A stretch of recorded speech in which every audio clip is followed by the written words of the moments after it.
the lights off as usual.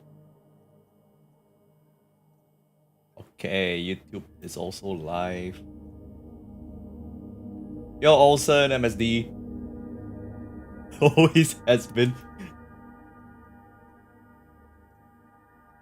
Hang on. It's in 2 hours? No! If it's in 2 hours, that's like 11 PM. It's gonna be too late. Look. I'm actually like clearing my withering stamina. 1 second. You thought this was a Silent Hill stream? No, it's actually grinding stream. That's the feel.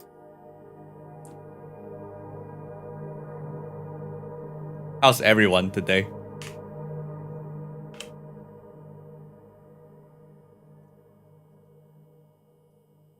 I think I'll switch to this one. Fusion.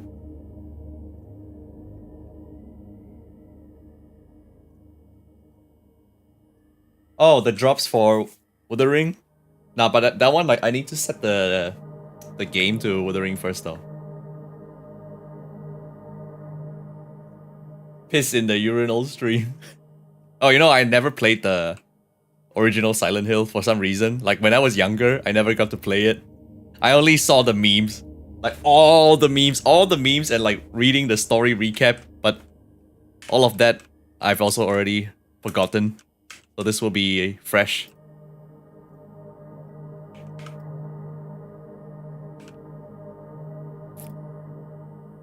What do I have to, is the thumbnail? What is the thumbnail? Oh, the dog. Yeah, it's one of the endings, I think, in the original game.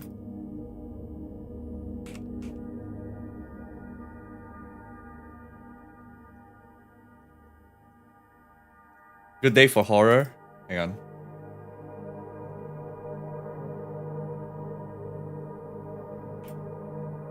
You guys saw the the dungeon clear I did for Inferno, and then people are like, "Oh my god, dungeon mains are crazy." I was thinking like, I'm not even a dungeon main.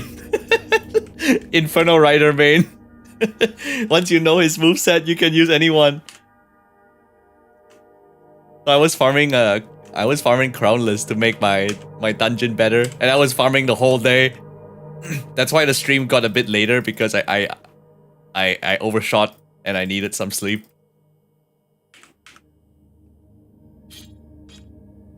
Yo, Altera, finally some good shit.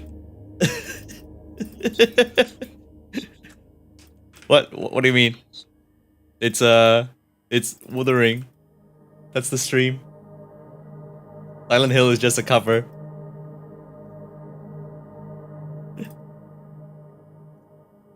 let me just I just need one more run. Hi, Dreep. Okay. That's the toilets in China for real.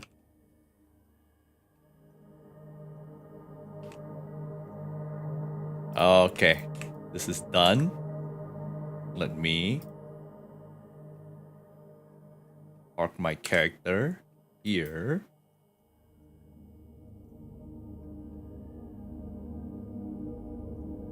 So how many of you guys have played the original? Or even this remake?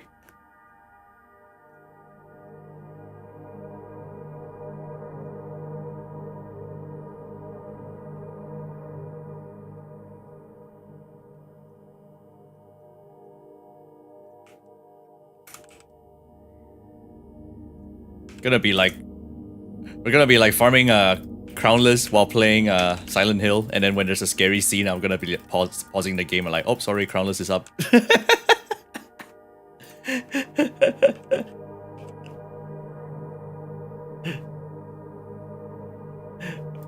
Look, I've been farming so many Crownless. The Crownless. Whole day. But nothing good. Okay. Let me hide this. Let me see if the game slows Silent Hill down. like Wuthering game. Yo, Psychro. I don't like horror. Only horror I played RE6. Now let me just close this. Okay.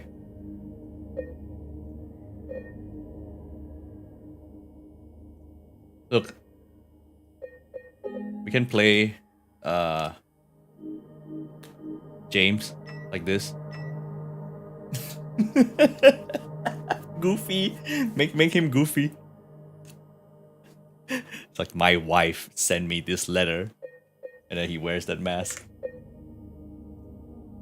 Have I played the original? No, I've only seen the original, not play it. Okay, let me just do some final preparation.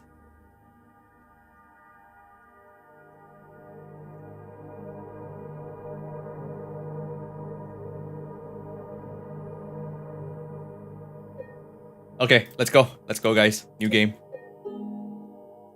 New game. Huh? You can have puzzle difficulties?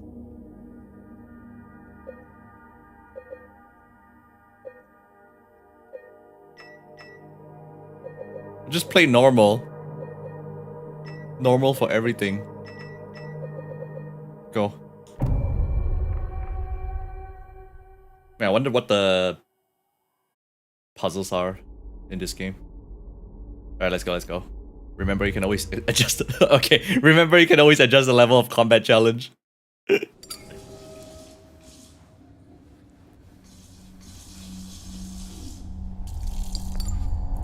Yo, Aaron, Fafner.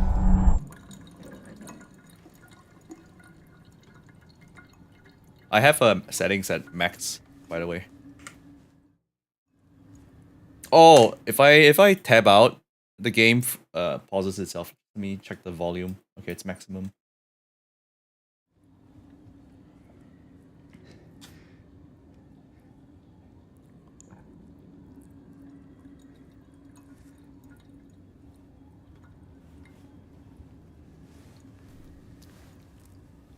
Must not pep.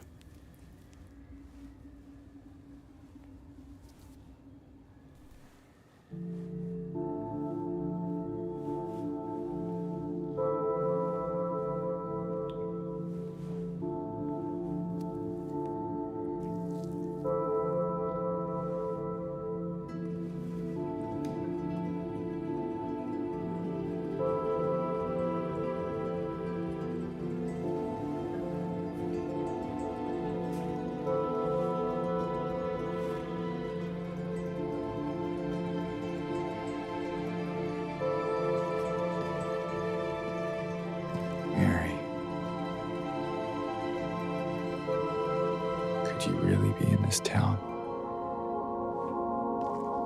Wow, the music is so retro. Like the original.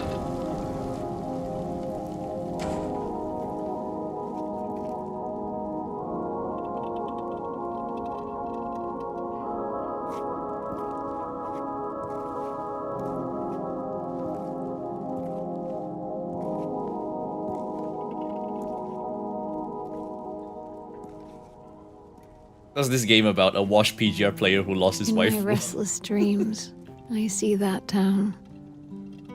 Silent Hill. You promised you'd take me there again someday. But you never did. Why would you want to go here? Well, I'm alone there now. In our special place. Waiting for you.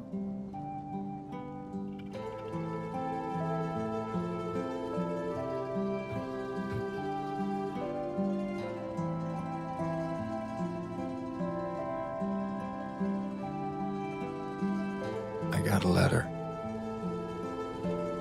The name on the envelope said Mary. My wife's name.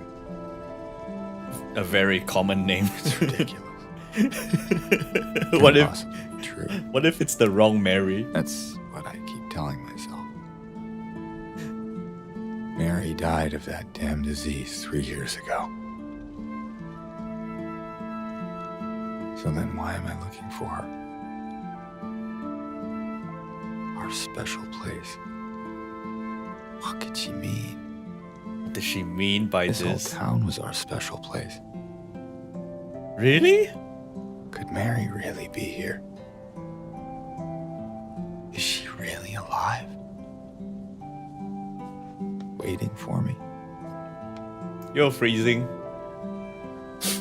What's a shithole place like Silent Hill doing in their memory? Like, why? It's so significant. I guess I'll find out. Oh wait, it's already the start of the game. Okay. Okay. Okay, let me just like yield the controls. This is quick turn. Gonna need that. This is run. Run. Quick turn. Run. Quick turn. Dodge.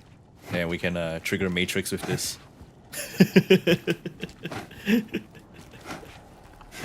Shadow boxing.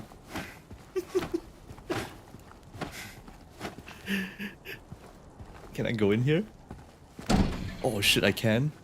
Oh shit, that's creepy. That's so dark. That is so dark. Let me raise the brightness a bit. Is it here?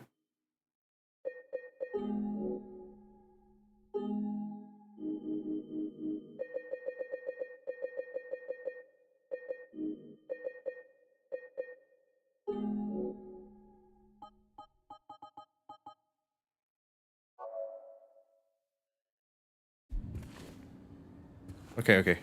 Much better.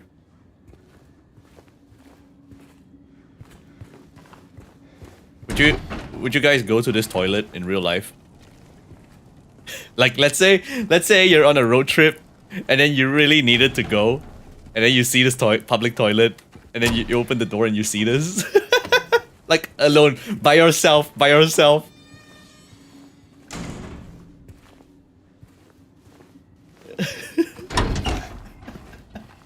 You will just poop, yes? No lights? Yeah, no lights. And the door closes. Like the door will close after you like this. Would you still go? I wouldn't, to be honest. I wouldn't. I'd probably just dig a hole in the forest.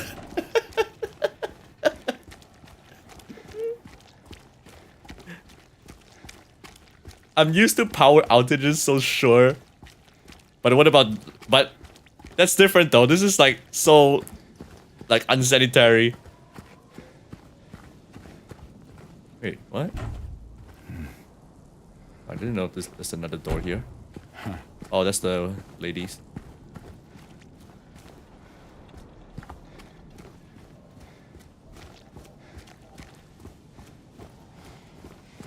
It's not the duck that I scare.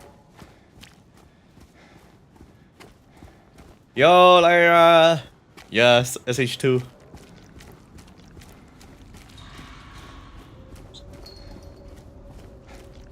Thanks for the resub, man. The lighting is so damn nice. Okay, this way. I don't know if... I guess this is the kind of game where I need to look around for loot as well. Survival horror.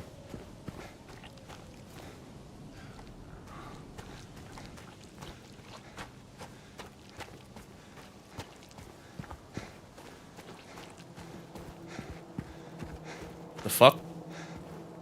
Just to go to Silent Hill, he needs to go past a hiking trail. Wow, look at the mist, the fog. Does this game have stamina? I'm guessing not. We're just going for a quick morning jog.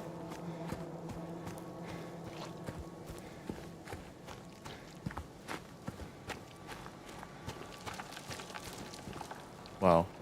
The controller vibrated because of that.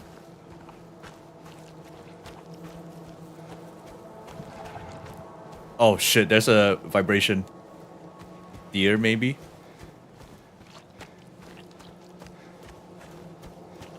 How about this, guys? Would you walk in the woods like this alone? What the fuck? Oh, this is a safe game. Yes.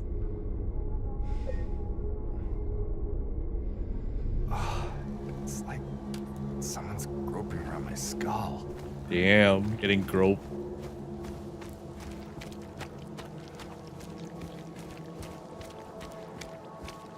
I wouldn't. I wouldn't even want to be here. Oh.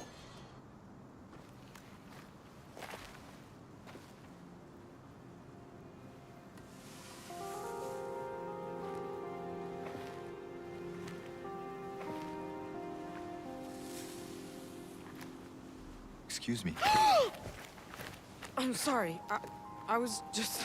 Hey, it's okay. I didn't mean to scare you. You know they release mods to make her look kinda even better. lost. Lost?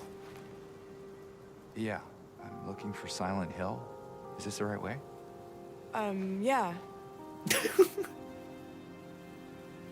It's hard to see with this fog, but there's only the one road. You can't miss it. Thanks. But... I think you should stay away. Yo, 9 deaths? This town, there's something wrong with it. And it's not just the fog either. Silent Hill Is when it dangerous? when Loud Plains walked in. Maybe.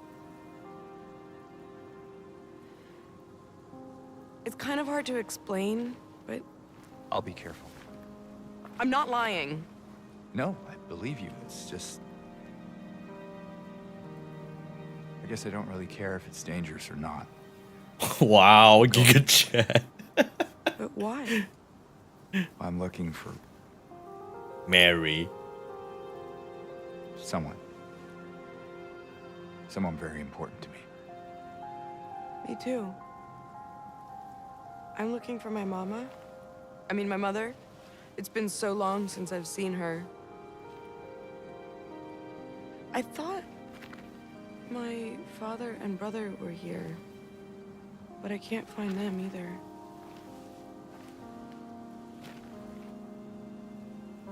I'm sorry, it's not your problem. No, I hope you find them. Yeah, you too. That means like the fashion of that era. Everyone has this hairstyle. The Leon S. Kennedy hairstyle.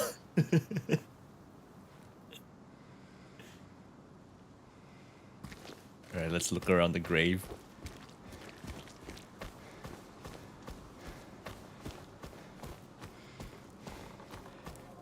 Anything here? No. Yo, bite. Yeah, I'll do a full run, but not in one sitting. Assuming I don't get too scared and just quit.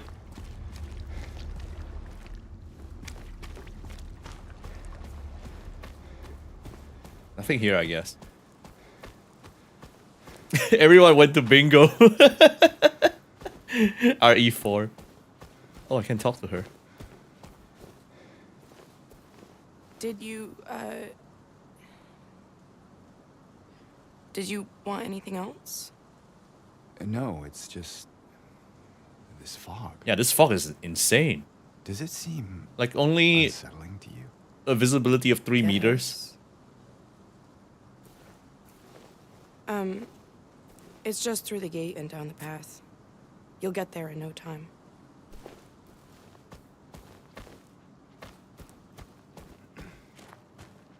The water looks really good. Oh, yeah, holy shit, it does. Jesus. This water is really good. The ripples?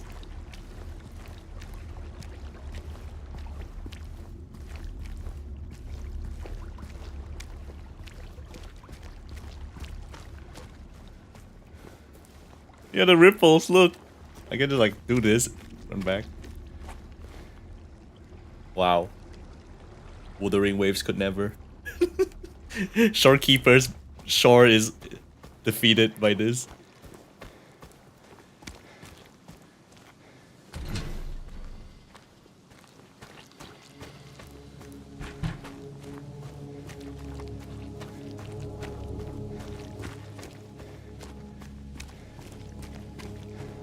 go for a quick jog. It's just a morning jog.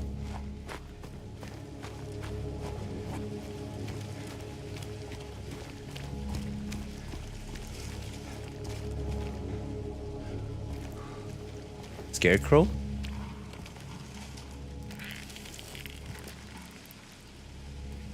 You guys can't tell, but whenever these things happen, like the wind and stuff, there's vibrations on the controller. So it's really immersive.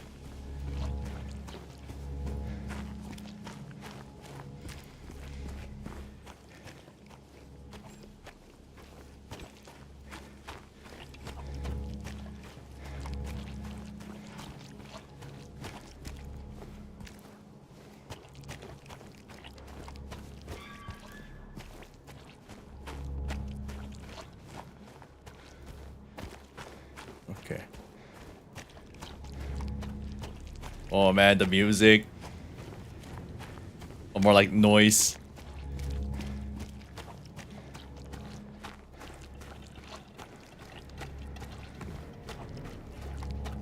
Can you jump? No. You can dodge. Oh man, the music is like ramping up, man. You're getting under your skin.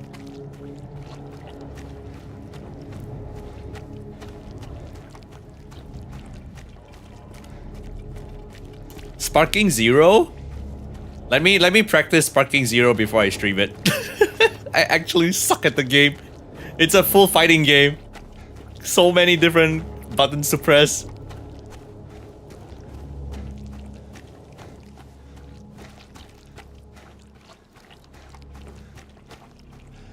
Auto park. No item. Huh? Oh.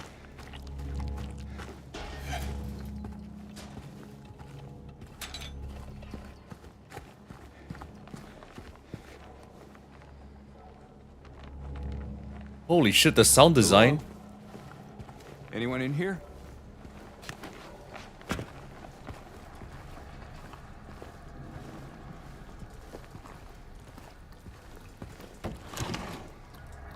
A key.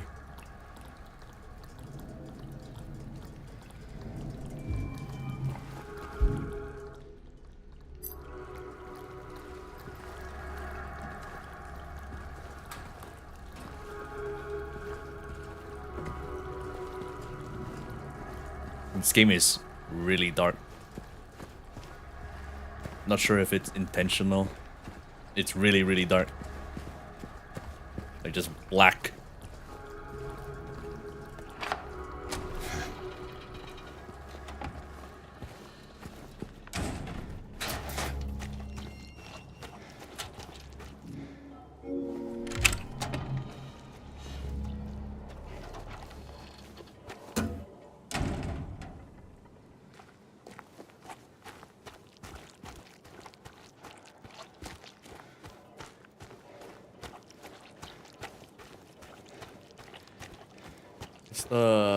Okay, that's the road. Okay, okay.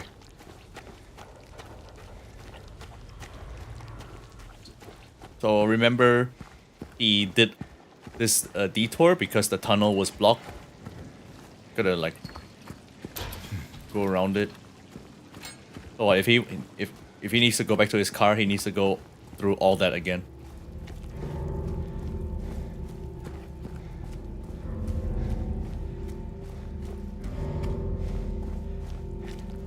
Crash course on Silent Hill 2 remake combat.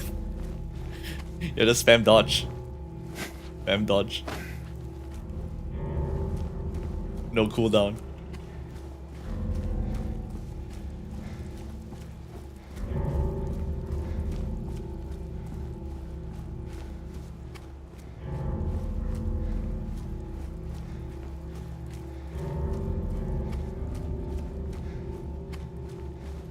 How can this game scare you after all the beating you got?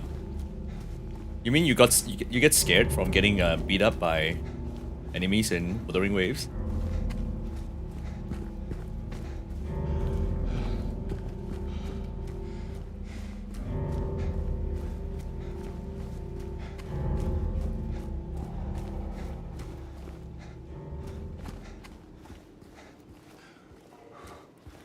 Oh no, he's a law-abiding citizen. It says no, no road work ahead. It's like, okay, I won't. Feels like the music is scary, the environment. Yeah, the music's pretty good so far.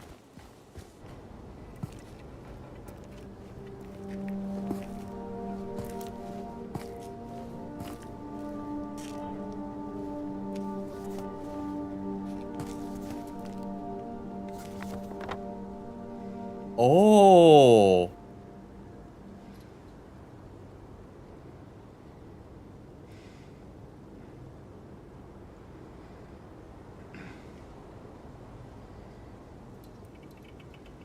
The green arrow is us. So we turn right from here. Press up to open the map. Oh, this is the game where you need to like stop and open the map every time.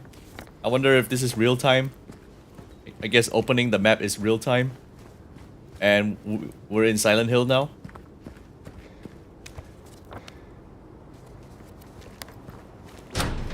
Hello there. I'm here to loot. Give me the stuff.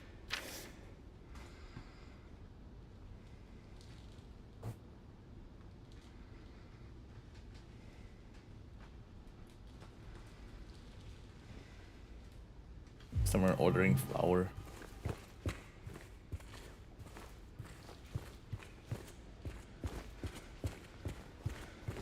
Yo, Chomin. Pret.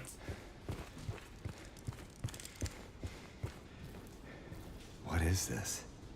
It's pasta sauce.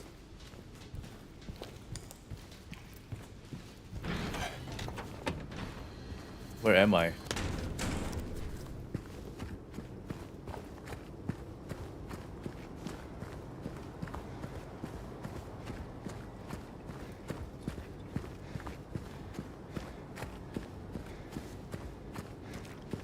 Yeah, blood.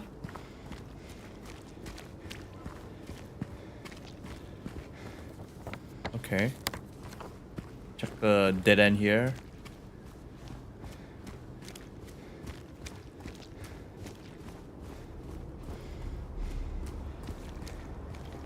Nothing here. Oh! I have to like actually go to the place and then they'll show the sign like it's blocked off. Interesting.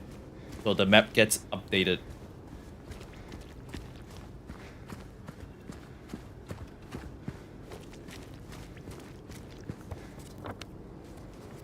There's another building up here.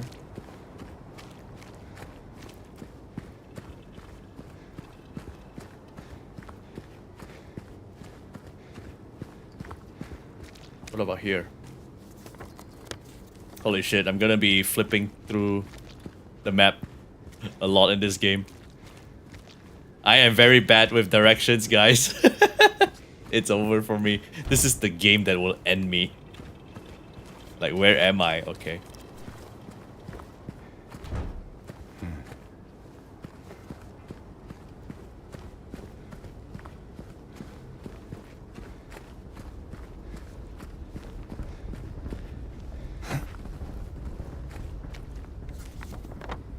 Oh, see? They updated. They put a dead end here.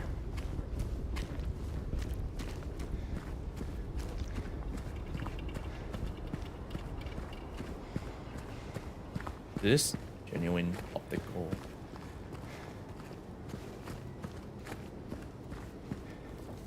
Horror game. We're getting lost with this one. Yeah, the horror is getting lost.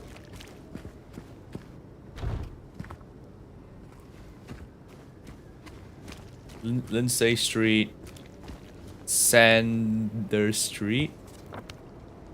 Oh, they also marked like they put an X on the building itself. Okay, okay. We'll just tag every landmark. Update the map.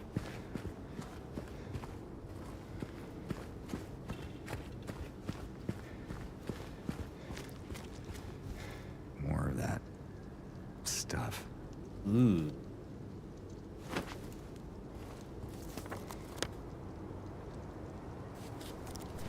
This must be the way.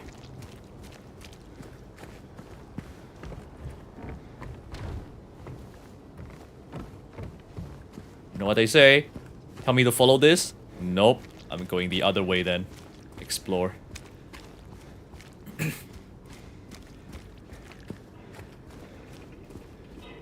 The street.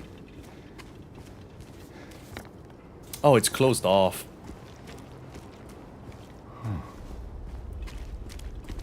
The fuck?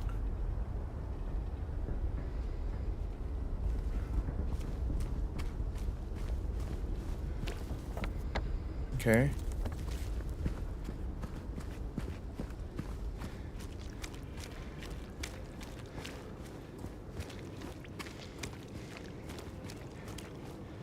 What a what a shithole.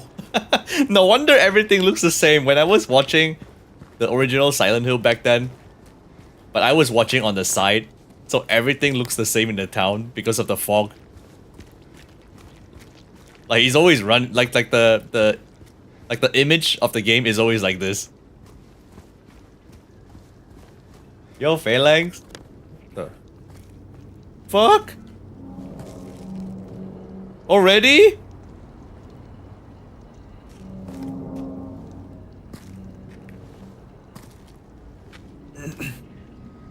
Hey, wait. What do you mean, wait? That's the shittiest monster with no arms.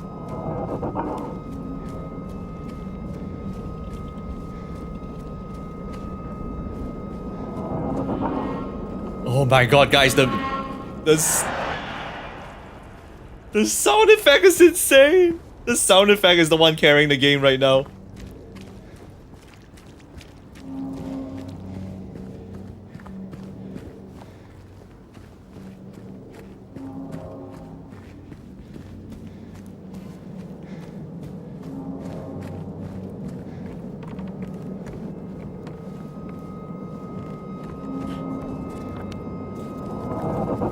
God damn. It's like around me.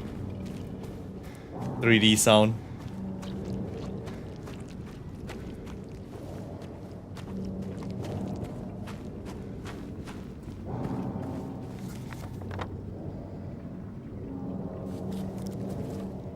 Are these houses it's props? So we're at Lindsay Street. Oh. Is this their way?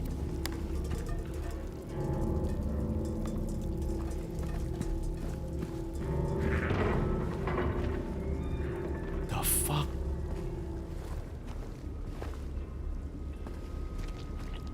It's been a while since I've played a game with this insane sound design.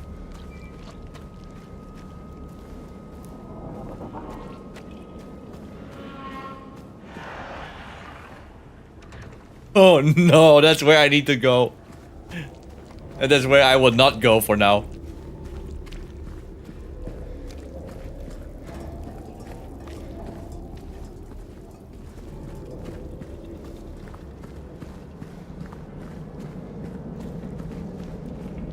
What happened to this town? What the fuck happened here?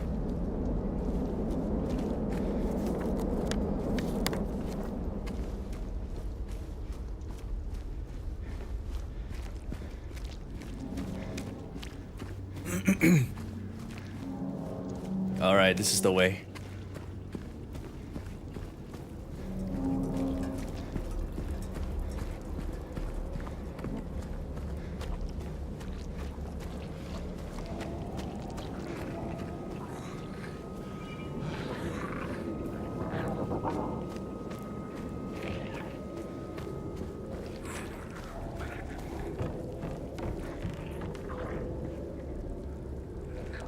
We're just like peeking.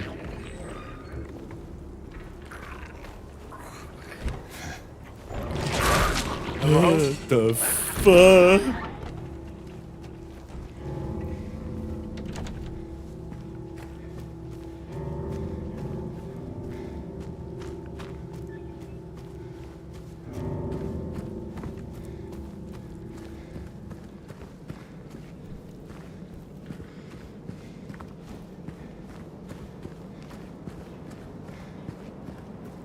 Hell nah, what is this place? Where am I?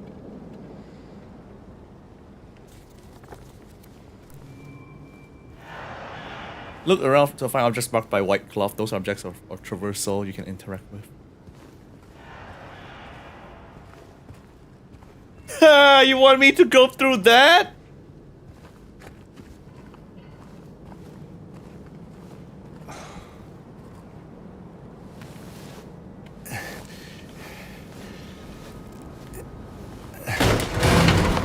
Fuck, man.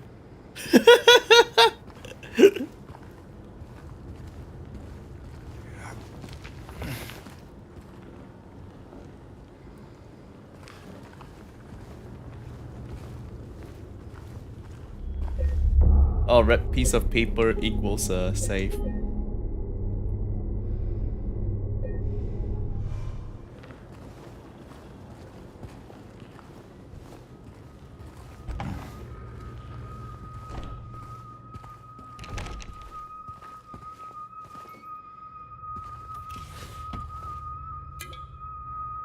Mmm.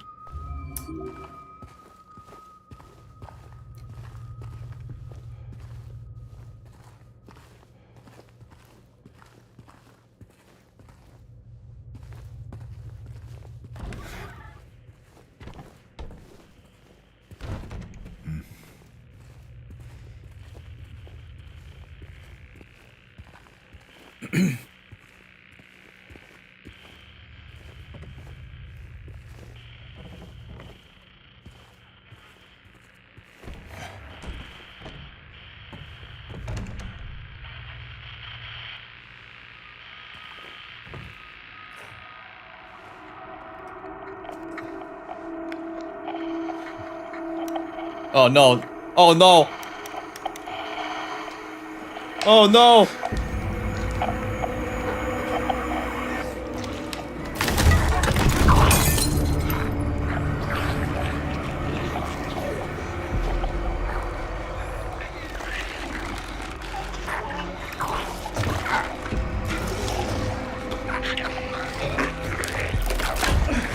You think just because you're disabled, that means I won't beat you up? Stay back.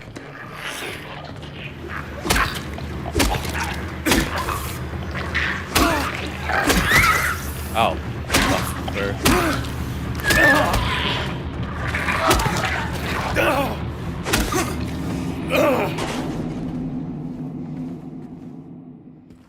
Is this what I saw in the fog?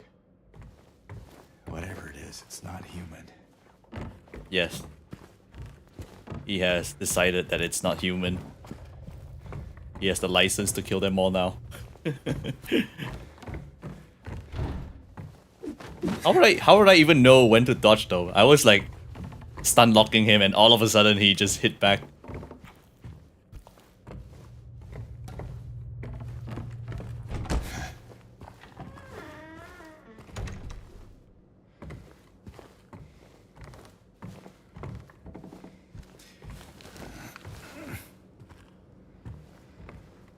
This... Are you sure you want to use that? Are you sure you want to use that? What's a syringe for?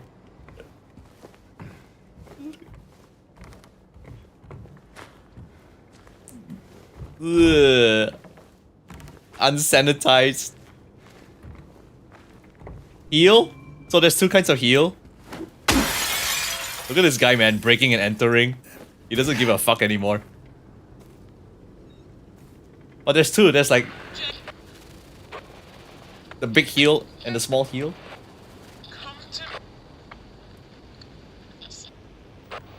Come to Sags.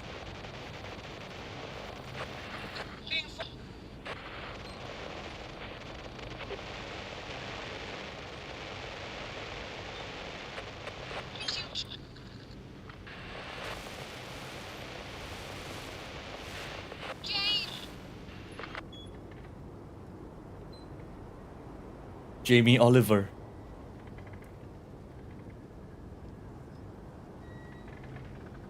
Is that a thing? Bringing a portable radio with you?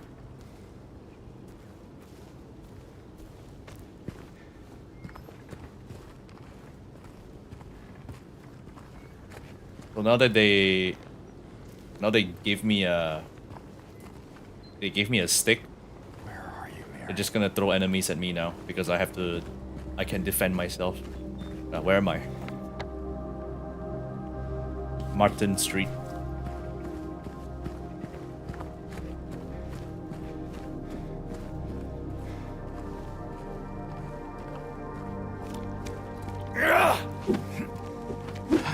Does he have charge attack?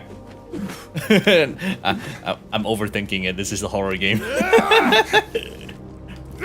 Guys, he has a dash attack. You can run and do this.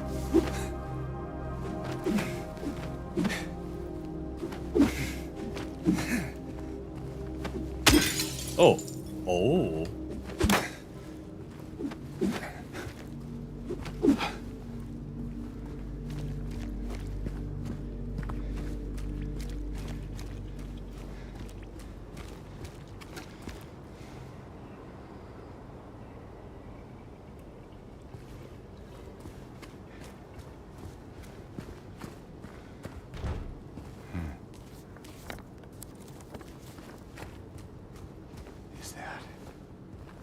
Is what? What? What did I miss? Oh. Actually blind.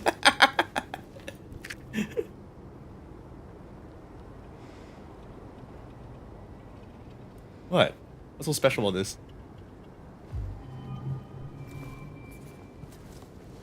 He takes out the map like Dora.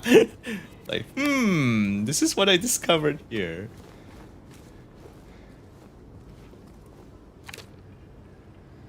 If you're reading this, leave. This place is not what it seems. Sometimes you just have to look behind.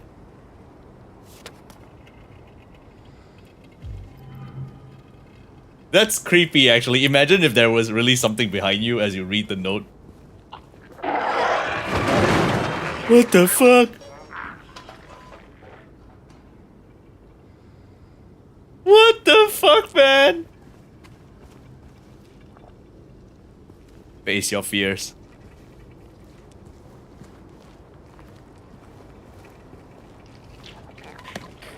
What the fuck is that?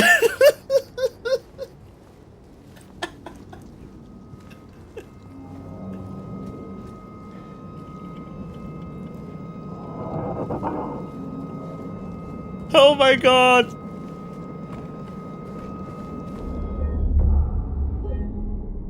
Oh shit. So stupid, it creates a new save each time.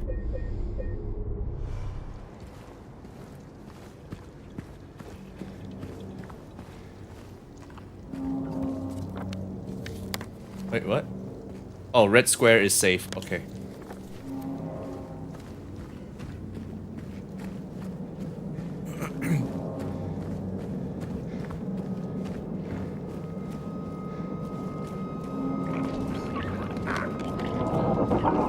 Come back here.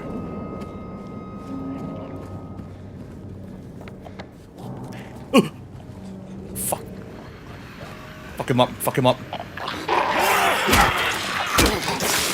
Oh, the fuck! Fuck you, man!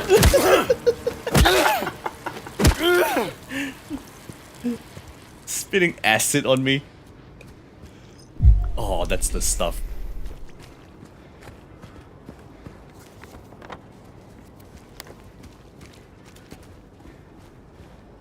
Is that the way? That must be the way.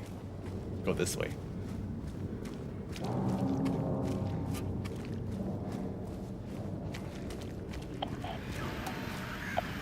What? Oh, what does that mean? What does that mean?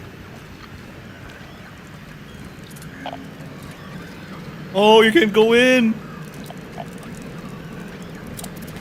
Oh!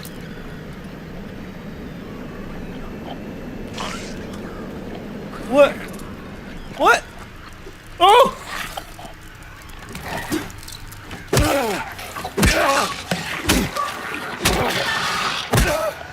Yeah, you think you can jump me?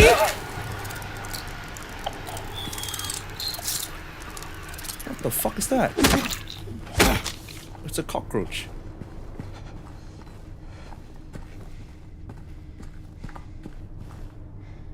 Ooh.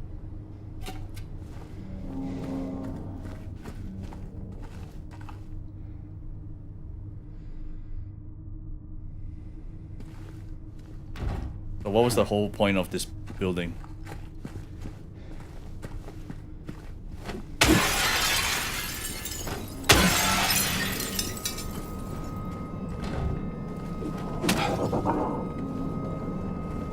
Have I played the OG?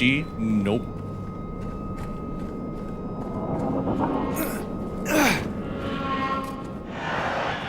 Oh, guys, the sound.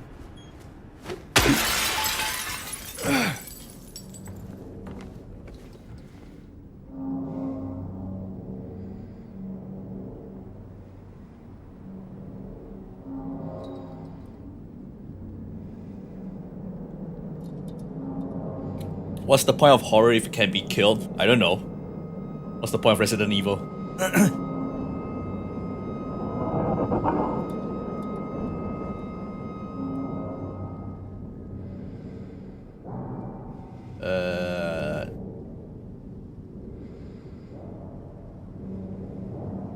Okay.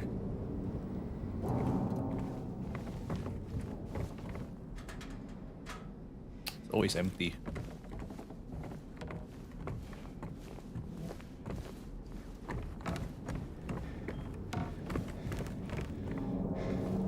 That's it? Nothing? No loot?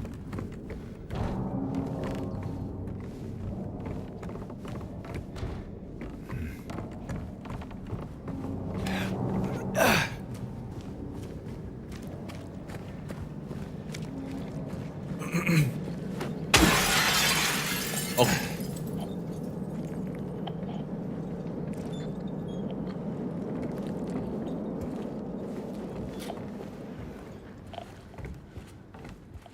I saw him again, or at least I don't think so. He says he didn't, but I don't know anymore. I'm tired, can't find it, doesn't matter. That scraping noise again.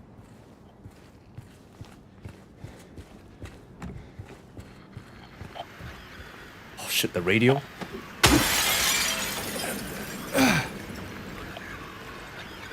The radio, what's up with the radio?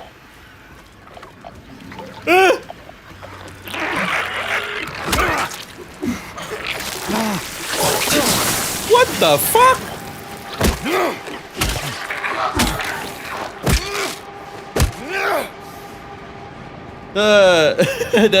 The targeting.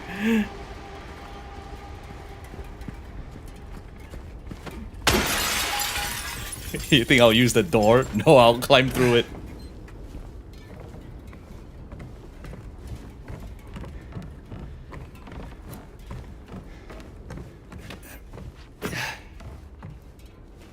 Aha, we're actually looting and breaking and entering. What?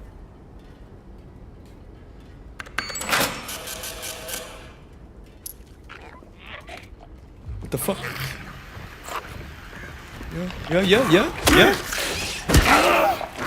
Yeah, come back here.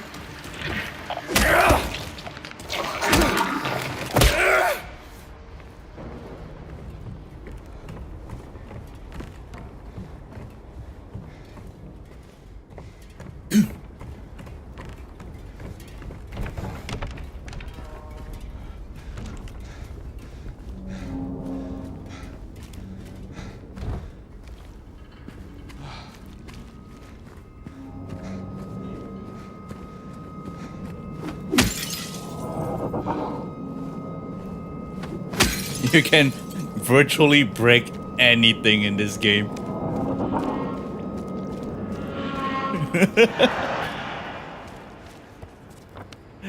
He says like him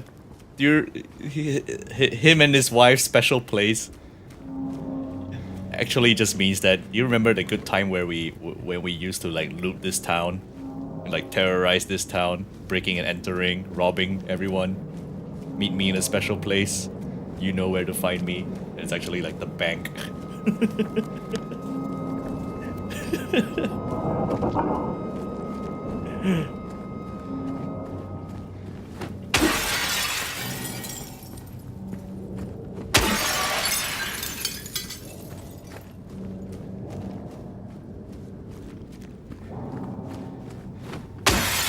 Okay, so everything can be broken. As long as it's glass. Sale? 50% off? I'll show you my 100% discount.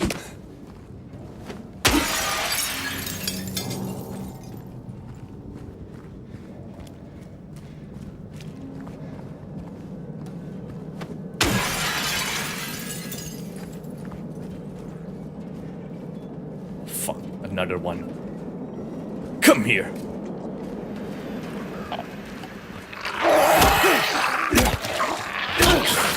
Haha. I'm learning, guys. Oh, fuck. Oh, fuck, I'm red already. What the fuck? I'm red already. Where am I? Neely's bar. Hey, June.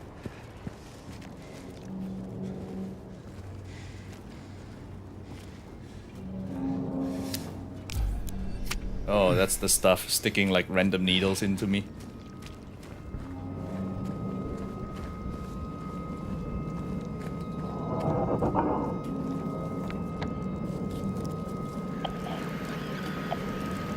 What? What?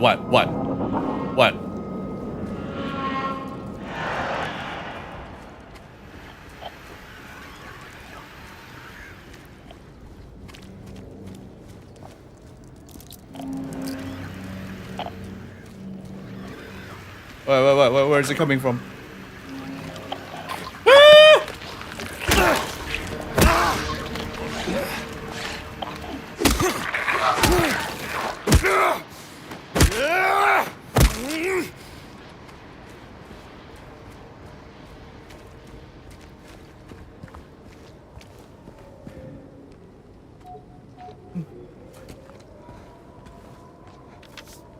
I hear an enemy. I hear an enemy.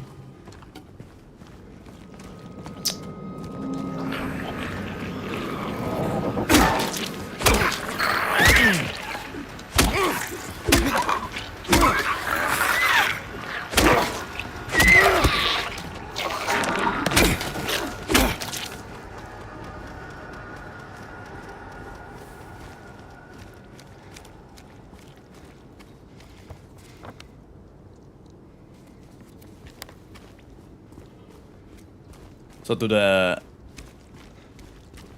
enemies respawn?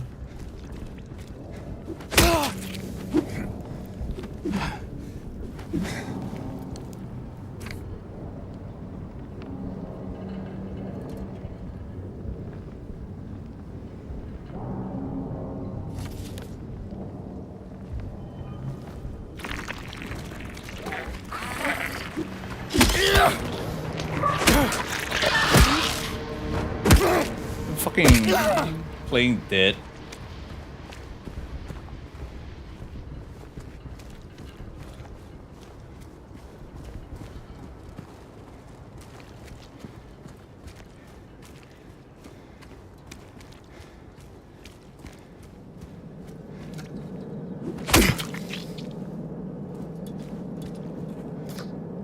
So many people here.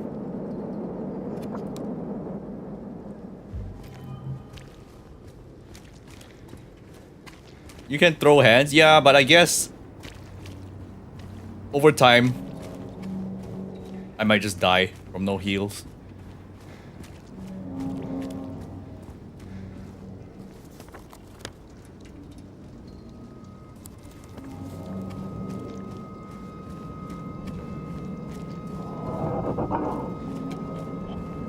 What? What?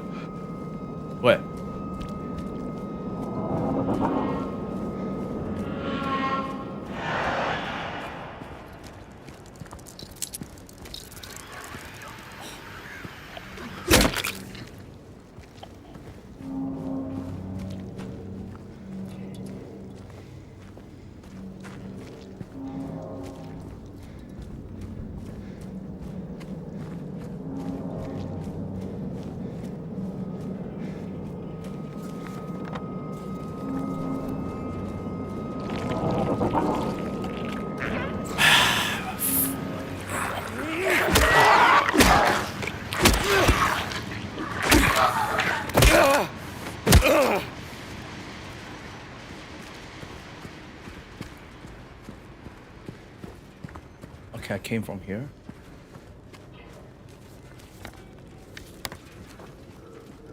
Didn't I kill one before?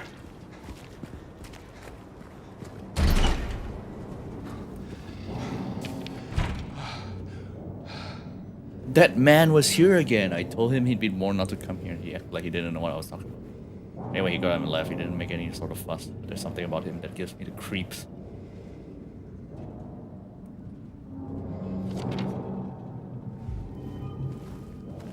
Oh!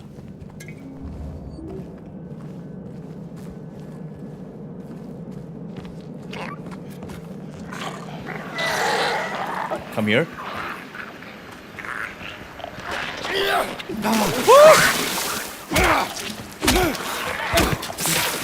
Nice try, motherfucker.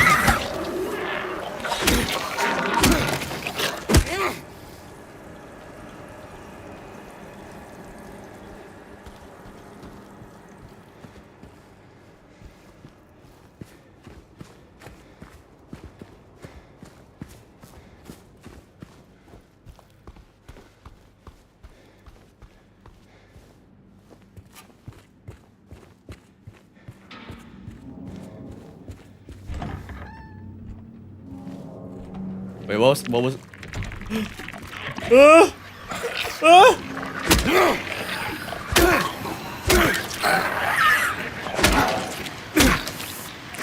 Aren't you supposed to be dead?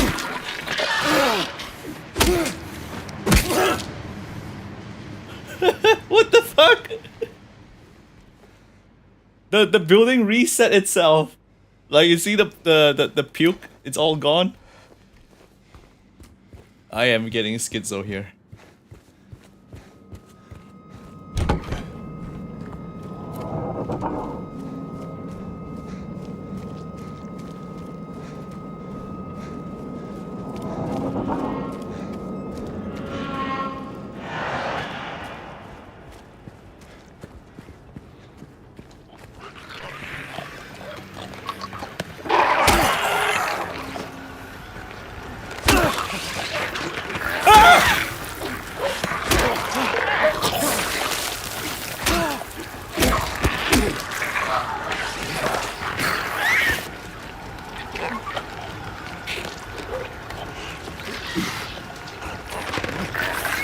Come back here. Fuck up.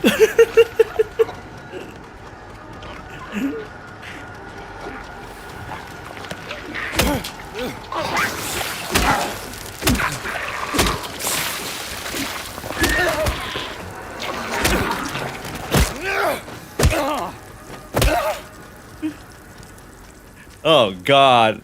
I just won a 2v1.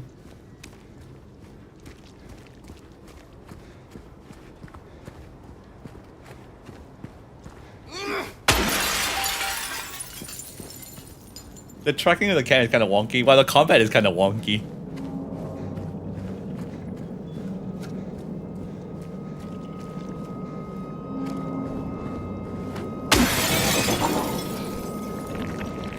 Wait. Hey. Fucking stay down.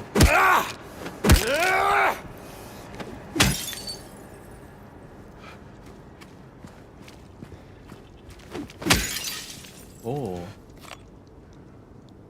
Handgun ammo?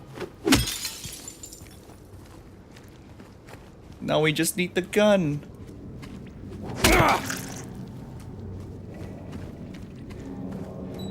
We're going America with this one.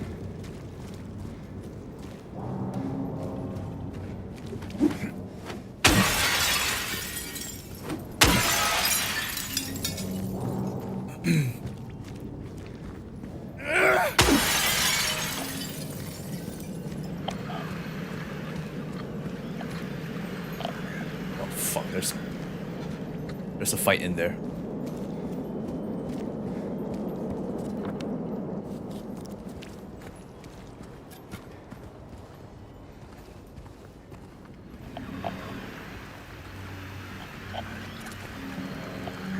What? Why do I have my weapon out?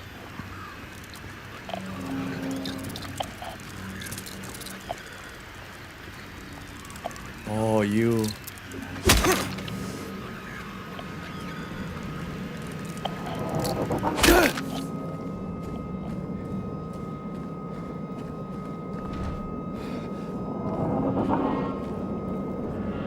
Oh, that's the stuff.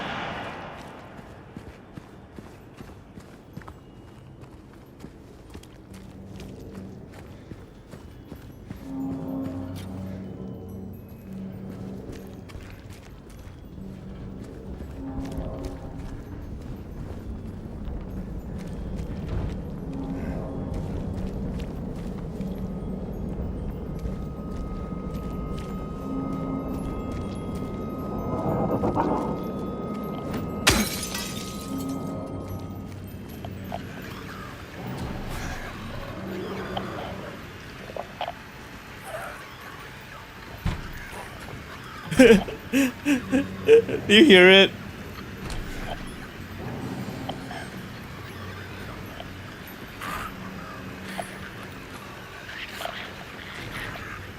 I don't want to go in, man.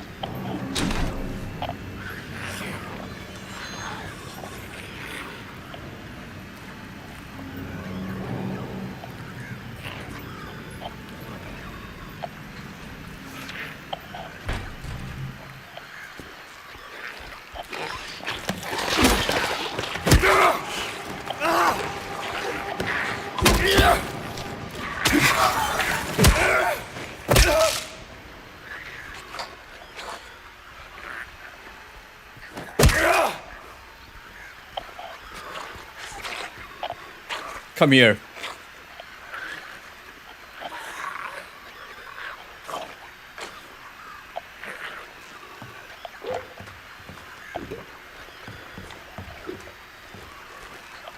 Hello.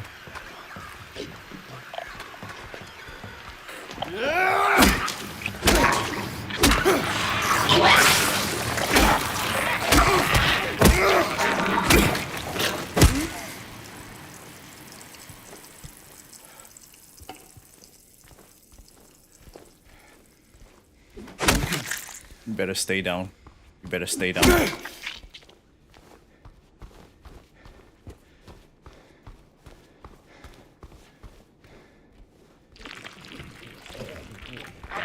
Hell no!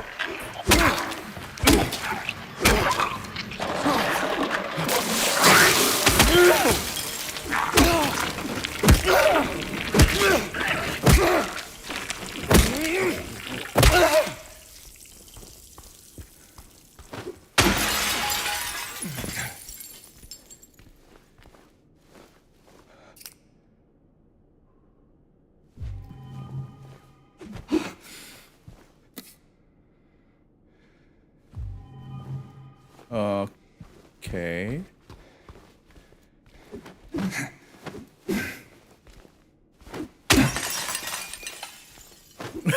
We're actually just looting the place. James, what is this?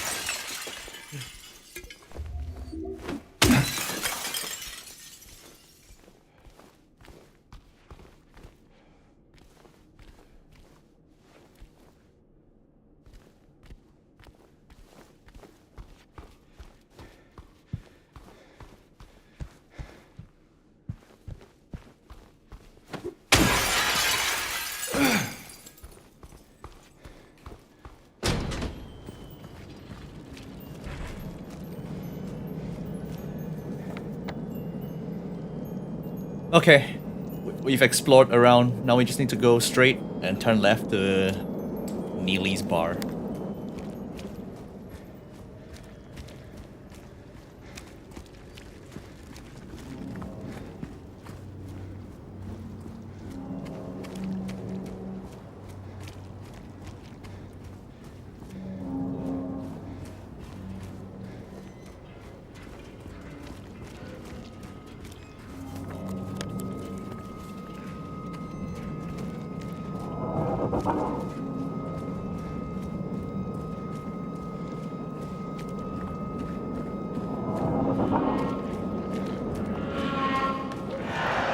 The fuck?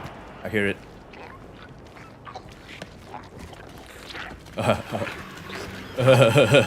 Get over here.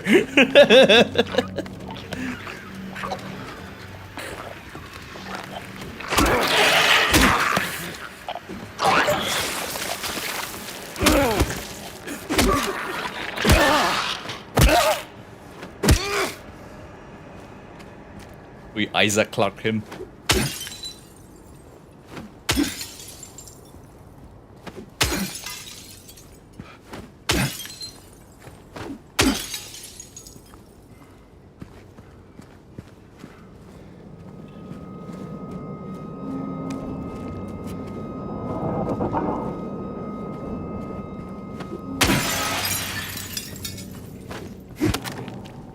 No gun, yeah.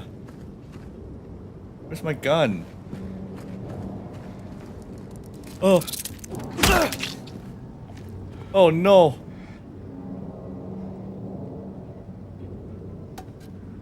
Oh no. What's the code?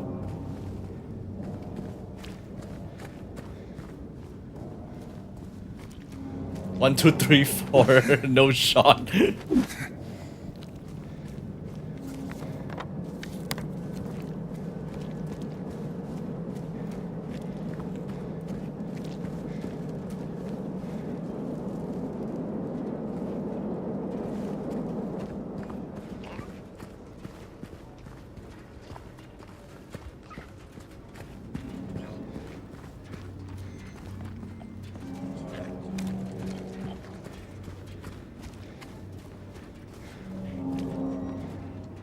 That's Neely's bar.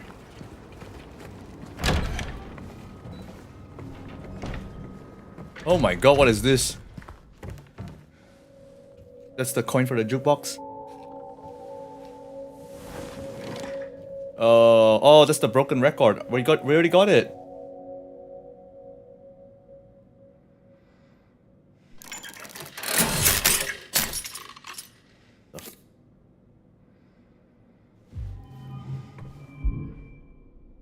Combine with this plus this. Oh, I am engineer.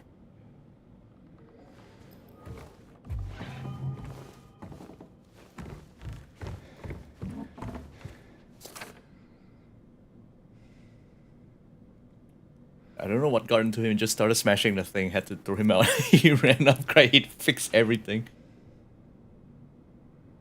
Alright, we already got this. It's like, check.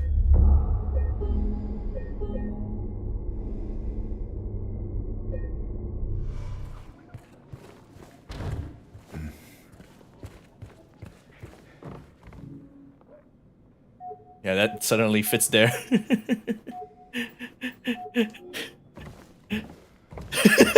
Can you imagine James just taking out like the whole vinyl and trying to fit through the keyhole? It's like, this does not seem to fit here.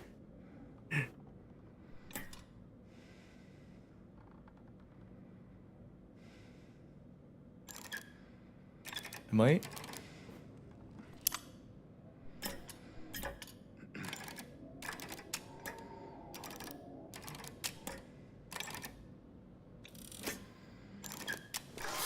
Ah, holy shit. It's a puzzle?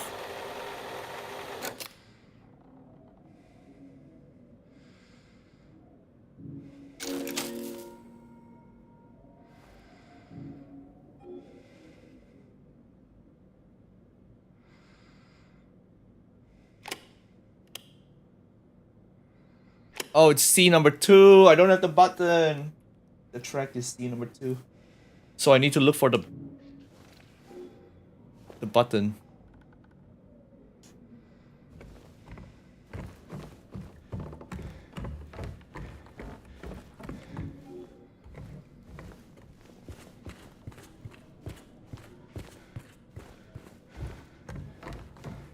What was the problem again? No button? Bro, he couldn't just like push the spring down. He's like, I gotta look like through the whole town for that plastic button.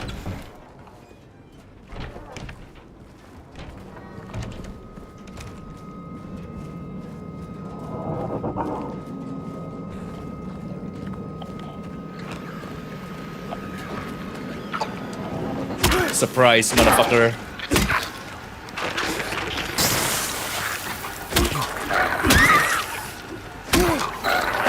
Oh, why this guy counterattack so much?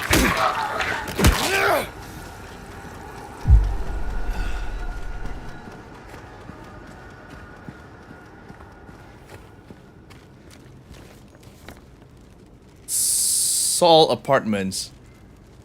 Keypad.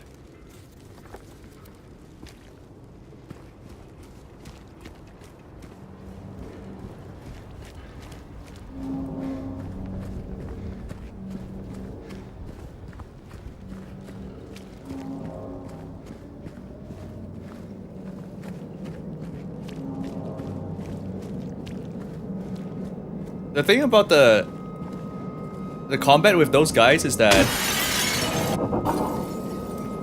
you can't really tell when they're gonna hit back, or maybe like hit once and dodge every time.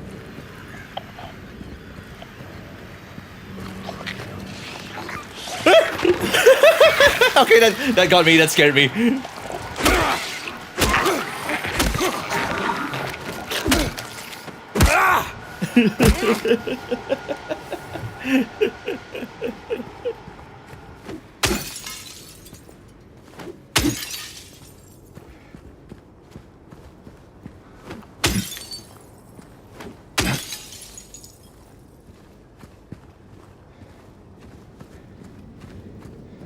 You can enter here.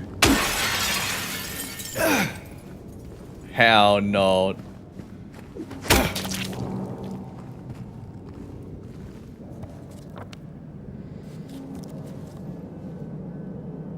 That thing's gonna wake up 100%. Oh, you can, there's a crawl space.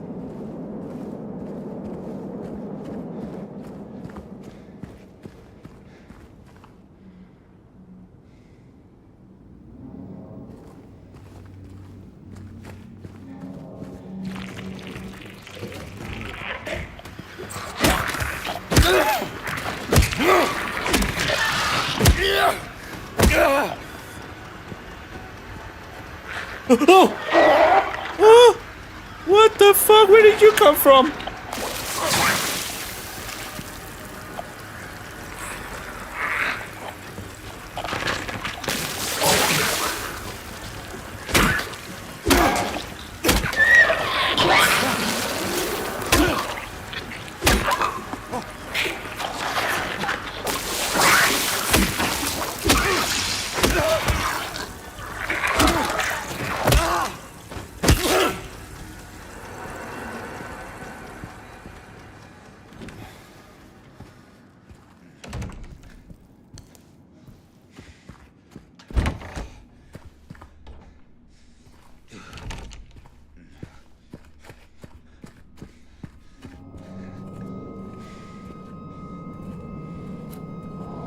What's the whole point of this room? Oh, here.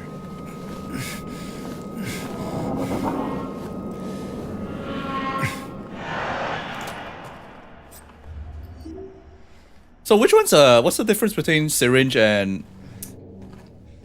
medicine?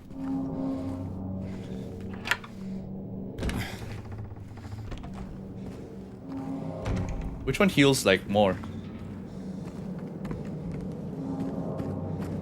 Which one's the small heal? Medicine's the small heal, I guess. I mean, health drink.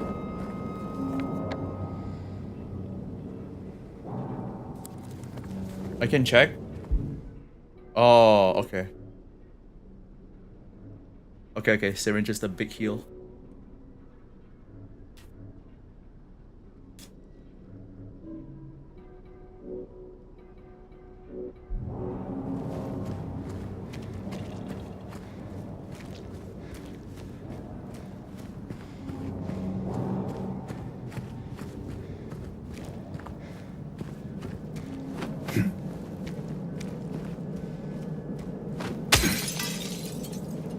What's this? Delivery. Where am I? Ender Street.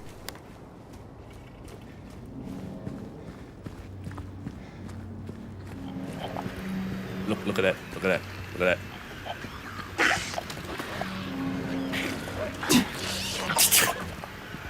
Fucking come back here. Come, there's a cat under the truck. Guys, there's a cat under the truck.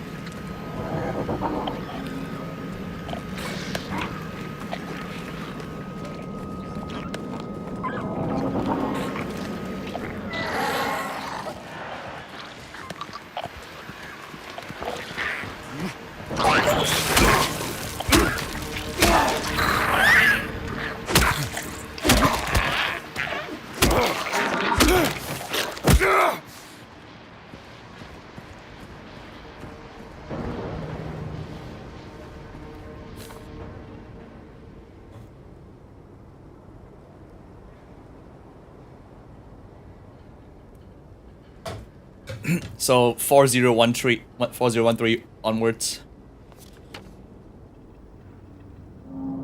4439, okay. 4440 maybe? Let me remember that. 4440 onwards. He says he feels so close now.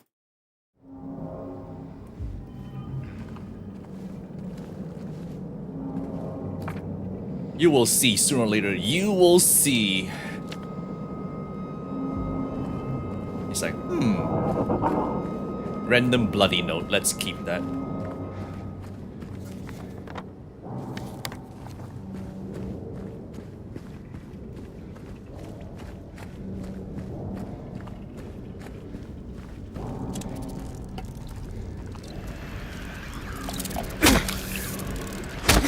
Is there puzzle difficulty? Yeah, there is.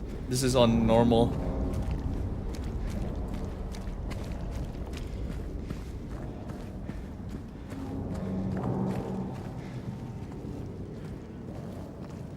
Yo, Shunpei.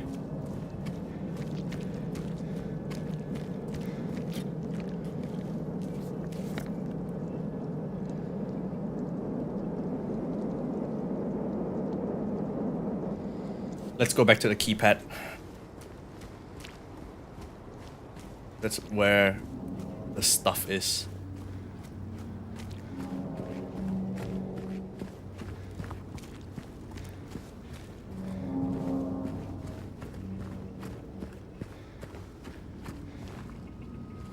I've been here.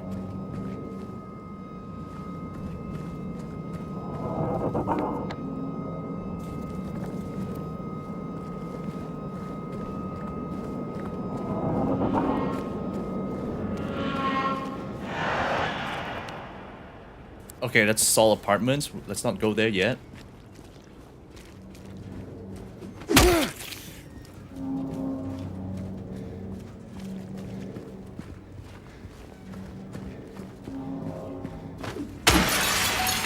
Hello there. I've been happy. 6.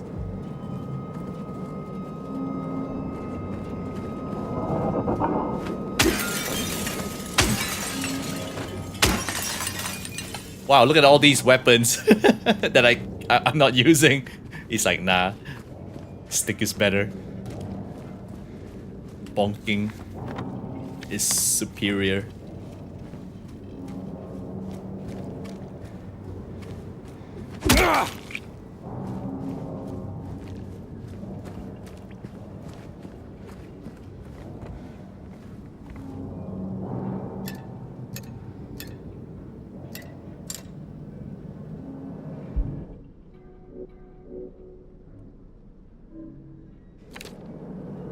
Check from 4013, okay. Check from 4014 to 4439. I feel so... Okay, 4439, I tried 4440.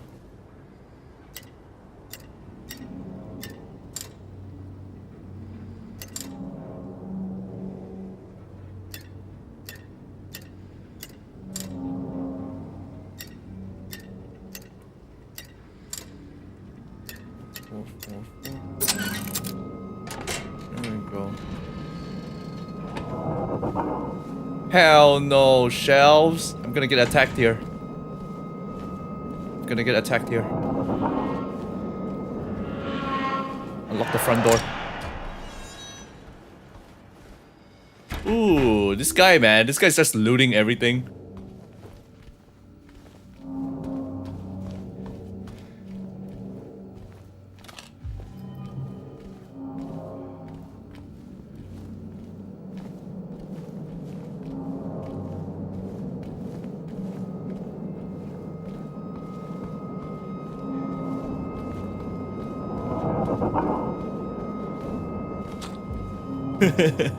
I guess this is like a reward for solving the puzzle.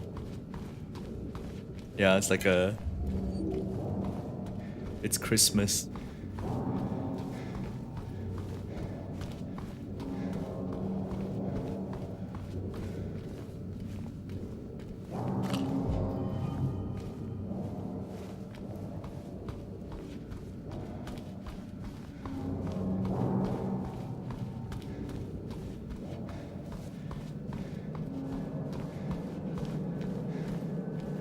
Nothing else?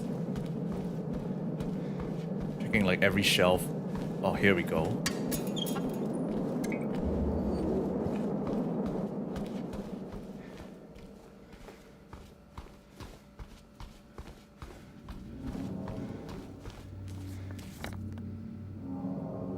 Okay, keypad is done.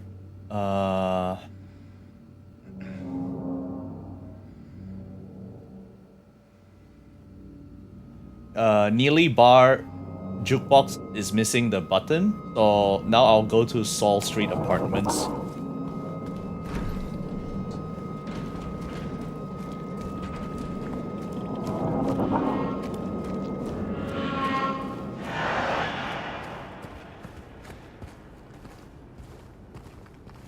Bro is actually literally gonna search the whole town for a jukebox button.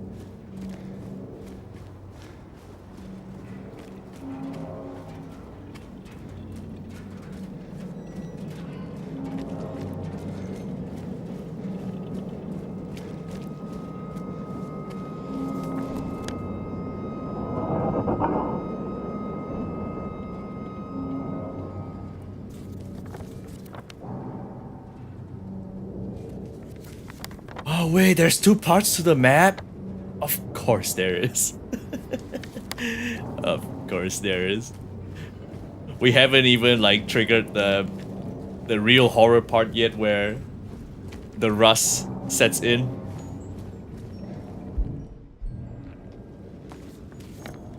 Oh no.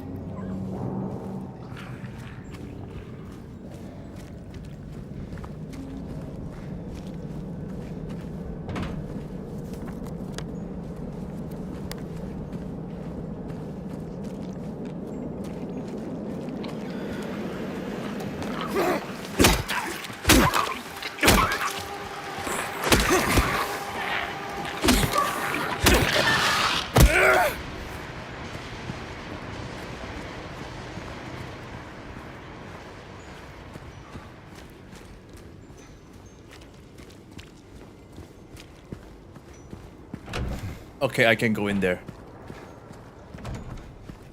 So far, you think I'm just in the beginning? Yeah, this is just Tutorial Island.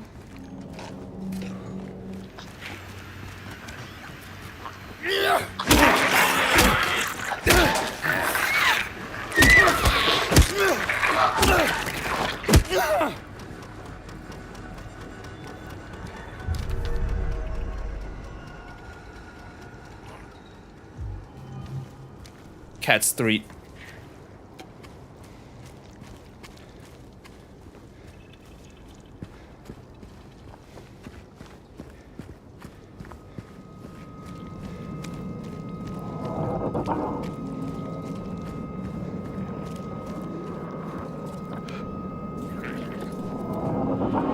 There's something behind. Yeah, I see you.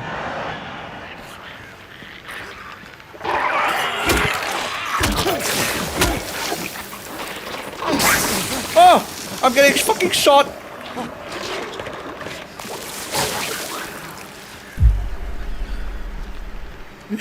Come over here, bitch.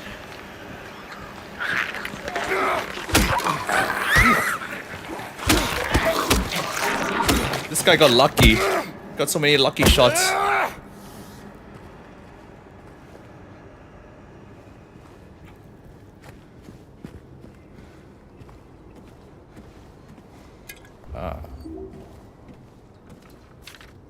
This place, all it's ever brought me is pain and misery. Yeah, okay, man. Cool story, bro.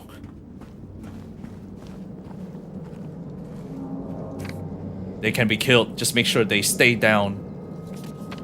I mean, that's what I did. But they still got up.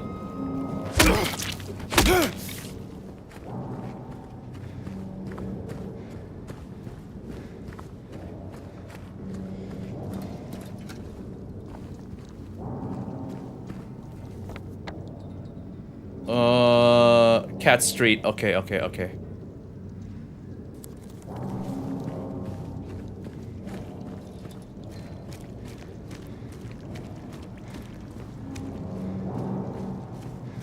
What about the apartments? Oh yeah, yeah, there was that door, right? Oh no. Oh no.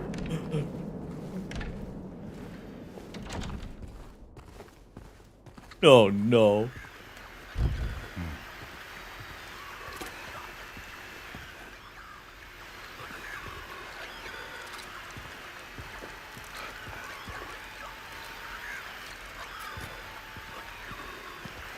The key is next to is in number 1, room number 1.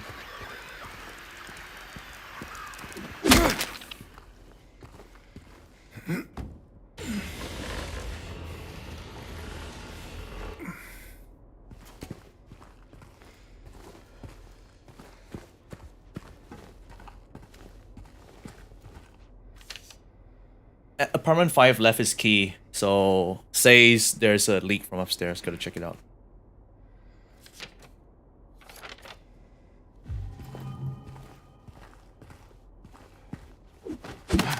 This is number 5.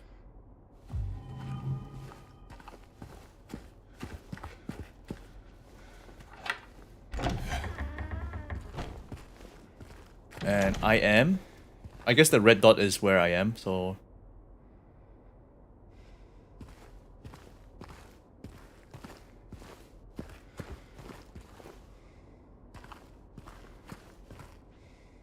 the stairs is behind me. Yep, okay. So 1 and 2.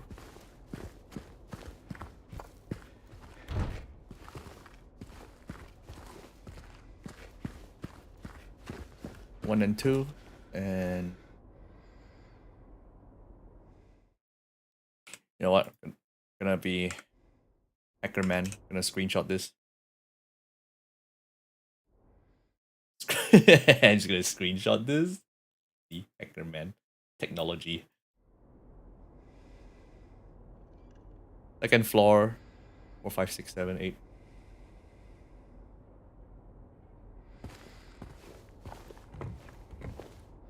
So at the end of the hallway is number 3.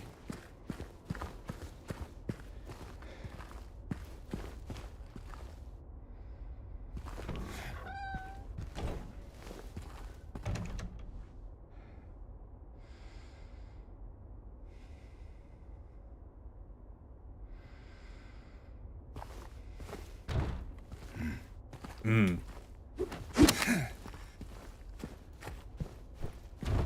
Huh? Oh. Oh, nice.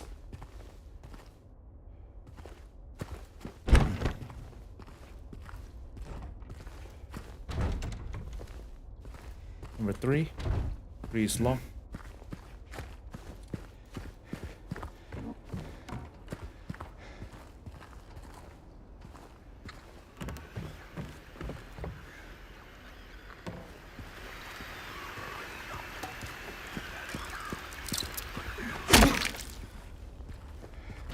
Eight, 7.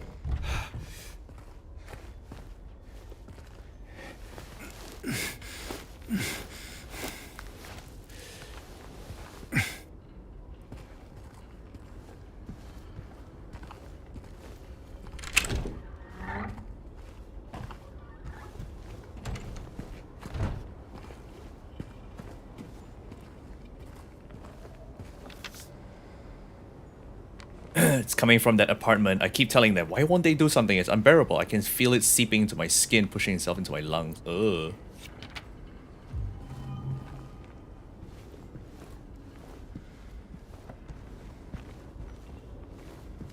This is room number 7, was it? Okay, 7. 6. No. And then it's gonna be 4 and 5. That's 4. That's 5. Oh, here we go. Here we go.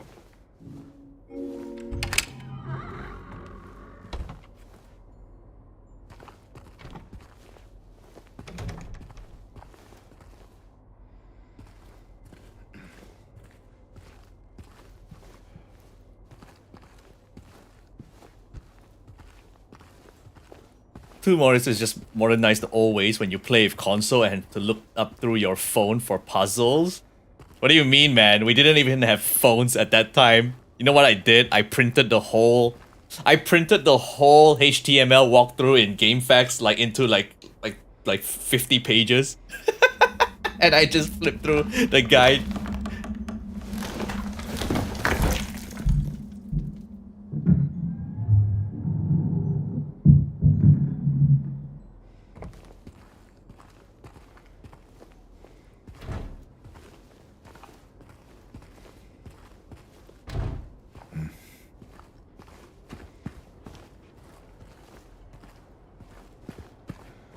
Okay.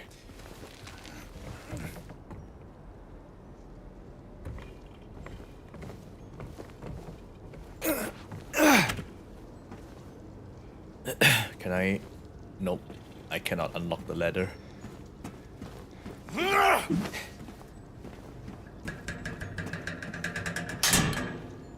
What the fuck? Okay, we're on 3rd floor now. 3rd floor will be rooms 9 and 10.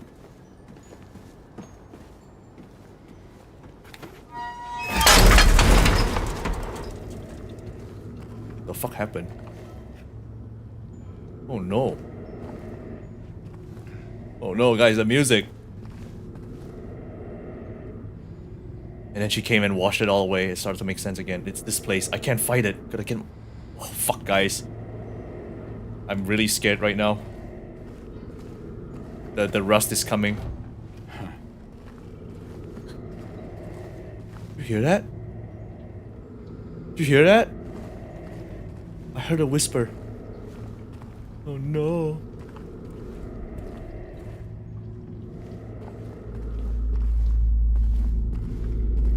Oh no, what is that?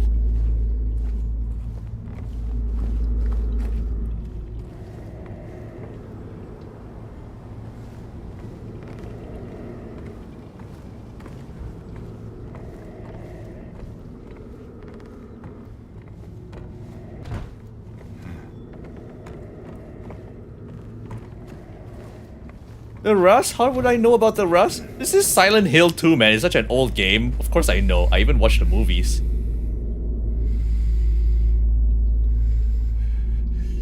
Put the hand in the hole.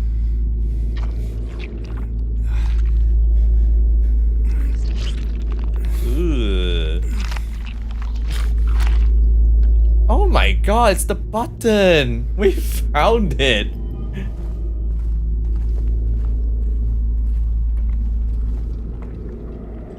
Oh wait, now you can open this.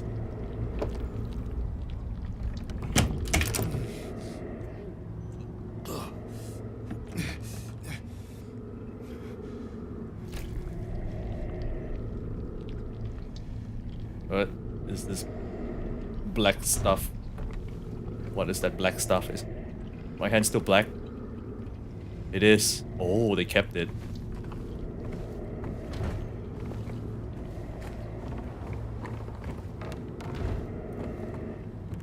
Alright, some scene is gonna trigger here on the roof. Somebody's gonna climb up that ladder and attack me. No?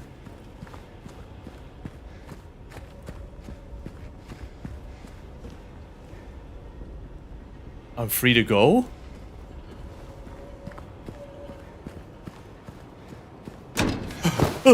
Holy shit.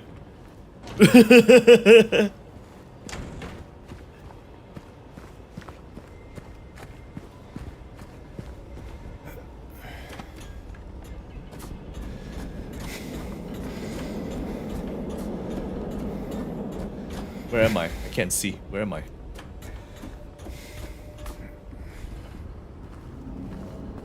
Oh.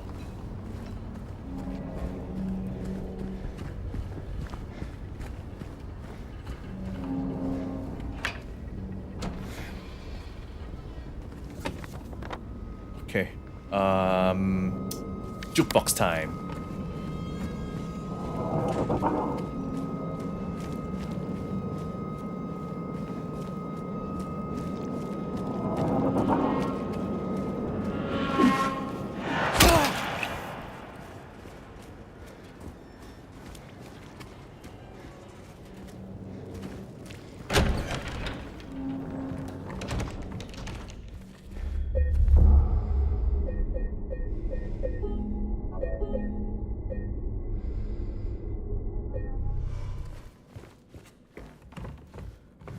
Alright. Time to play Revelation.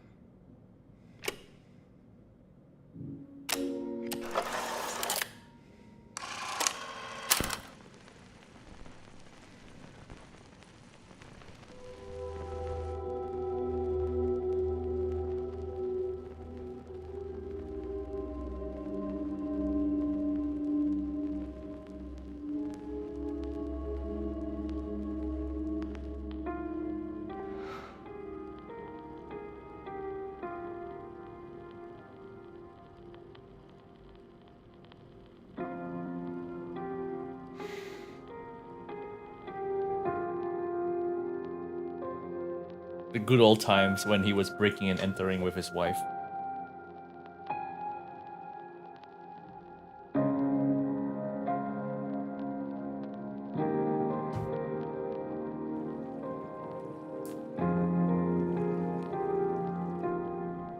Park on the lake. I spent the whole day there. Robbing Just the two people. of us staring at the water.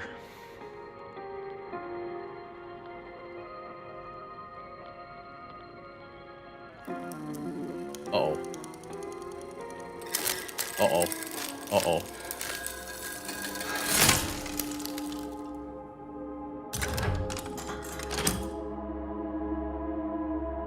What? Wow, a key.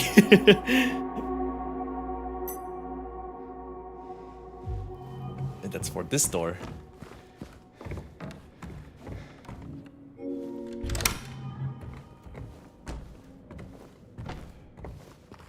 It's for climbing through that. Can I open this? No.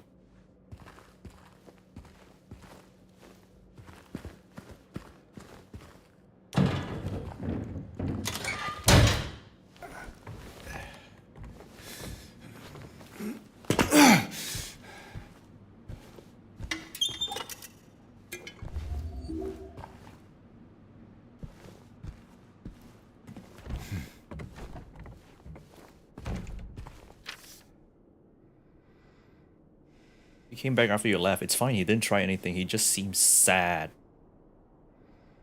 Mumbled something about getting out of town with someone. I was gonna let him drive in his mission, so I knocked him out. So I locked him out. His car should be out back. Maybe check if it's still there by morning. It's the greenish blue car. Plate number end with 06. 06 greenish blue.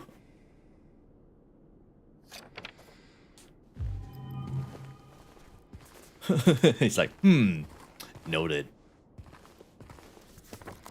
Where is it? Greenish blue car, okay. Gonzalez apartment.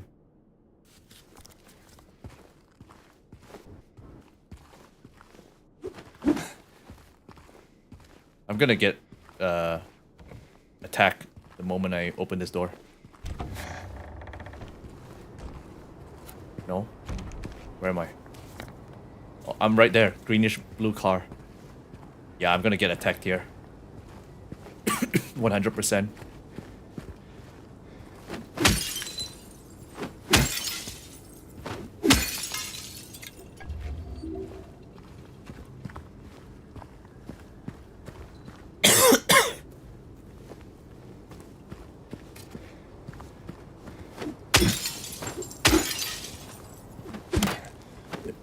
Is this horror game? No, this is breaking and looting simulator.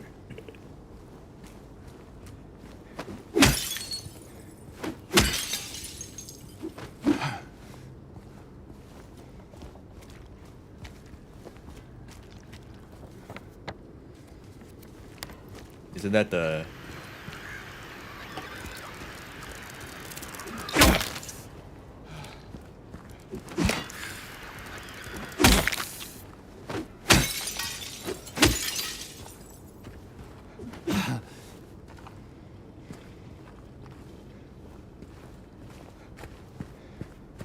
The lack of music also makes it really scary.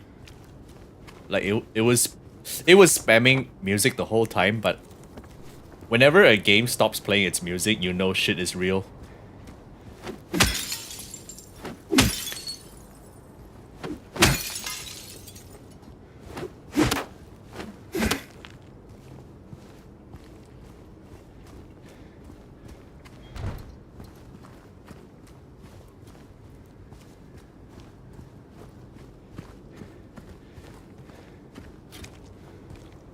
Uh-oh. That is the place.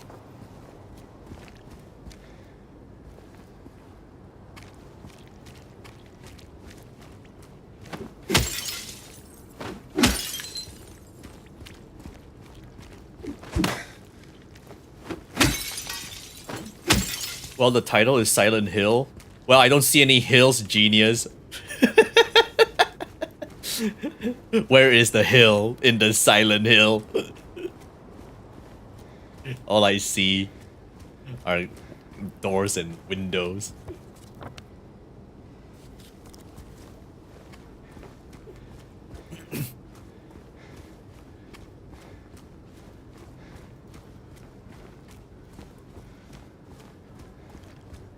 Okay. Okay, let's go. Let's go. Boss arena. Literally the only car here. Greenish blue car. That's the only car. Oh wait, no, there's one more.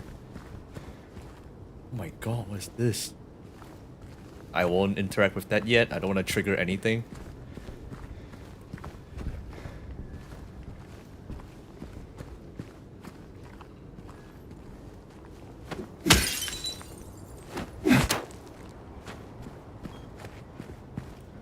The resident is evil.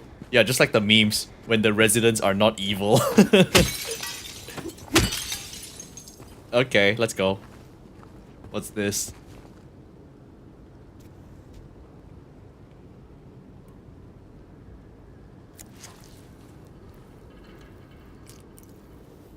Is the key to?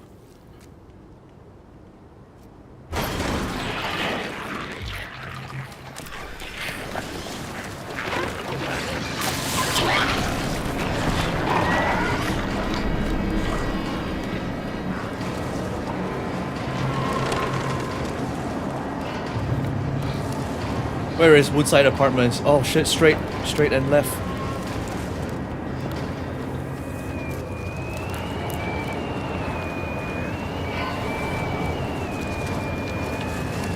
Guys, I am like really spooked out right now. I don't want to play anymore. Time to play Snowbreak.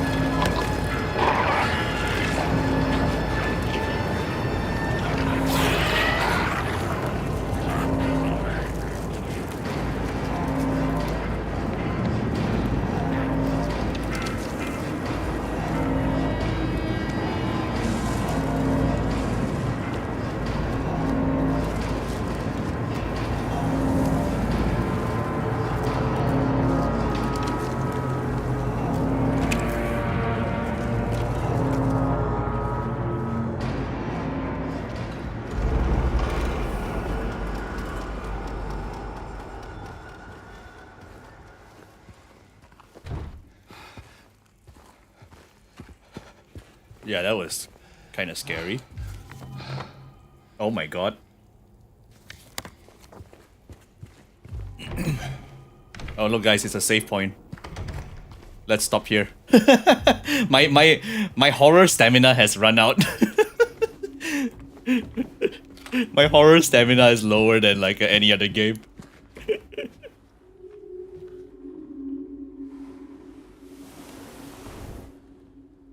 Of course there's like an intricate puzzle here. Like the unnecessarily complicated machine that has a puzzle.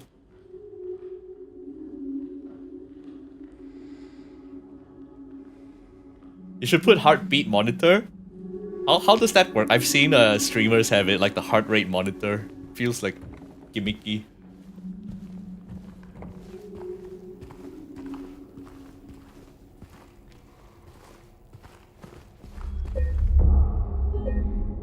Does it always create a new save each time unless I select it?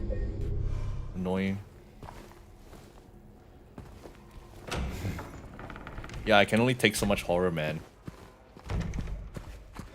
I like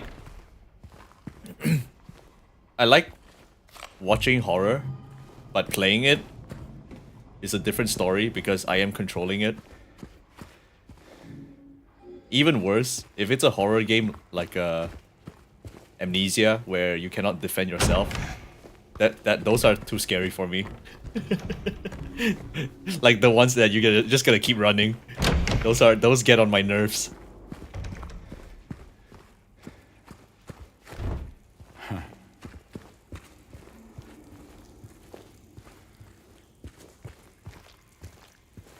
Outlast, yeah, Outlast.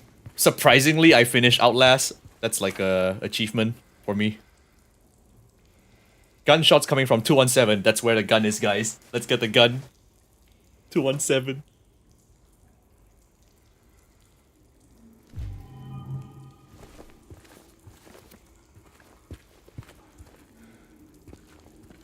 You know what?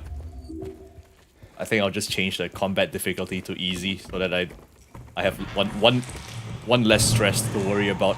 Hello? Is anyone there? Resident Evil Remake. I finished Resident Evil Remake. That's nothing. You get so many weapons in Resident Evil.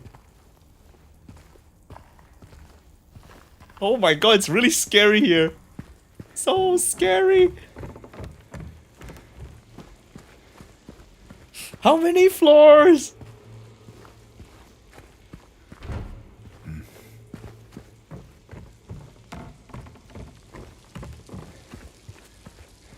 Having guns in horror game makes you feel safe, yeah. Just like Resident Evil.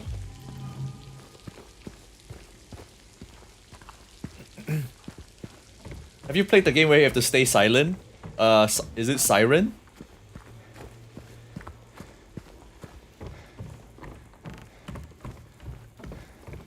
No, I did not play it. Have I played the Evil Within? I played 1 and 2. Oh shit, Evil Within was also super scary, I feel. Even though you had guns. Oh fuck, guys. I don't want to play this game anymore. Can I just like jump out the window?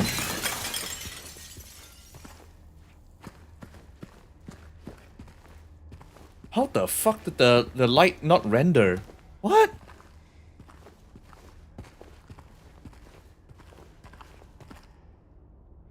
Oh. Oh no! Oh no!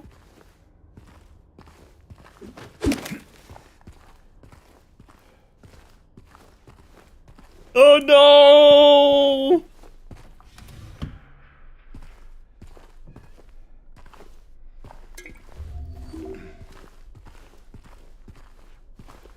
It's so dark!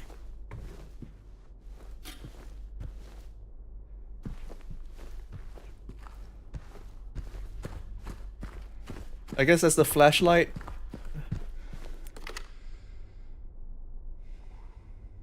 Ah! Ah! Ah!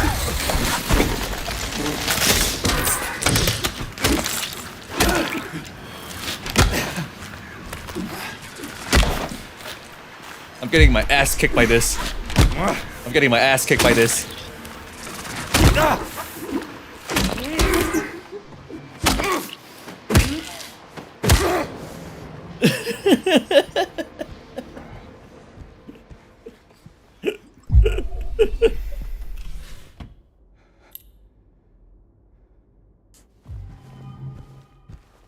These clothes.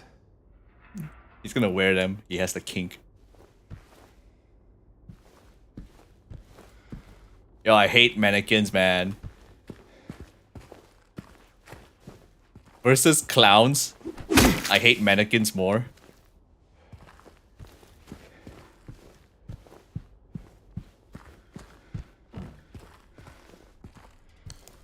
And also, I don't even know the attack pattern of that enemy. It was kicking my ass.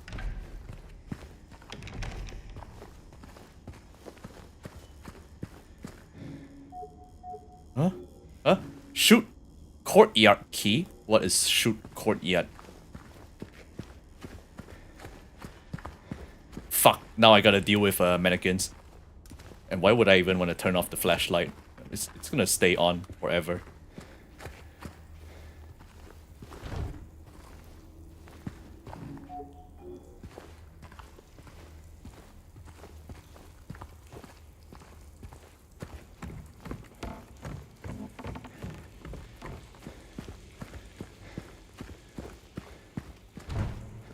There's nothing on level 4, right?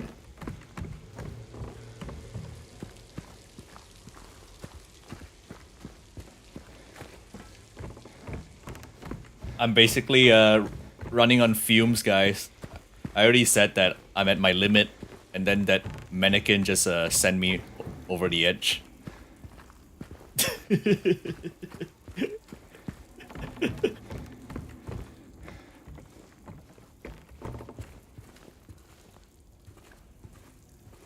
Is this the shoot?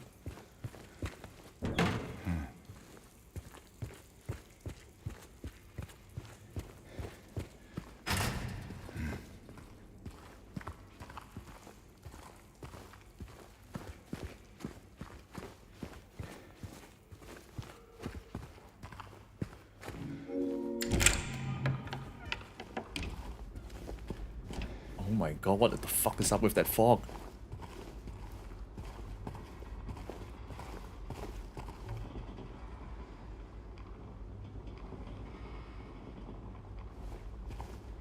Oh, you don't. Oh, the game where they kill you when you make a sound on the mic. I saw that game.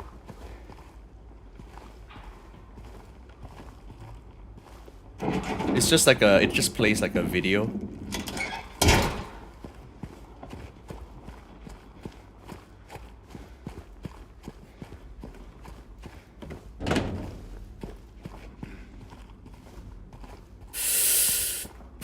That's where I need to go.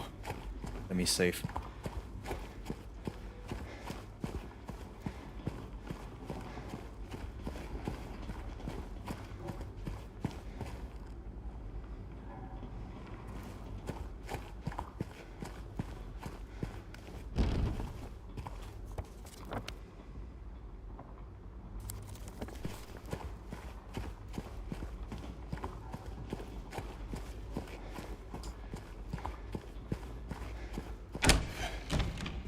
Play that after this.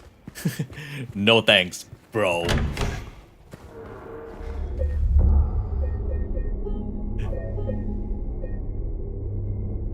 I am willing to admit, like, horror games scare me. There's no need to play tough about this. The fact that I can finish some horror games is already an achievement. Even though I watch a lot of horror movies, but playing it hits different. Fuck. Oh fuck, there's an enemy here.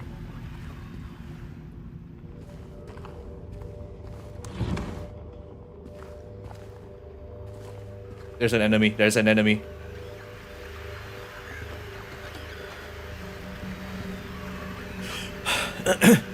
Deep breaths.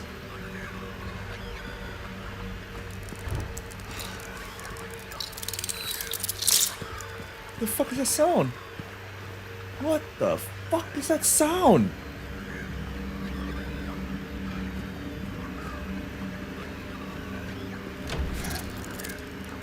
Is it a cockroach?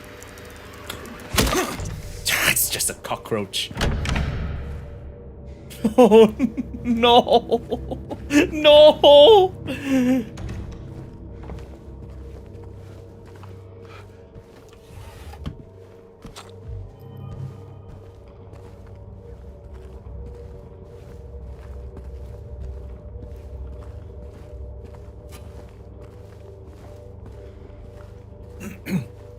You can't handle jump scare. For me, if I want to rate the scariest factor in horror, it's chase scenes. I can't stand chase scenes. Chase scenes stress me the fuck out. I get super stressed. Like that running area earlier. And then I had to check the map in real time. Yeah, that stresses me out. And why do I have to stick out? Gonna get attacked here. Gonna get attacked here.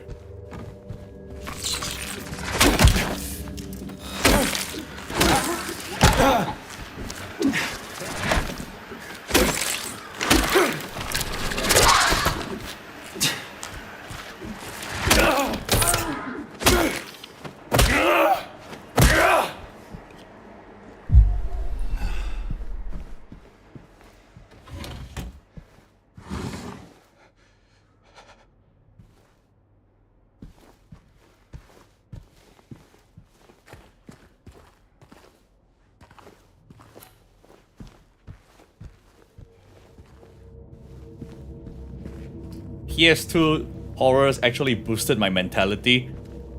I guess it's just different for everyone. Some people get used to it, like they get over it. Some people like me just don't.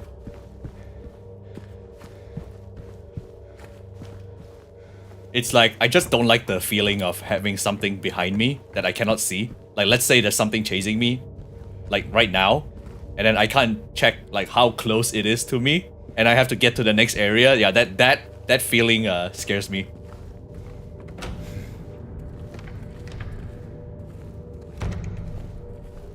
Especially when you're forced to run, like you can't eliminate the threat. So even games like you know, Dead Space, where you gotta run away from the regenerator, or Resident Evil 4, the regenerator, the ones that where you have to run away. Yeah, those those scare me. Oh no, that's what we need. Oh wait, shit. I triggered the scene.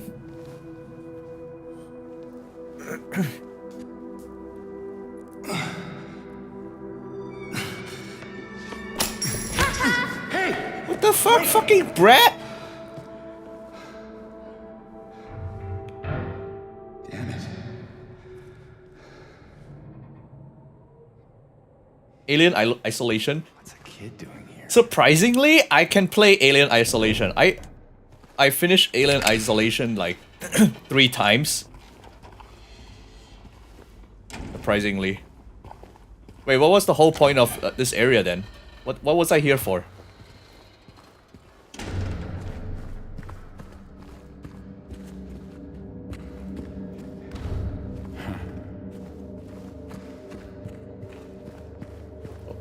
Am I missing something? What did I come here for?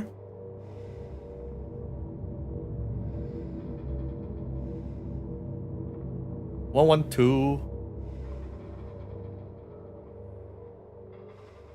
109.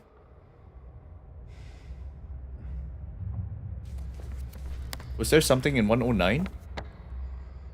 There's windows. Let's just go back for now. Let's just go back, save, and then change games. That sounds like a brilliant idea. Wait, where am I? This is different? No, this is the same. What's that sound?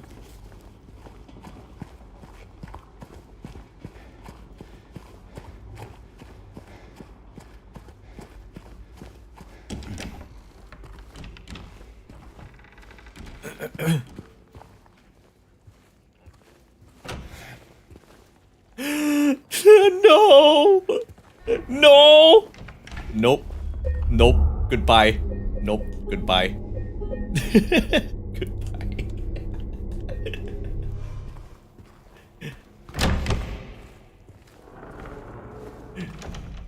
There's two of them. Is this on hard? Bro, the difficulty setting does not matter because it's scary, so it's already on the highest difficulty to me. The scares make it highest difficulty. I just want to like sit here and not leave forever.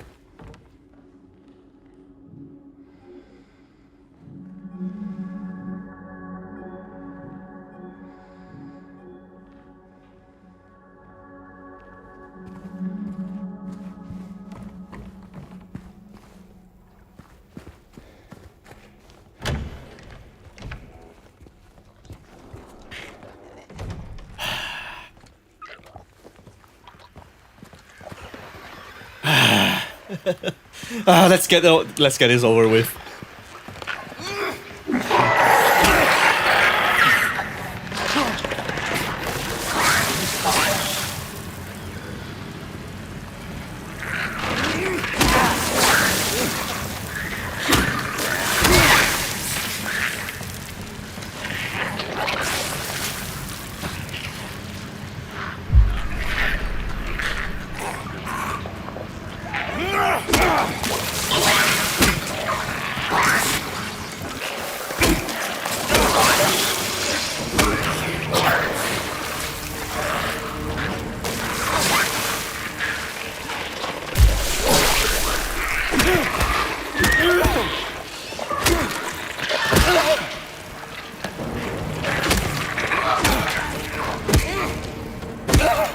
Fucking a combat game, man.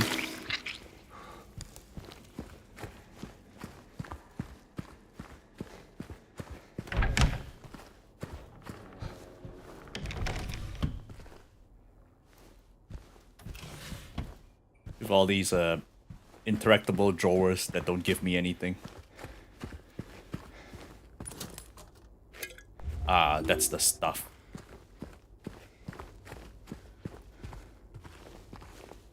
It's just Memphis and clone.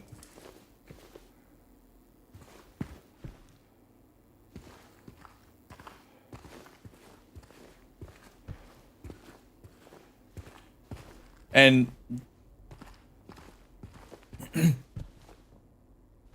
and they removed the they make your weapons not cleave, which makes it awkward. Like your attack doesn't cleave.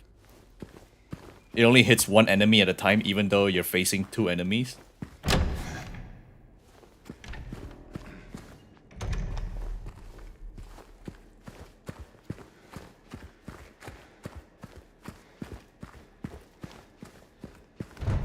LOL.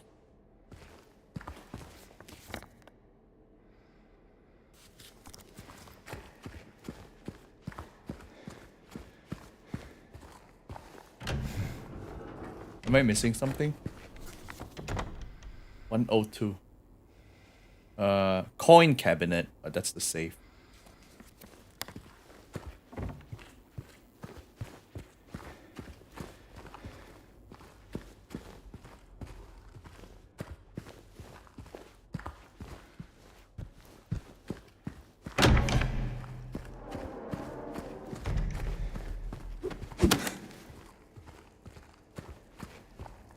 Huh? I feel like I missed something. Like my progression. I don't even know where I'm supposed to go next.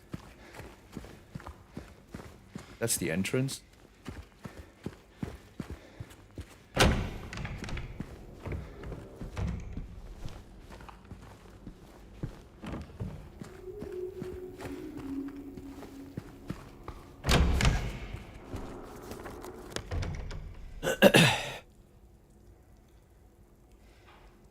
Upstairs, maybe?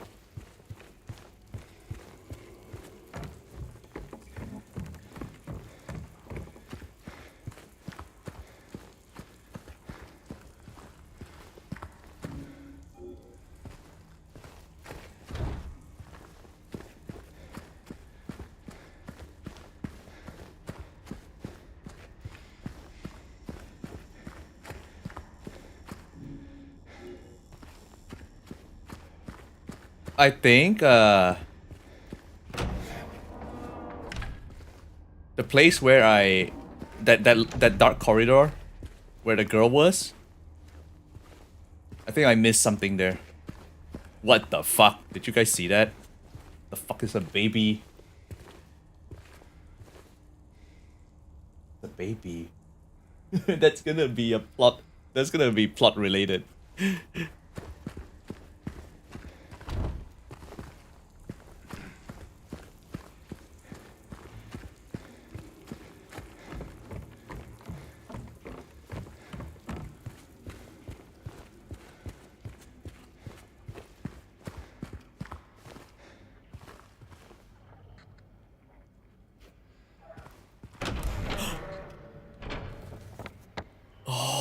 Fuck, it's this way, it's this way, it's this way, it's this way, it's this way. It's this way.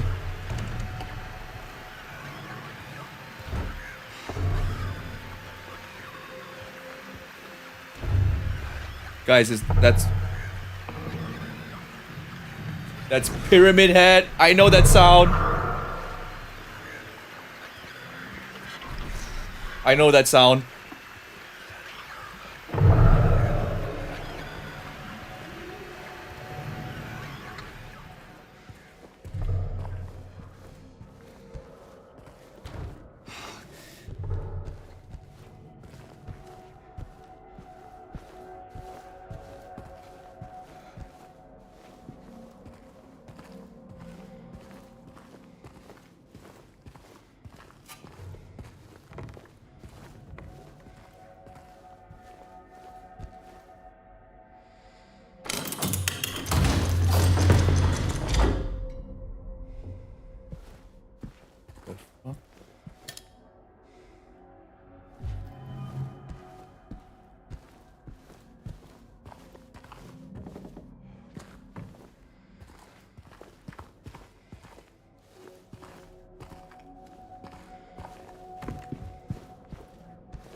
I'm not picking that key up yet because I don't want to trigger.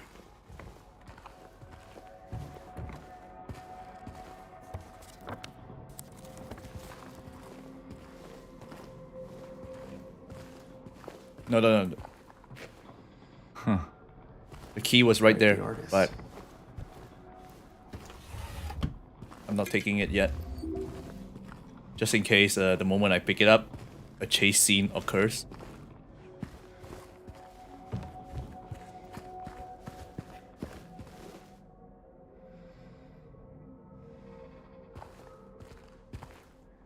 Alright, later, Keanu.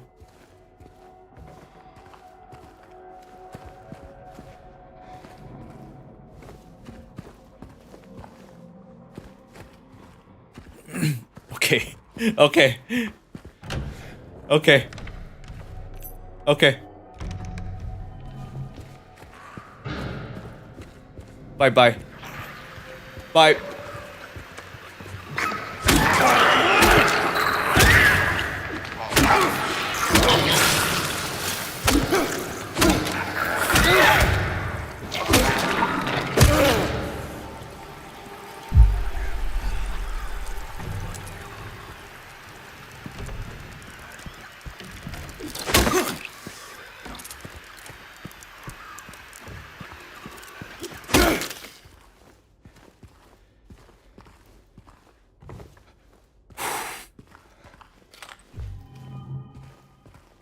How many ammos do I have so far?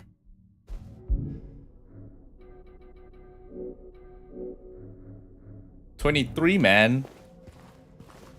Give me the gun.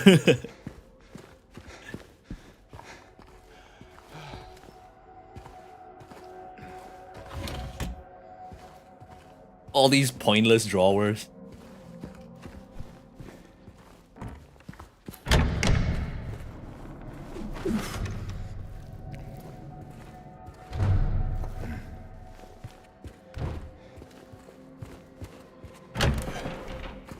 Okay.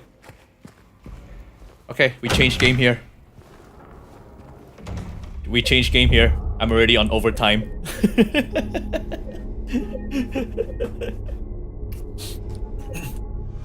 This is scarier than RE. To be honest, all the Resident Evil. I guess 7, RE7 is also kind of scary. First person view. Let's see, what can we play next? I need to recover my brain cells. Yeah, I actually reached my limit. Need the infinite ammo. Let me see.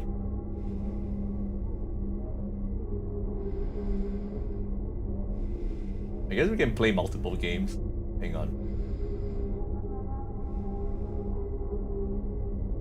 The atmosphere in this remake is too strong. Oh, really? Compared to the original? One second. Alright, let me open Snowbreak. Yeah, Snowbreak, man.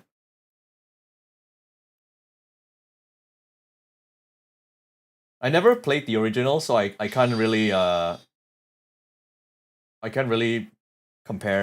make a comparison.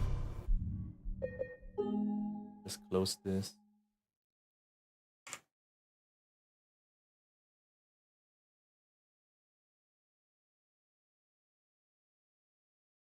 There, guys. No break. Back to my anime waifus. Back to my comfy anime waifus. Yeah, boy. Alright, later, bite.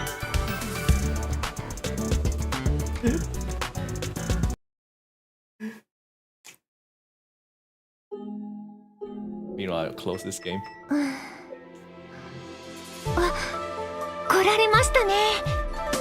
Oh, the frame rate. Fucking Silent Hill is killing the frame rate.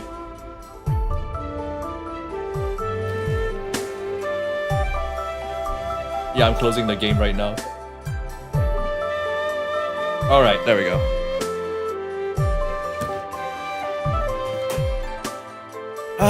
Okay. Clickbait. Nah, I haven't changed the title, man.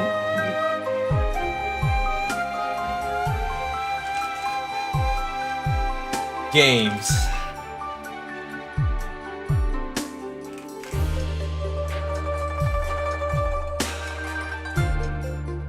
You know, I need to genocide in my Withering again.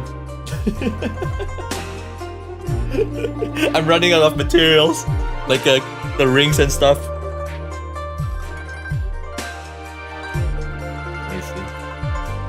Change this.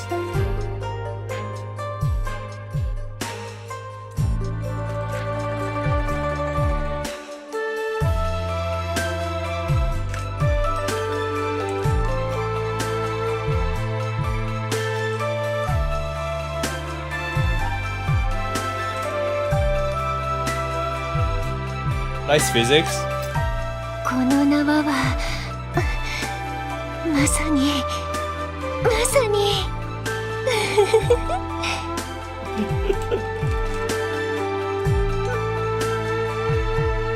Okay, change title.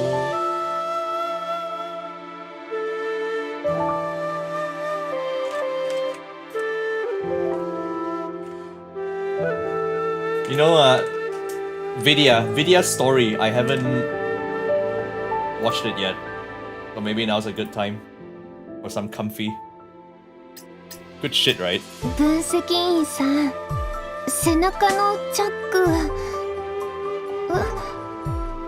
大丈夫ですか？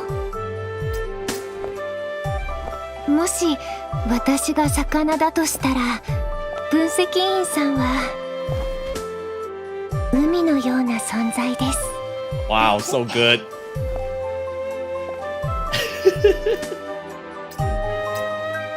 分析員さんは私のどんな髪型を見たいですか？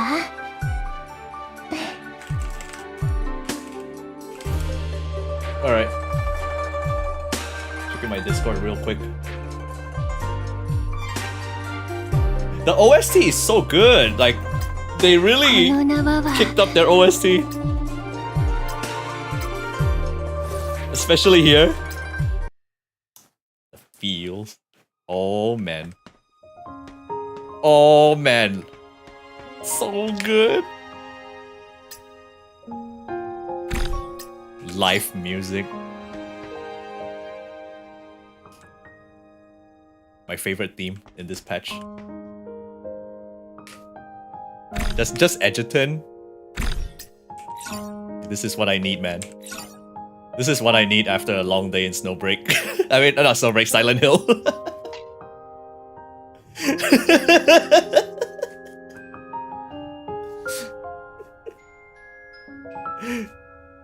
It's like I need some comforting from my waifus. Need rehab.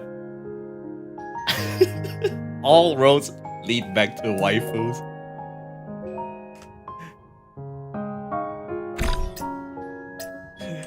It's only been 2 hours. That was the longest 2 hours I've ever felt. I play any other game, 2 hours just flies by. I play Silent Hill. That 2 hours felt like 5 hours.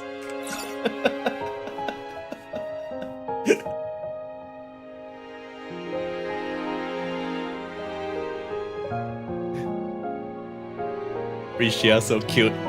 So cute. I just need cute stuff.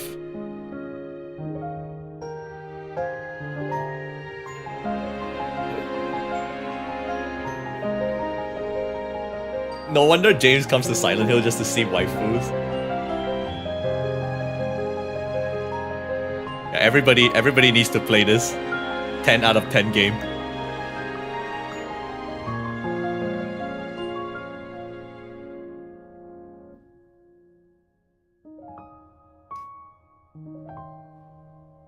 I already changed the game title. Now it's Snowbreak. Just refresh.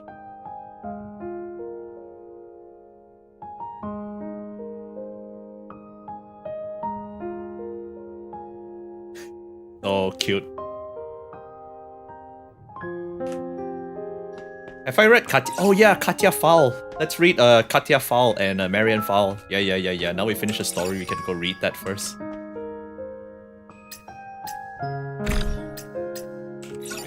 Need to chill, man.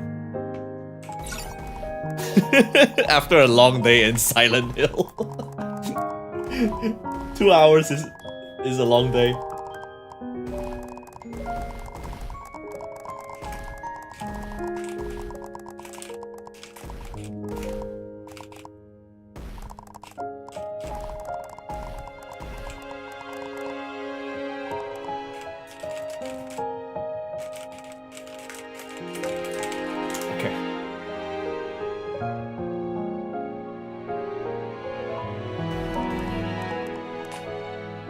Okay, let's see. Starting with Katya, since we were writing off the story. Here? Katya. Spoilers. Oh, no spoiler warning.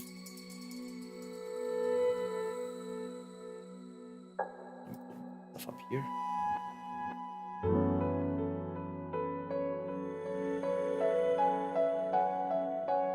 Short request for me to head to the medical bay immediately.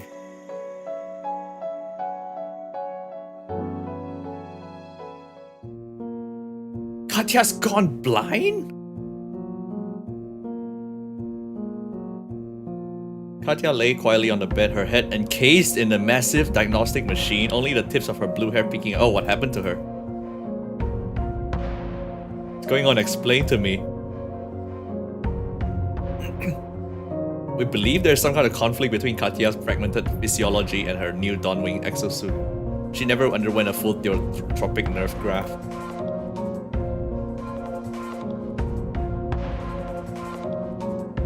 Oh, PGR story, I'll get to it. We got like a whole month.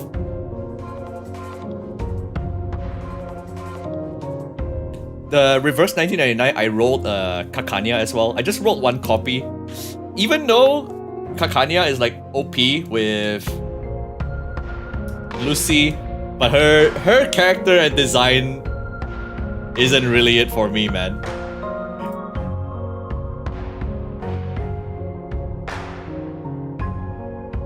How is this not that game? Man, this game is so far from dead. It's like the only niche right now. Hold her, let's go.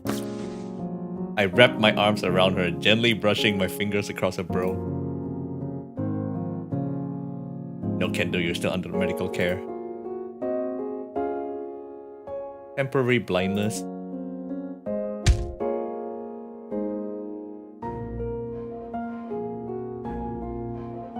Did I pull Nanami? No, we will Gamba for that one. Not yet.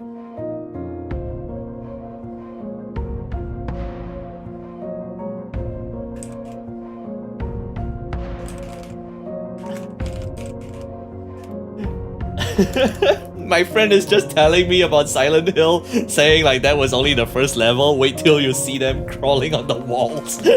Oh shit!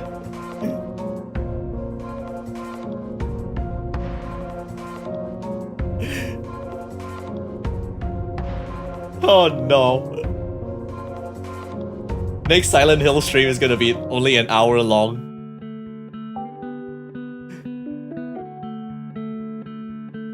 Damn, Katya looks so good.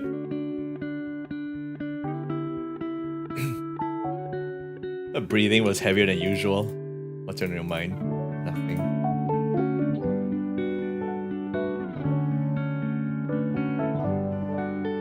In this state, even if you flirted with someone else right in front of me, I wouldn't know. It's pretty frustrating. I wouldn't do that to you.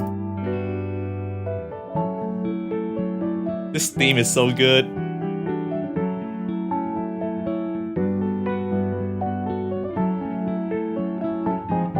I do have a few theories. If it happened when I wasn't around to keep an eye on you, it must have been just before the vacation. We were still in New Hantiro when Vidya and I were making that movie. Yeah, Vidya and him making the movie, that's the story I want to read. What else did you do besides blasting rock music? Nothing. Whatever the cause, it'll be fine in a few days. That's all that really matters.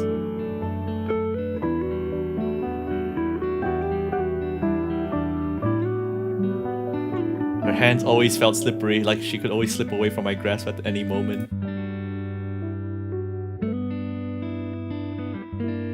What? That's why I developed the habit of interlocking our fingers whenever. The writing is so fire.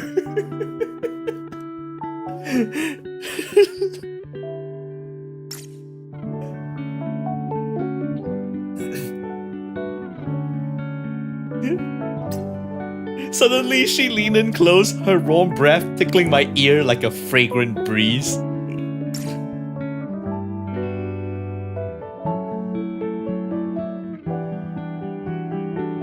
And this is the kind of translation I want, man. Whoever's on the translation team, they're having fun. Okay, that's pretty short. Oh shit. 8:40 AM, the adjutant walks into the canteen. As usual, he orders the standard workday breakfast, coffee, fried eggs, toast, extra sugar in his... Wait, is that our taste? Extra sugar in his coffee? He lifts the spoon, his arm forming a perfect angle. What are you filming?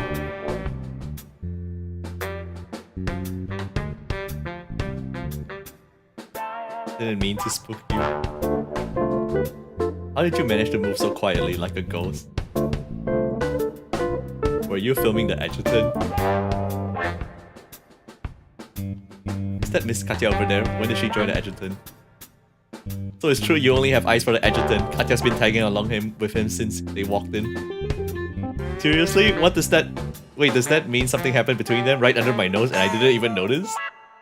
Your imagination is a little too wild. Oh, Chen Xing! Chen Xing's so cute, man. Technically, it was the adjutant who brought Katya along. Chen Xing, you've been hiding here too. You're blushing, Chen Xing! It was just a coincidence. The adjutant's been with Katya since yesterday. You know the reason, don't you? Yo, Darrow! I heard Katya suddenly lost her sight. She's waiting for Director Tao to return for surgery, and the adjutant offered to take care of her in the meantime. Hurt? That sounds a little too specific to be just hearsay. Well, if that's the case, we should go check on Katya, you know, to make sure she's doing okay. They jealous! Check on her? Like, figure out if she's really blind. I mean, if she can actually see, doing something to the adjutant would definitely get a reaction, right? Not following. That sounds like a solid plan, actually. The video you're in, right?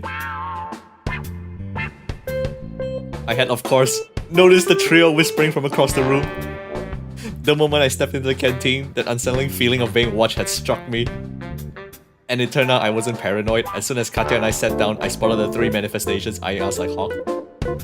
Now I watched them tiptoe closer, only to quietly take seats across from Katya and me without a word. I had a bad feeling about this. I smell fried eggs. Just a second, I'll cut a piece for you. Ignoring the burning stares from across the table, I speared a piece of egg with my fork and brought it towards Katya's mouth.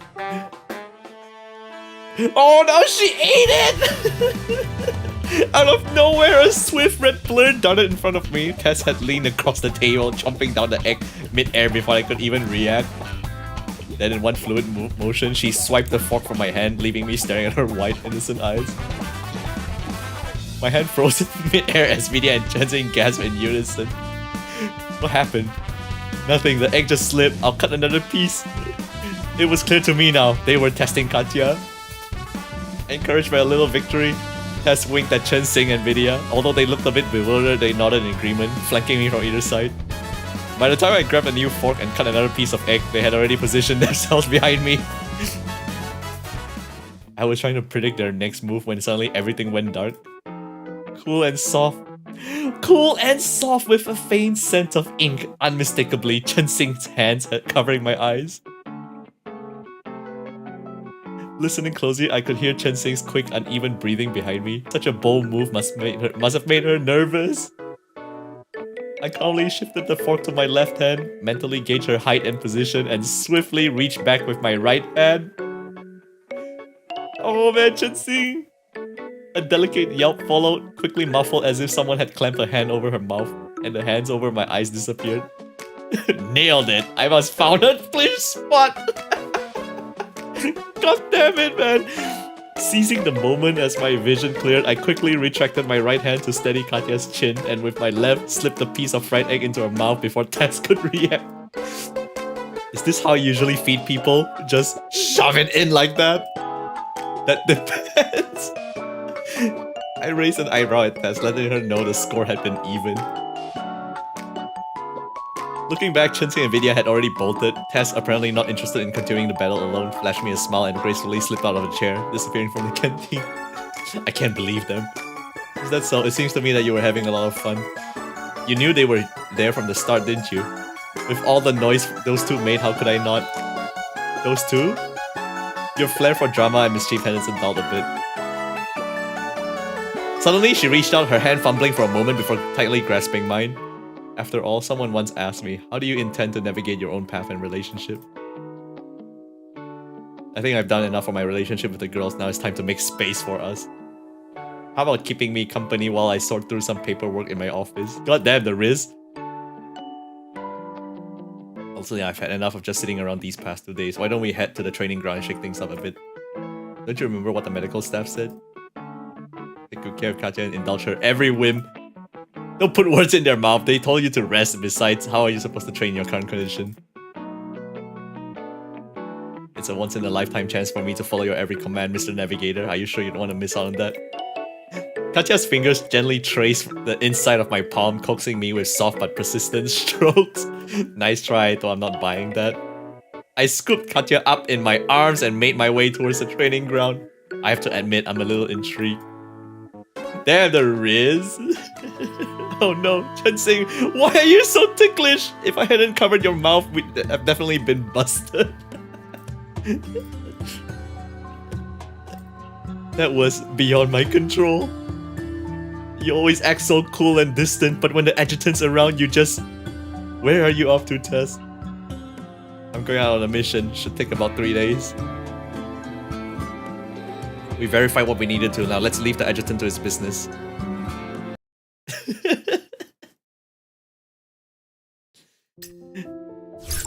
Oh, that's the training. The so-called training. 今日は退屈しないといいけど。よ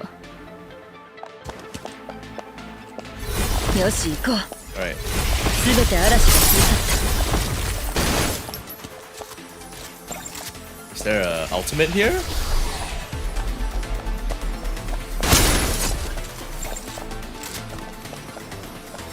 This one? 暗号化もできないの？得意分野よ。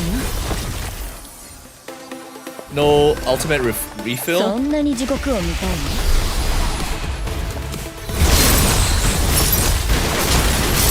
これで終わり？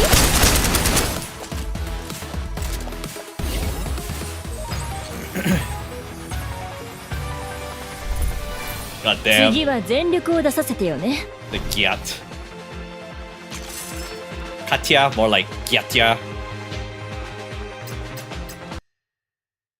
Playing Snowbreak just like rehab, like my brain cells are healing so fast just by playing Snowbreak. 10 o'clock, 2 medium-sized targets.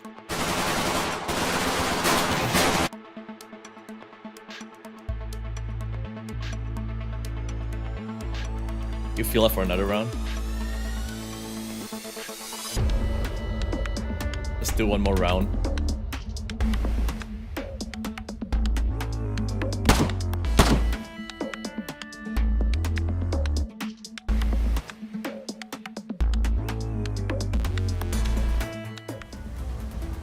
As I debated whether or not to step in to ease her burden, I suddenly felt a surge of power through my hand.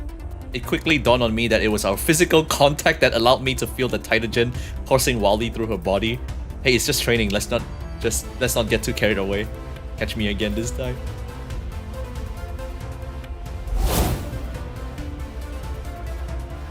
Just as she began to fall, she vanished again, only to reappear even higher. Over and over, she defied gravity.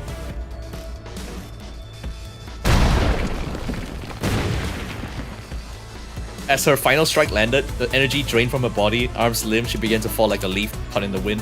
This woman's insane. Catch her. I leaped up and catching her midair. Her forehead was beaded with sweat, her cheeks flushed. She gasped for breath like someone who had narrowly escaped drowning.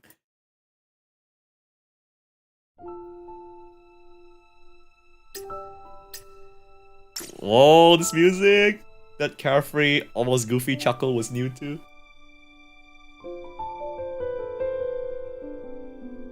She wriggled free of my grasp and gently ran her hand across my furrowed brow. You didn't have to push it that far. It almost looked like you were planning to go down with those drones. If this was real combat, that would have been the last-ditch move for sure. If this were real combat, I wouldn't let it come to that. Just as I thought, when I couldn't see, I was not afraid of heights anymore. When I was falling and when you caught me, I felt a rare sense of relief. Maybe all this time, it's not the heights I feared, but the sudden rush of uncertainty and emptiness that comes with them.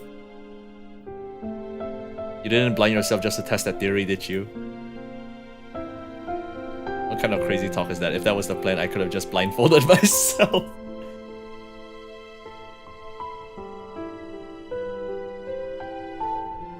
If you really want to know, just go to my room! Huh? In my room, the second drawer of my desk. Take me back and don't you dare make fun of me. Oh, what's in the room?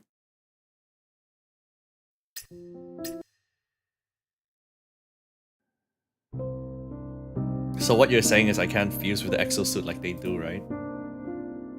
Affirmative.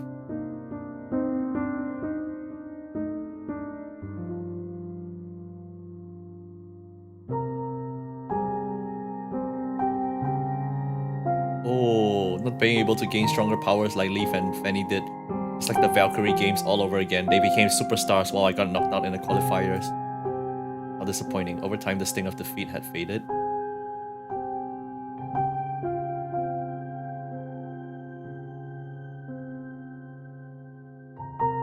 Oh no, her power has capped. In the past, she would have walked away without a second thought. Nothing had ever held her back before.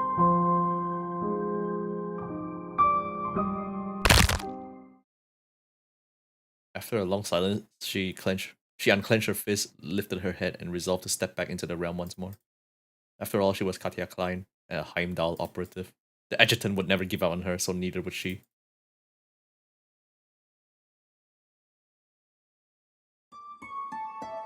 Oh, all the good music, man!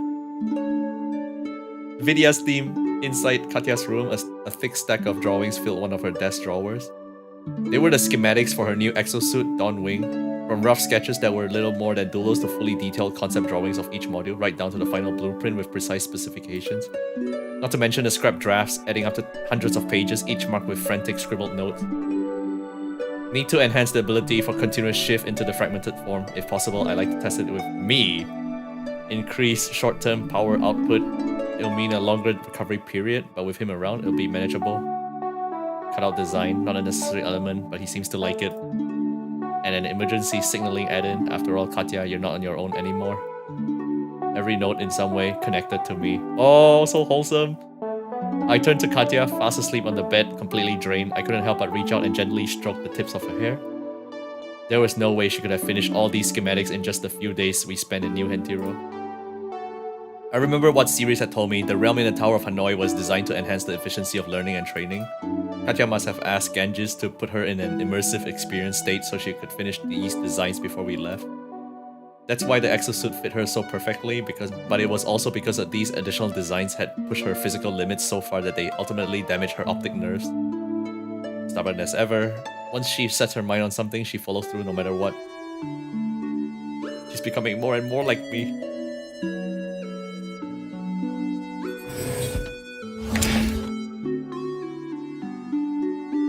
How did everything go? Oh man, look at this hack! Omega hack. She's super old. It went well, it was just a minor procedure. Something even an AI could handle without any complications. Just make sure to keep a closer eye next time. Someone decides to tweak their exosuit on their own.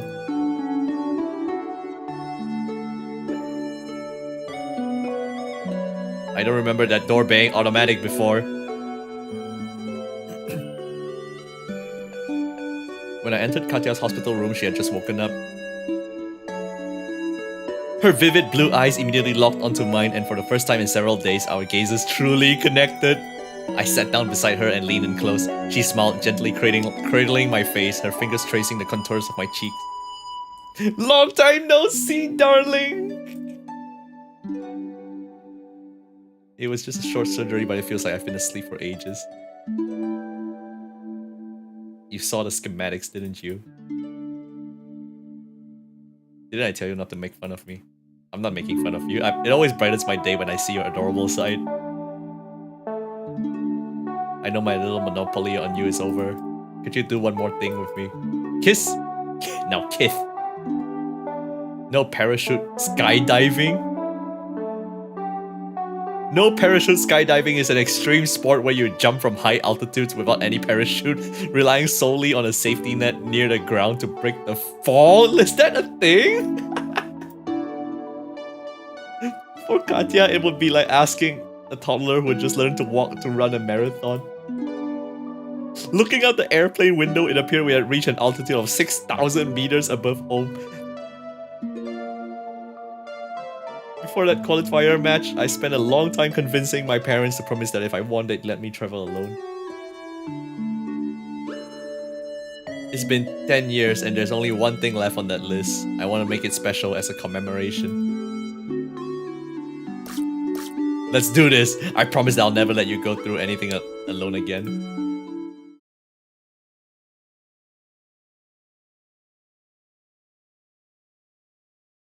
Hand in hand, Katya and I stepped to the edge of the cabin and exchanged a kiss on each other's cheek. And then we leaped into the open sky. Whoa! CG!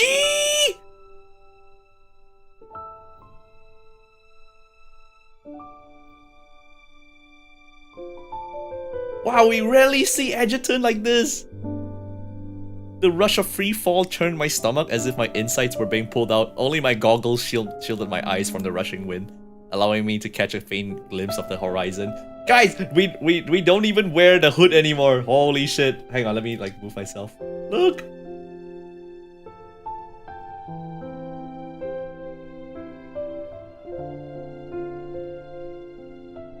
A strange thought crossed my mind. The sun, like me, seemed to be plummeting uncontrollably towards the sea, losing its light as it descended. So this was what no parachute skydiving felt like. Unlike regular skydiving, the primal survival instinct sharpened my senses. Interlocking hands again, man. In front of me, Katya looked more radiant than ever. She said something, but the roar of the wind drowned her out. Then, blue wings unfurled behind her, blocking out the sky and seemingly freezing time itself. Suddenly, I felt her hands firmly grasp mine, our fingers intertwining. Oh, another CG! We eating so good!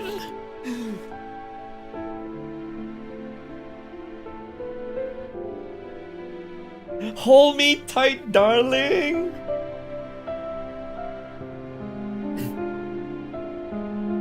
Despite the roaring wind, Katya's voice came through somehow, echoing clearly in my mind. Bathed in the golden glow of the setting sun, she gently pressed her forehead against mine. The warmth of her skin pushed back against the cold air, seeping deep into my consciousness. And with that touch came her thoughts and feelings, just like that time in the Yera's bunker when she fused her mind with mine. Our consciousness became one again. They had mind sags. But this time there was no discomfort, no stickiness or lag. My mind flowed freely into hers, observing everything with absolute clarity. I'm so happy. This method of communication, far more intimate and efficient than words, was almost addictive. We explored each other's minds tirelessly, losing ourselves in the moment, forgetting we were falling from the sky. The intense love flowing between us made time and space irrelevant. This writing is fire, man. They just go all out. In the vast expanse of the sky, there was no longer any room for conflicts, betrayals, or looming dangers. All that remained was the two of us locked in each other's embrace. I don't know how much time passed before a sudden jolt of resistance hit my back. The long, weightless fall came to an abrupt stop as we landed safely in a net just a few dozen meters above the ground. I slowly opened my eyes and just inches away, Katya's tear-filled eyes met mine, her gaze as deep and still as a tranquil lake. I reached out to wipe away her tears, but before I could, she burst into sobs like a child. After a decade-long free fall, she was finally safe in my arms, back on the land that welcomed her, and that she was now ready to fully embrace. Oh man, this writing, man. Absolute cinema. Absolute cinema. Next one. Marianne. The other wife. The masochist. Oh wait, guys. You know Marianne? She's getting a interactable scene, but that's only in next month after the patch ends. Let me show you the preview. Look at this.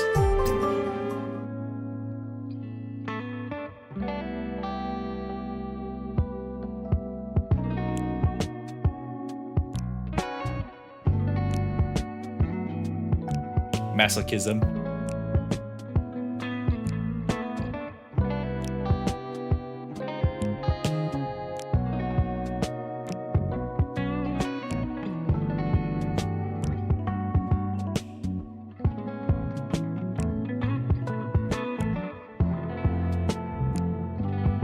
I wonder what she's saying.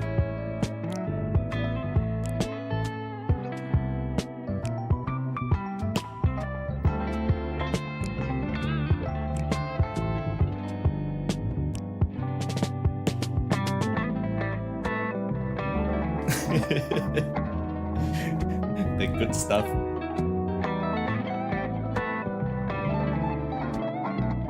The scene blindfold. Yeah, this one opens next month.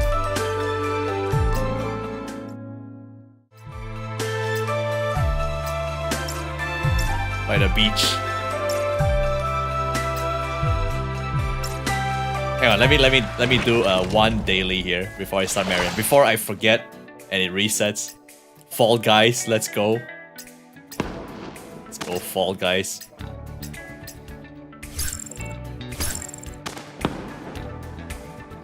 The devs know, yeah, the devs know what the player wants.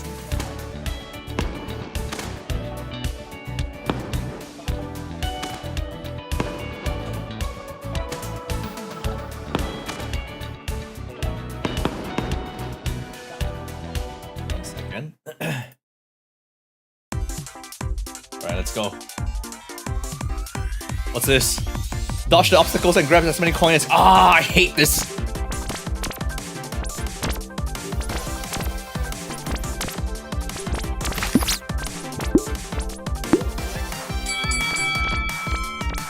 I need to find my alley.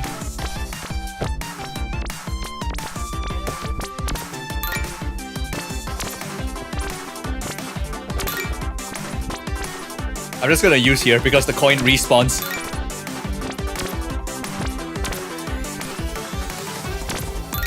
Get away, man. Get away, Fenny.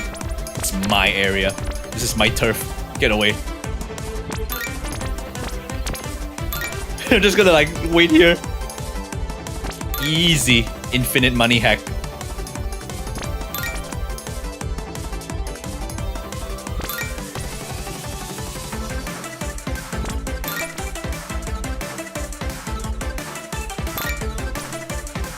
Look at them fighting over coins. Meanwhile, I'm just here.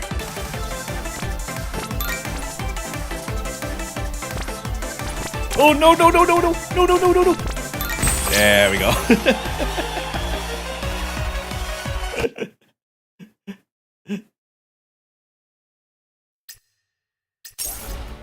Okay. Now for Marian's story. この縄は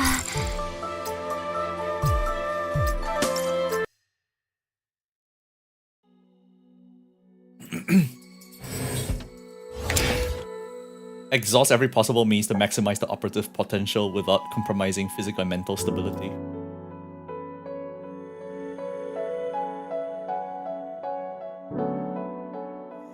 Oh, more Chen Xing!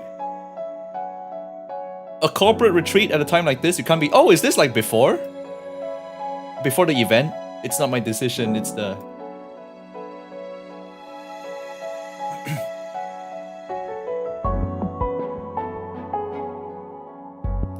Yow! The others were scattered around in the command room, some standing, others seated.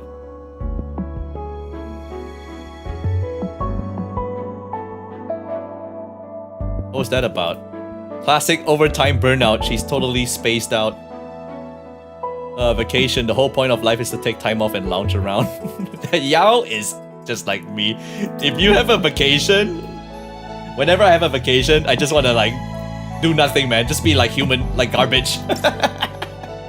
not go out or anything. Yao gave a lazy yawn, stretching languidly, then refocused her gaze on Chen Xing.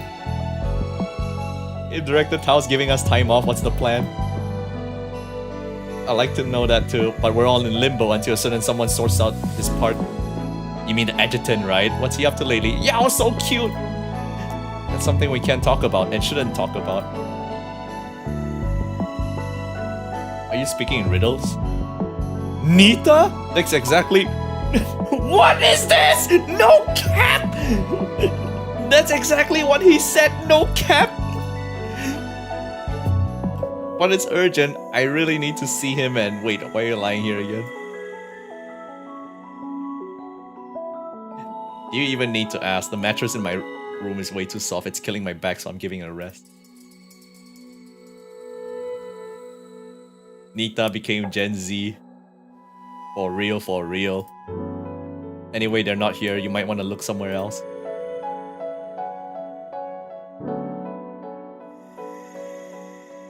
Wait, what happened? We're missing. Adjutant and Marion are missing.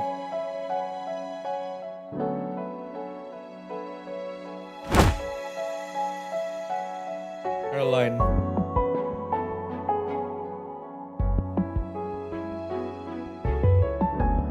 I've been looking for the Adjutant and Marion. The new exosuit Riptide is ready. Oh, this is before the event, and I was hoping to get them to check it out ASAP. Do you know what time it is? It's the middle of the night. You should really get some rest. I'll arrange for the Adjutant and Marion to see you first thing tomorrow.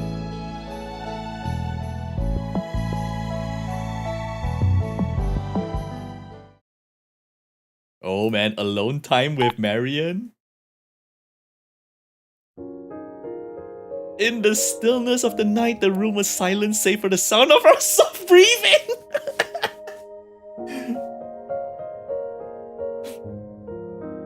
When the ringtone pierced the silence, she was nestled in my arms. One arm lay trapped beneath the delicate curve of her neck, while the other rested over the contour of her slender waist pressed against the soft, smooth skin of her lower abdomen. A soft murmur and a gentle stir, the brush of her hair against my chin sent a subtle tingle through me as Marion shifted within the circle of my arms, idling her whole. You're awake, aren't you? What is it? So how's Marion's special training going? Everything on track? More or less. I glanced at Marion. She appeared to be sleeping peacefully, her delicate face showing no sign of disturbance. More or less, well, just make sure you're both here tomorrow. There's work to be done. Oh, and one more thing. You and Marion, you two lovebirds, better keep a low profile in the company. Just a friendly reminder. And they just like took it all the way, man. The writing just took it all the way this patch. Like they don't care anymore. They're like, yeah, Adjutant's in love with everyone. What you gonna do about it? Caroline's tone had a teasing edge, but I chose to ignore it.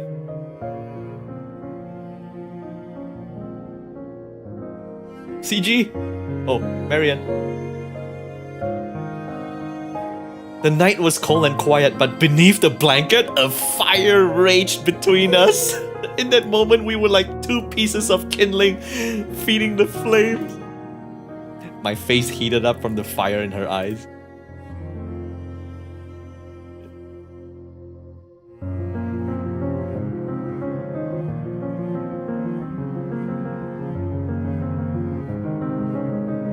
Gaze at her.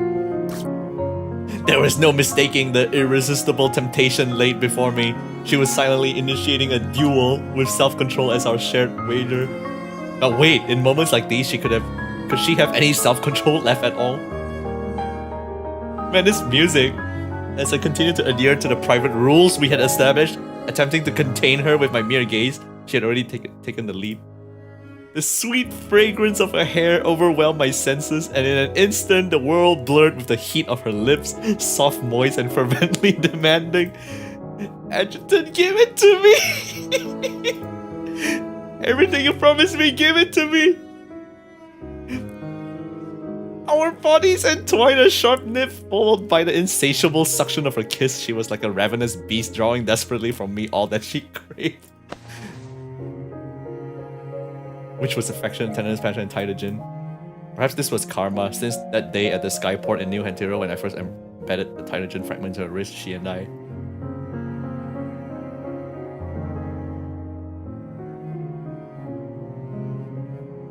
She debuted her newly learned move. Every inch of me from head to toe belongs solely to you. The student had become the master. In fact, her execution was irresistibly provocative. Whether in the past, the future, or this very moment, I am yours to command. But the specialized training for Tytogen adaptation, you were the one who initiated it, prioritized it, and commanded me to undergo it. She was right. To help Marianne shed the shackles of her past and grow stronger, to honor the courage she had shown, risking her whole own life and the possibilities it held, I had initiated a tailored adaptive training program for her to enhance her compatibility with Tylogen ever since our return to New Hantiro. And that was why tonight, like so many nights before, we were locked in this intimate embrace, our breaths mingling in the quiet storm of passion. Yeah, special training, alright. Guys, it's just special training. Of course, you have the right to call it off anytime, and I won't see it as you backing down. I just see it as another wonderful encounter you've granted me, a blend of reward and punishment. She and I were like two fish ensnared in the same net. Beyond the writhing and entwining in our shared comfort, there was simply no escape. As the night stretched on, there seemed to be just enough time for one more frolic in its waters, perhaps. Wow. The whole chapter was just fan service.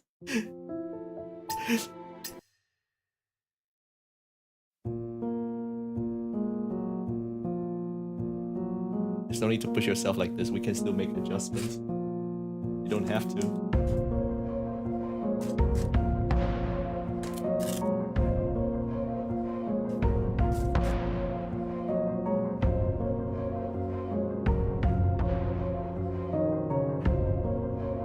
This game? This is the PC client. So your special training for her was all about, huh? For the record, I trust you, but you know, word gets around. Not everyone knows the full story, but people talk. I can't say for sure what they're gonna make of all this. What will they make of this?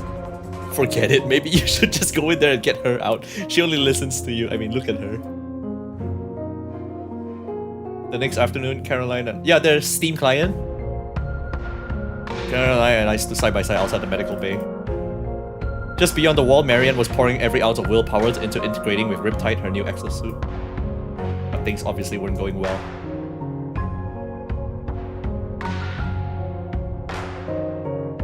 It's just a new suit of armor. Even if it's infused with the essence of awakening dust, I will not be bested by it.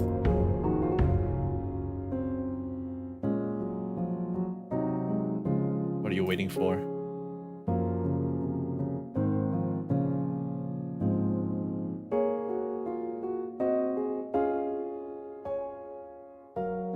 Is that how you think of me too, Marianne?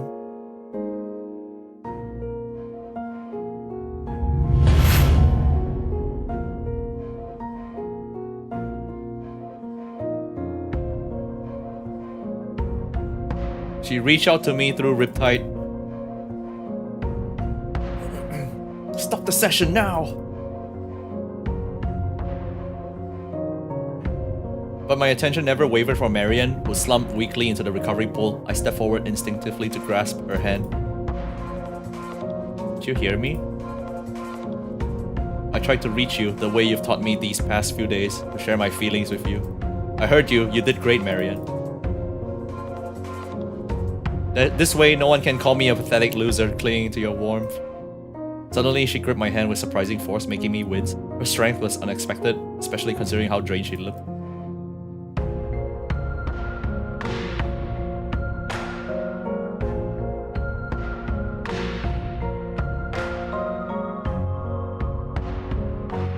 Can we help her take it off? No, Edgerton, it's better if I keep it on. I'm not pushing myself. It wasn't this exosuit that made a fool of me. The data shows Marianne is highly compatible with Riptide and responds remarkably well to the Tylogen interactions facilitated by the awakening dust fragments. Theoretically, Marianne should have fully integrated with Riptide by now. So what's the problem? These are where the irregularities are, but I don't understand why. It's almost like something to do with her memory or and emotions, perhaps. Uh-oh, time for the feels, guys. The thing about Snowbreak is that it's always like fan service, and then they just slap you with the feels. Slap you with feels and wholesome. You won't see it coming. Suddenly you're like, yeah, time for some fan service. Like you just start the chapter expecting fan service, and what you got in the end is feels. Adjutant, could you take me for a walk? Uh-oh.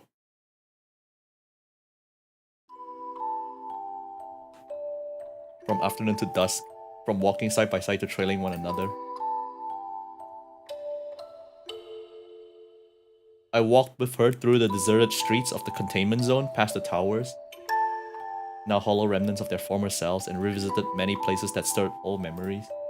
She remained silent throughout, her expression unreadable. Only her steps grew increasingly unsteady.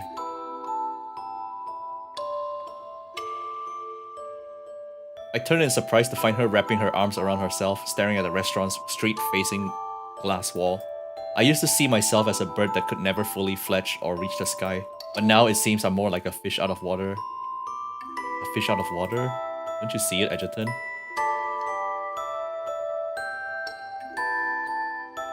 I knew what this meant. The same thing had once happened to me. When a creature, once weak and gentle, pushed down and oppressed for its kindness and humility, first taste the thrill of rebellion, of fighting back, of violence, they begin to crave more chances to vent, just as she was now, and in Marian's case, the violent streak of her proud lineage running through her veins was something that could never be erased. That's why I had been drawn to her, obsessed with her, always trying to help her unlock that door that perhaps should have stayed sealed forever. But now, as she began to show me this potential, even just a glimpse of it, I hesitated. Would it have been better if she had stayed in my arms, a harmless, fragile lamb, just as she had been before? Should we head back? Let's go in there. Oh, that's a no. Moments later, we found ourselves seated in the quiet remnants of the once bustling restaurant. You're probably wondering what's gotten into me, aren't you? Are you ready to talk about it now? Are you willing to teach me to embrace my darker side? I thought that's what I've been doing. Then how did I do? Did I pick it up quickly? You know, this reminds me of something from way back. The first thing you ever taught me. What would that be? You were quite serious, almost like a stern but caring uncle. Uncle Zone! You told me that when things that seem utterly contradictory are pushed to their limits, they end up becoming one another. So, Edgerton, why did you tell me that? What you said back then, does it still hold true today? Yes, Marian, even if others don't believe it, for you it's true as ever. Victims, when pushed to the edge, become the perpetrators. Those who seek pain will, sooner or later, become the ones who inflict it. Were you trying to tell me, even back then, that the things I've always thought were my weakness and flaws could be wielded as my strength? Edgerton, she could no longer suppress the urge to inflict pain, and I had become her chosen target, or perhaps I had always been the only one fit to hold that role. Do you know what's really been holding me back from merging with this exosuit? It's not the Titagen, nor the awakening dust fragments. It's you! Blood oozed from the back of my hand, meandering along the contours of her skin as before seeping into her alabaster palm. Ever since we returned from New Hentiro, the thing that's been tormenting me is an impulse I thought I'd never have, one I believe I didn't even deserve to feel. What is it, Marian? Say it out loud. What is it? Edgerton. I want to hurt. Oh no! Her eyes widened with thrill, her body trembling with intensity. Even in this moment, I could feel her struggling to restrain herself. But everything she had been taught, everything she had deeply believed to be right, had now become her greatest enemy. Say it, Marian. I want to hurt them. I want to make them suffer. I want to strike before those who threaten us even bare their fangs. In Skytopia, when you made us the trump cards and we crushed Roseanne together, I finally understood what you had been telling me all along. I now fully understand the meaning of my existence and what my true worth is to you. I realized what I am destined to become. This exosuit, it's stirring something inside me. It's forcing me to admit that I love this new version of myself. Once weak and vulnerable, the new Marian now thirsted for control. Once content with enduring pain, the new Marian was now ready to inflict it. From her childhood, confined and fragile, the beautiful girl before me had honed a spirit sharp as a blade. She had been a barbed whip, coiled and held tightly in her own hand, suffering in silence, suppressing her edge. All her life, she had lashed herself with it, driven by a misunderstanding of who she truly was. But today, for the first time, this whip crackled with anticipation, eager to deliver chastisement to her foes. Marion, you really want to do something wild, don't you? Yes! I gently maneuvered my wrist from a firm grasp, melding our palms together. Then go ahead, I'll be right there with you. Go soothe your soul with an unbridled battle, even if it's not real, even if it's a battle that only exists in the recesses of our memories. There you may fully unveil your true self and savor the nectar brewed from your innermost desires. Please, Edgerton, please be honest with me. This time may I really unleash myself, free from all constraints disregarding my status or stance, no longer suppressing my true self. I need you to give me a crystal clear command, may I? Absolutely. Marion's story is just masochist, man. Masochist play.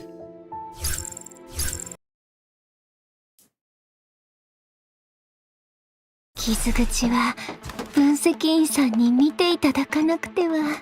終わりましたよ、カッポ。Oh, this is just surviving for like 1 whole minute. ここは任せてくださいね。手加減しますから。深海に沈んでください。リロードします。すぐに終わりますので。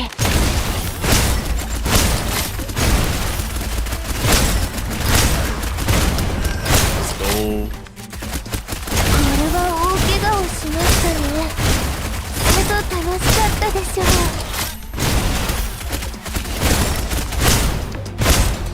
殲滅完了。です傷口に意義を与えましょう。So annoying, man. Every time they spam the bullets like that.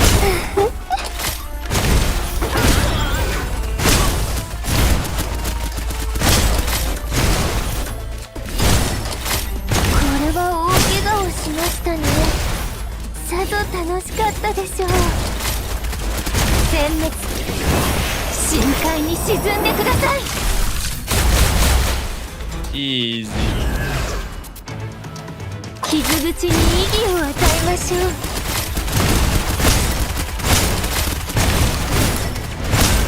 リロードします。すぐに終わりますので。殲滅完了。What's the purple enemy? This one? That's from the anniversary. Look at the gyat. Oh my god. The gyat.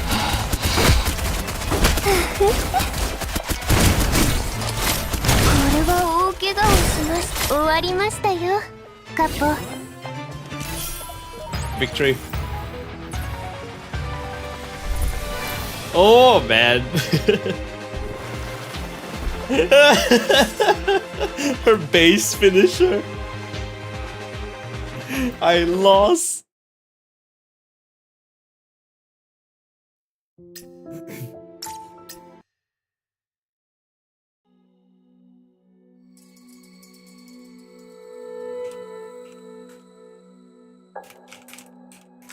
Oh, 1 second.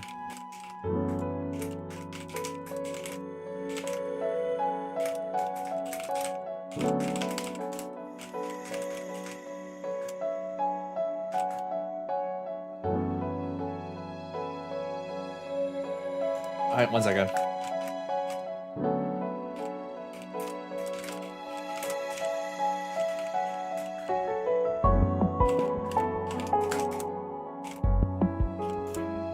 I know where she is, but I can't tell you.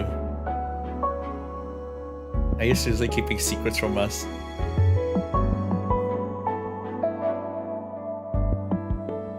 Do people play Gigaling? Yeah, of course. Always, all the time. The co-op in this game is healthy. I was surprised they had to ask, was it obvious what a girl newly freed from the inner demon that haunted her for years might want to do next? Do what? Sex? Am I right, my freshly fanged little piranha? Oh no! She became our little PogChamp.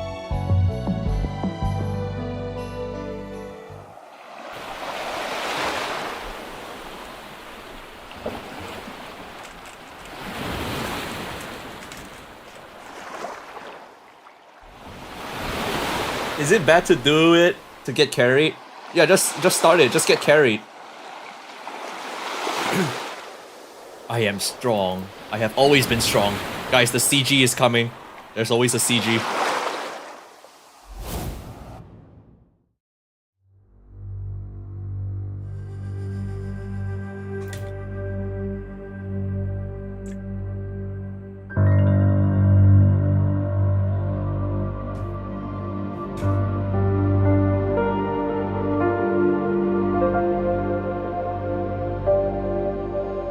We all have our burdens and scars to carry. You've never been alone.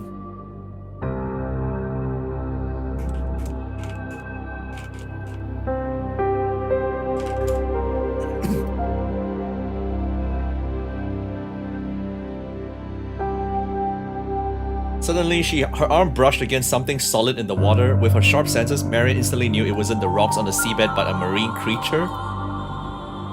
She caught the creature between her fingers, though it was no pushover, wriggling defiantly in an attempt to break free from her grip. No way. What, octopus? Oh, it's a fish. She slipped her index finger through the creature's gills and with a firm pull, secured the fish tightly in grasp. Got you, little rascal. A sleek, sharp-scaled, nameless fish thrashed in her hands, its body armed with spiny fins and ridges that sliced into her palms, yet she seemed completely unfazed by the pain. Nonchalantly gripping the fish, she stood upright and strode out of the water, heading slowly towards a small cabin not far from the beach. Wrapping the fish in a damp towel, she placed it on the table, letting it thrash its tail against the wood, producing a series of crisp thuds. Ooh, back view! God damn! The art is so good! She began meticulously inspecting her own body. You know, fish are fascinating creatures. She glanced at the fish on the table, musing to herself. Born in the depths, they spend their lives battling the crushing pressure and the relentless currents. So they develop tough, tightly knit scales, twist their bones, and reshape their bodies, all to master the art of survival, defying the ocean itself. They fight, they adapt, and through that, they gain the strength to thrive proudly in such a harsh environment. With no audience to applaud, they forge a resilience as deep as the ocean. She paused, letting her gaze drift between the fish and the curve of her own spine, before subtly shifting her stance, her lips curling into a clearer smile. But without guidance, a fish would never realize the fierce, untamable nature it possesses. I once read something interesting in an old cookbook. You'd never guess what it said about fish. Cattle, sheep, pigs, and many other creatures we place on our dinner tables, all of them can be calm before they are slaughtered. But fish, you have to knock them out with a club or slam them against something hard to stun them. Only then you can gut them, sever their nerves, and calm them down for good. Otherwise, they struggle right to the very end. And once they are fixed on a target, even if it's a human bait, they never relent, refusing to let go until the bitter end. Yet to most people, fish are seen as weak, fragile things, destined for the chopping block. And without limbs, even the struggles seem almost pathetic. And that's you, little fish. Refocusing on the fish, she leaned in slightly. We're the same, aren't we? We are both prey. We know all too well what it's like to be in that desperate, helpless position. No one understands the struggle and vulnerability of prey like we do, and beneath it all, the fierce thirst for revenge. As she spoke, she casually picked up a pendant earring from the table, dangling it before the fish. Just like that. As expected, the fish, desperate and dying, mistook the earring for prey and lunged with every ounce of strength it had left, its tail smacking the table. But Marion was quicker, snatching the earring into her hand, her eyes wide with a grin as she leaned even closer. So when I become the predator, I'll be far more dangerous than anyone could ever imagine. The sea wind whipped through, flinging open the wooden door. Waves crashed outside, muffling the faint splash of something being tossed back into the water. Marion stood empty-handed, a familiar smile playing on her lips, though something about it had subtly changed. Silently, she melted into the deepening night. She was ready to return to Yggdrasil, ready to proudly embrace a new life as the predator she had become under his guidance. Filled with a fighter's spirit, she was about to challenge that person and everyone else to settle long overdue scores from the past. And yes, intertwined with her ambition was a personal longing, her deepest desires. In the moonlight, the svelte girl traced the shape of her ring finger. Oh shit, guys, the foreshadowing! She traced the shape of her ring finger, murmuring softly as if bidding farewell to the weakness she had left behind. Father, brother, you don't have to worry anymore. The heir to the Androtia Enterprise, the son-in-law who will bring honor to our name, my master. He's already waiting for me. I just need to catch up with him. God damn, the writing is fire, man. It's like just telling you, oh, we're gonna marry her soon. Marry Marion. But yeah, now giggling. Just do this one. Oh, this one's finishing. You only need to do this twice. 1,000 points.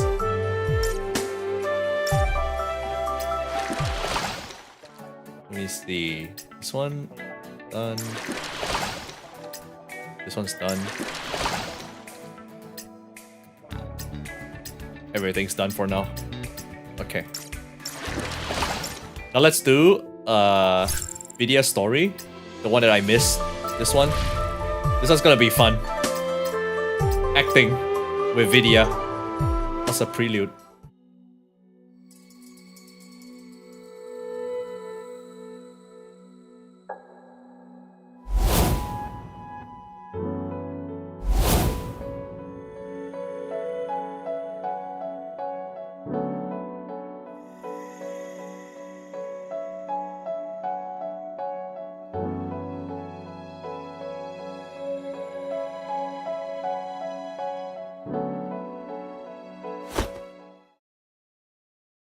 Have we finished the pot already?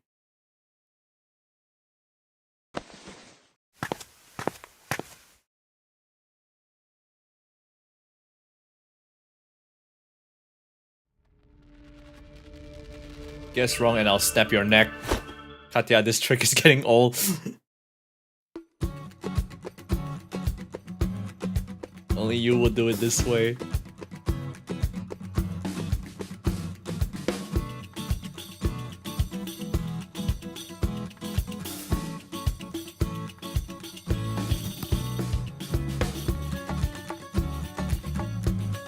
Why don't we slip out for a drink before she returns? Miss Katya, what are you doing?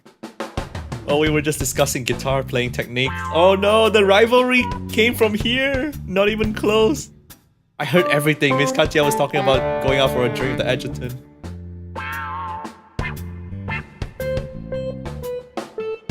Oh, this is a prelude before the summer event?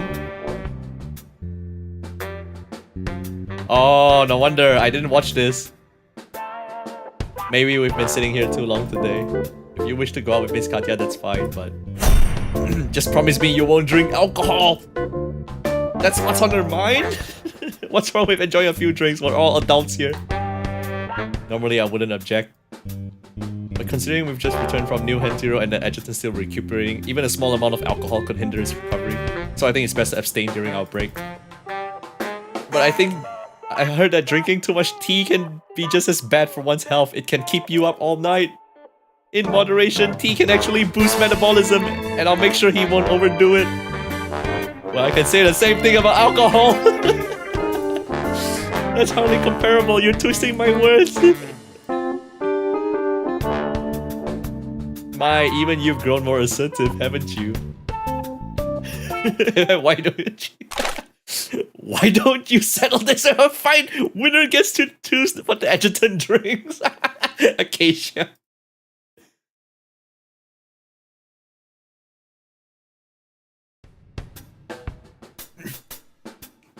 Why are y'all staring at me like that? I was just trying to lighten the atmosphere for the adjutant.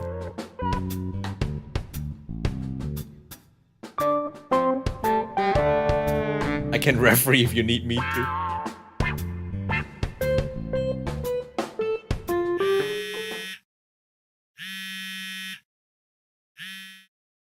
You have another date?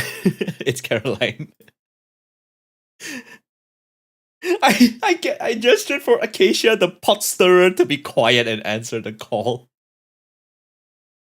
Wait, what? Adjutant, do you have a minute? I knew it. Caroline is on it too. I mean, on what now? Wait, is Acacia there with you? Yes, but you can ignore her. What's up? Oh, nothing major. I just want to let everyone know that we'll be having our getaway at Orilla Water Park on the east coast of home. A water park? I wasn't aware there was one in the area. It's a confidential project by the company. Initially built to serve as a set for a reality combat show. After the old board failed, it was mothballed until recently when they decided to repurpose it into a holiday resort for exclusive employee use.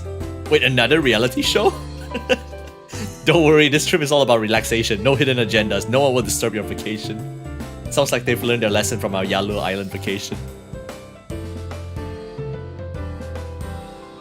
Water park combat show. What's Acacia mumbling about over there? Just ignore her.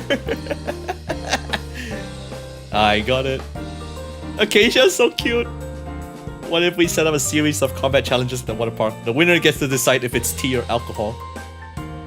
What does the water park have to do with drinks? What do you guys think? Can anyone hear me? It feels like I'm the one being ignored. Compared to your first suggestion, this one seems a little more solid. If the adjutant approves, then I'm on board. I just said a little more. We'll still need to work out the rules, right? Leave that to me, one of the most professional amateur producers around. After developing 2 games, I figured out the secret to winning. Can anyone fill me in? I've been lost since the start. Okay, so essentially... I think I get it. If you're all set on making this a real contest, I can help out. Excellent. My preliminary plan is to split Katya and Mary into 2 teams with other operatives. Then the 2 can compete against each other. Team-based challenges will add elements of strategy and randomness. I'll pass. There's no way I can compete with a bunch of manifestation. Doesn't it seem a bit petty, having so many people compete over a little tea versus alcohol debate? You have a point. Perhaps we could up the stakes to spice things up. Spice things up? How about the winnings, I guess, to take the adjutant to an underground dungeon, tie up, and use a soap to whip? That's a lot of censored words, and isn't that more your personal hobby? Is that a bit too much? The brochure says there's a hotel in the water park. Correct. The vacation lasts several days, so everyone will need a place to spend the night. How about with the winning team gets to share a room with the adjutant? Wouldn't that be a bit overwhelming for him? So many girls at once might wear him out. Maybe we should take turns. Winners first. Give a confident grin. I can surely handle it. Giga chat. Acacia. What now? Nothing. Just feels like no matter which team prevails, you're the real winner. We are. Let's put the price discussion on hold for now. With all these new plans, I'll need to tweak the vacation proposal. Need any help, Miss Intelligence Officer? I told you not to call me that in front of other people. You just rest up for now. After I hash out the details, I'll confirm it with you privately. And I guess we should start recruiting team members now. Oh, so that's how the summer event started. The girls have been under a lot of pressure lately. We definitely need a chance to unwind in a more friendly and peaceful way, of course. Friendly and peaceful? Do you really think that's possible? You're still here? That's what they call a successful backdoor play. Are you forming your own team, Acacia? Nope, I just want to chill during the vacation besides. The battle might get even more intense than our real ones. Don't worry, I'll handle it. Just kick back and enjoy the show. I hope so. What now? Scoot over. I stay up gaming last night. Need a nap. I took a look at her and noticed faint dark circles under her eyes. I move aside resignedly, shaking my head. Leave your arm there. I want to use it as a pillow. You're unbelievable. Amidst Acacia's kitten-like snores, I soon drifted off. That's so cute. Oh, what, there's more? When I woke again, I found myself back in my room in my pajamas. Acacia, she can also be quite sweet sometimes. She carried us to the room and changed our clothes. Katya and Marion? The 2 girls had just at the same time sent me similar invitations. Adjutant, please join my team. As my guardian, shouldn't you be on my team? Oh my god, they cooking. Okay, let's see this one. Vidya, the other girl. So cute. 第一幕から壁に拳銃をかけておくのなら、第三幕にはそれが発砲されるべきである。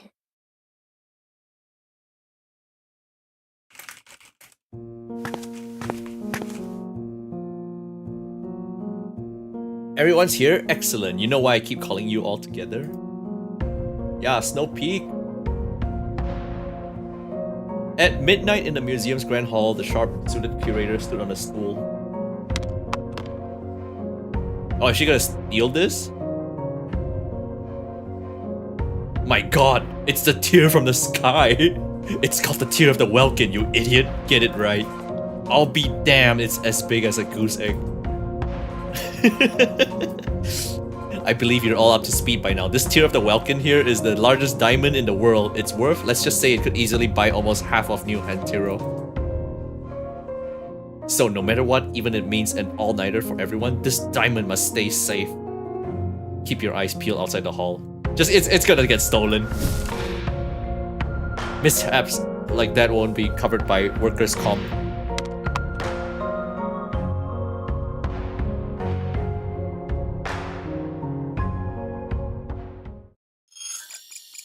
Frisia? Hehe. The young hacker thrived in this unpleasant sanctum. Her fingers dance across the keyboard, successfully merging the feeds into a three-dimensional hologram of the museum's layout. It's like that meme, the black guy pressing a button on the laptop, hacking hacker man. The hologram not only pinpointed surveillance cameras and electrified fences, but also highlighted the security patrol's routes. There we go. Password. This is the temperature of desperation. Come in. Ignis, this place could use a little cleaning, don't you think? Dr. Ignis! Well, I call it strategically organized. Everything I need is just an arm's length away. Perfectly efficient. What kind of logic? My knight, aren't you gonna discipline your sister? I have been casually observing from behind, amused by their usual bickering. With Agev yanking me into the fray, I had no choice but to walk into the room. I made my way to Ignis and lightly smacked her on the head as a symbolic punishment. That hurt. Oh, look at us! Damn, look at us! Maybe we should get down to business.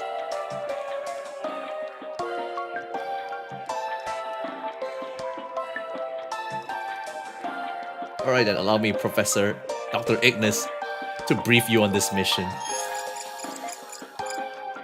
I'm sure you've heard the new reports about the Tear of the Welkin. Tomorrow after the exhibition, it's scheduled to be handed off to its new owner. Silent Hill 2, I streamed for 2 hours. You can rewind to the first 2 hours. I played for 2 hours and then I was gone. I expired. I'll continue again. We're going to nab that diamond and spoil his day. So this is another mission based on your personal whims, isn't it?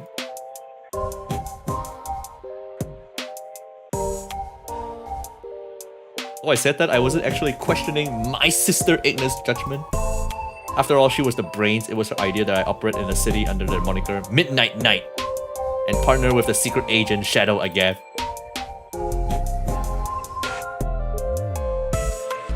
Ignis, can you disable the security system? You guys will have to take care of them yourself. As she spoke, she casually tossed a pistol my way, which I snagged mid-air with ease. The good news is that most of these defense systems can be brute force. In a literal sense, I've equipped your guns with silencers, so go wild. Alright, let's hammer out the final details of our plan.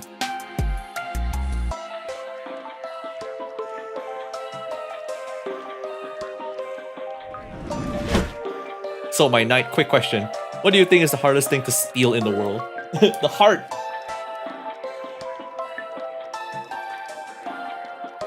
Just indulge my curiosity for a sec, will you? The human heart. Elusive and unpredictable. That might just be the hardest thing to steal, I say. Thinking outside the box, we are very much alike in my knight.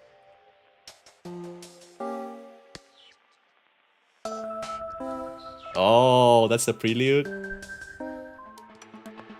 2:42 a.m. Step 1. The museum's vicinity is tightly secured. We'll need to jump from a nearby building and parachute onto the museum's roof. My knight, can I hold your hand? What's wrong? I'm terrified of heights. Since when? You were perfectly fine during our last skydive. I just can't say no to her, can I? Reach out to her. Her smile. Before Agav could latch onto me like a koala bear, I grabbed her hand and jumped.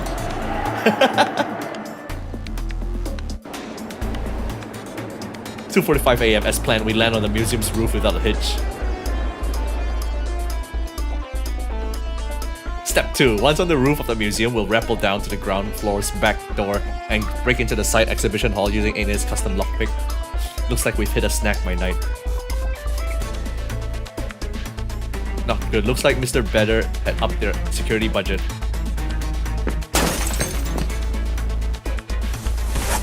Blood trailed from her fingers down to her wrist, then dripped from her elbow onto the ground. She simply wiped the blood with her other hand to prevent staining her clothes. Then she turned to me with a grin. All set, let's get in there.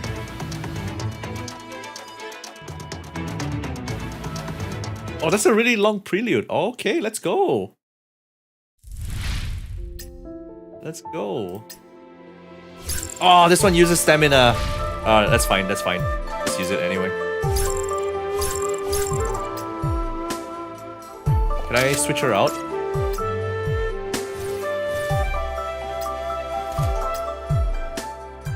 Alright, this is fine.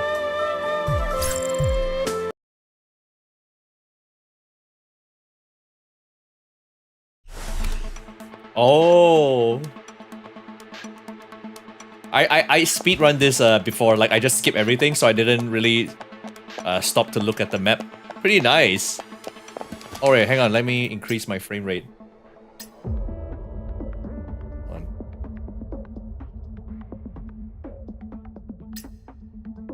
Put it at 120. Much better. 異常なし。それにメイン展示ケース内のダイヤモンドはやはり偽物だったわ。おそらく今回のターゲットを2階に隠したわね。周りの仕掛けにも注意して早めに行動を。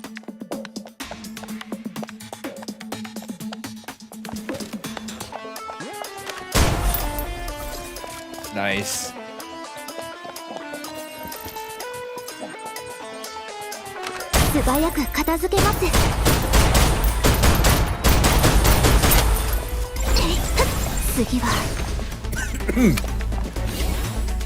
Oh, this level design is nice.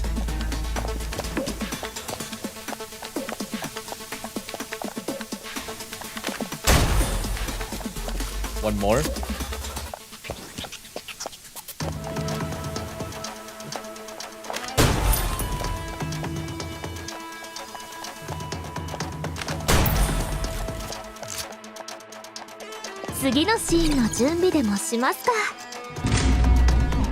They haven't really told us the context yet. I guess they're like acting. あいつら心底この仕掛けロボットを信頼しているのに残念だがただの見かけ倒しに過ぎない。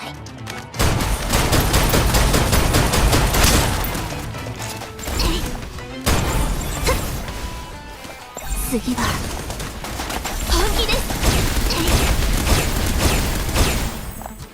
Okay. Snow Peak. 助かりました。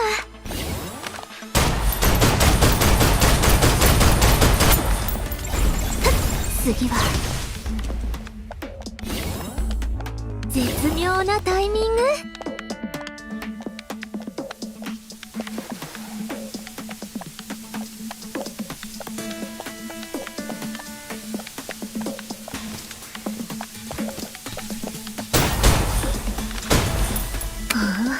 これはご立派なことに。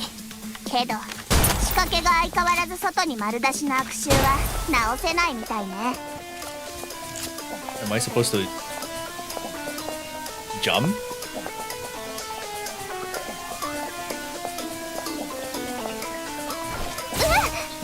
Oh shit! 次のシーンの準備でもしますか。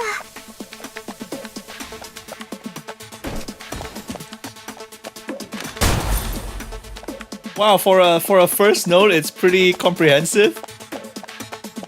Big stage. そろそろ退場ですよ。次は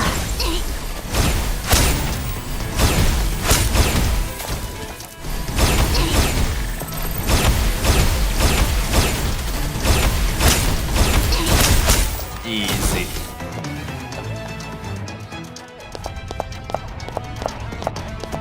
Wow, look at that. Opa. こんなところに隠していたのか。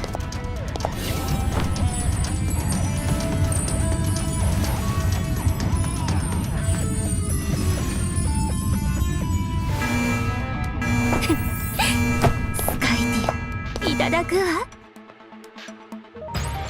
Okay.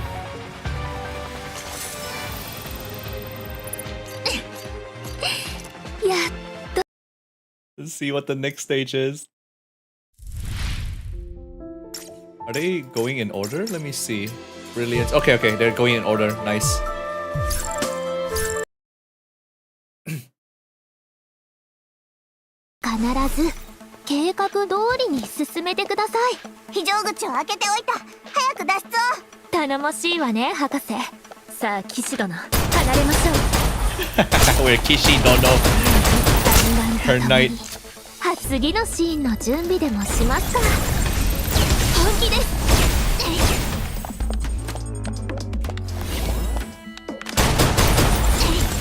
次は This way. 次は本気です。騎士殿、後で映画でもいかが？あの大ヒットした恋愛映画、見た人全員号泣したって。え？見たくない？そんな顔しないでよ。好きです。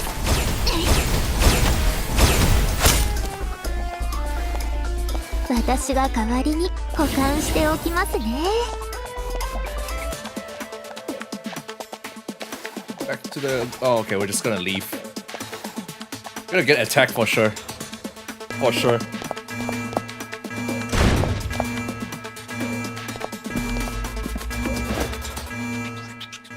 はあ、やっぱり最後は強引に行くしかないのね。あいつらどれくらい持つと思う？本気です。弾丸 Our Gab is so like good against shields. Just spam E. 今までに見たことがないものをお見せしましょう。本気です。この程度平気です。次は Yeah, just spam E.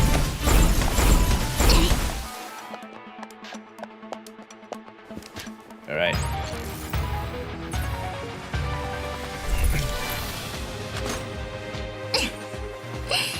やっと私たちの時間ですね。I just did.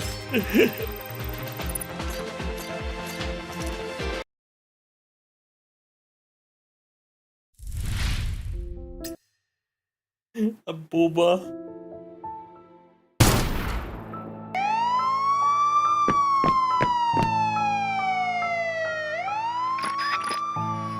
It seems the entire city's police force is zeroing on your location. Might be a good time to make an exit. We're just getting warmed up. Ignis has a point. We've secured a tier of the Welkin, so there's no need to stick around for a drawn-out battle.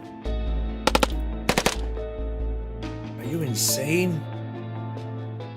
Marshmallows, chocolate, coffee pudding. Why is it all sweets? Ignis put Frisia put all the candy. Oh, that's because you had low blood sugar at your last checkup. So you thought you might need a sugar boost.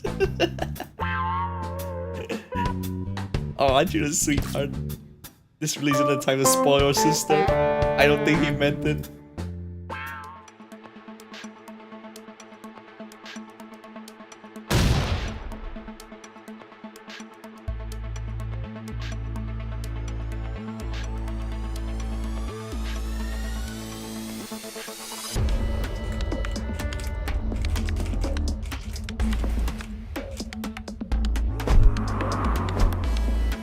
Oh my god, look at us!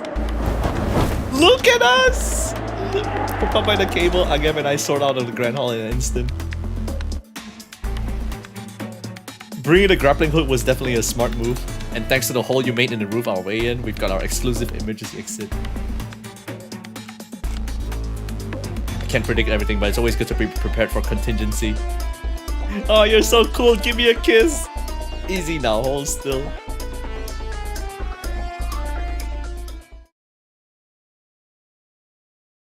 Can we get up now? The director hasn't said cut yet! Good thing we're wearing masks, the smoke was no joke. All clear, everyone up. Oh, it's the producer!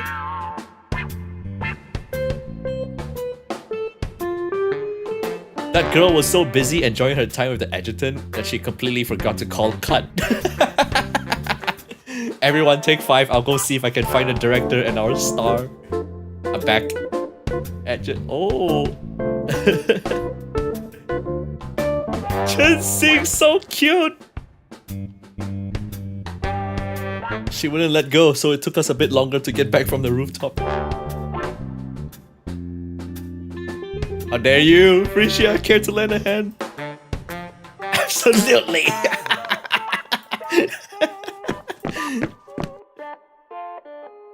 What are you guys doing? No! 1 week earlier. This is the 14th public security incident today. It seems the repercussions of Rozan Quarana's actions are more severe than we anticipated. During Rozan's attack on Ganges, we were forced to choose the lesser of two evils and redirect the onslaught of malicious data into the minds of the citizens of New Hentiro instead.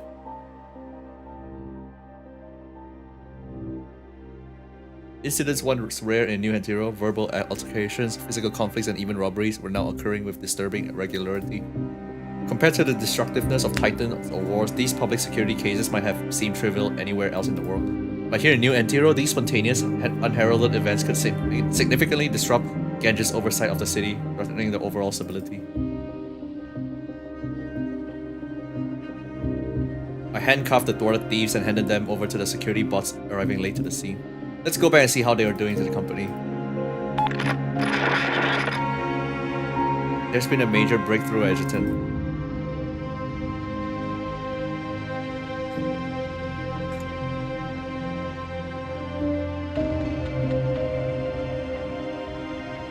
Wait, I thought I dialed Tao's number. Brisha, let's focus on the first issue at hand.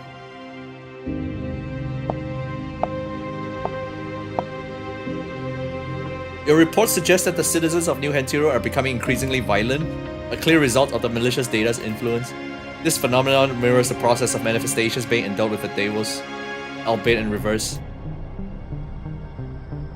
You might recall our discussions about Project Deus Ex.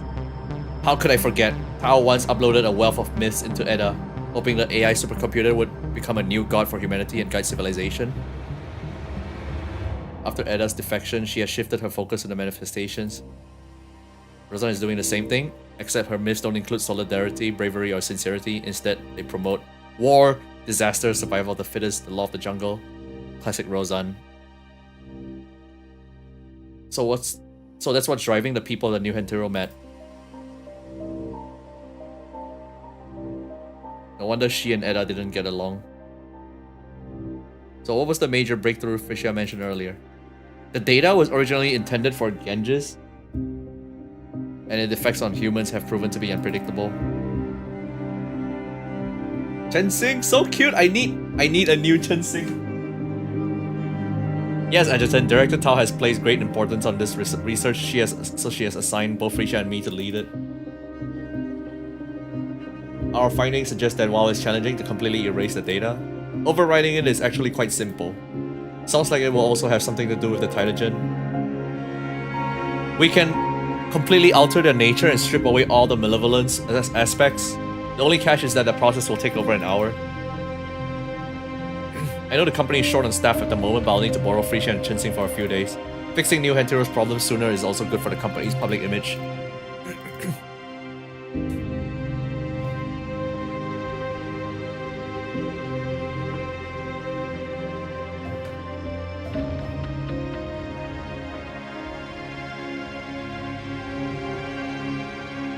After ending communication with the company, I began planning our next moves. I had previously considered directly interacting with the berserk citizens of New Hantiro, using my Titagen abilities to address the malicious data in their minds. Before Leaf had left New Hantiro, she shared something interesting with me. I looked up at Agav, who was absent-mindedly twirling a piece of thread in her hands, her fingers nimbly weaving it into intricate patterns. Do you really understand Agav's special power, Adjutant? It seems she can glimpse into the future through that string of hers. There's more to it than that, you mean? I've seen her show her threat to some panicked citizens during an earthquake in New Hantiro, calming them down instantly. You mean she can influence people's emotions? Moreover, she seemed to be able to see Katya as a fragmented phantom. I see, that explains why she was chosen as a Leviathan agent, and why Tao sent her here. Just be careful, Adjutant. I chuckled softly, pulling Leaf into my arms and gently ruffled her hair. I'm certain she won't harm you. But when you aren't around, she's definitely not as sweet as she appears to be. Adjutant? What is it? Have you ever watched a superhero movie? Then this just might work. What do you ask? After hearing what Director Tao said, I've got an idea. Let's make a movie! Make a movie? 2 days later, at a skyport, I picked up Frisia and Chensing, who had rushed over overnight. I shared my decision with them. It was Agev's idea. She said that since New Hantiro has been somewhat cut off from the rest of the world, the locals have developed a deep affinity for the dramatic narratives found in fiction. If we can embed the processed data into a movie, we might be able to override the malicious data in the citizens' minds during the screening. Oh, so that was the whole plan!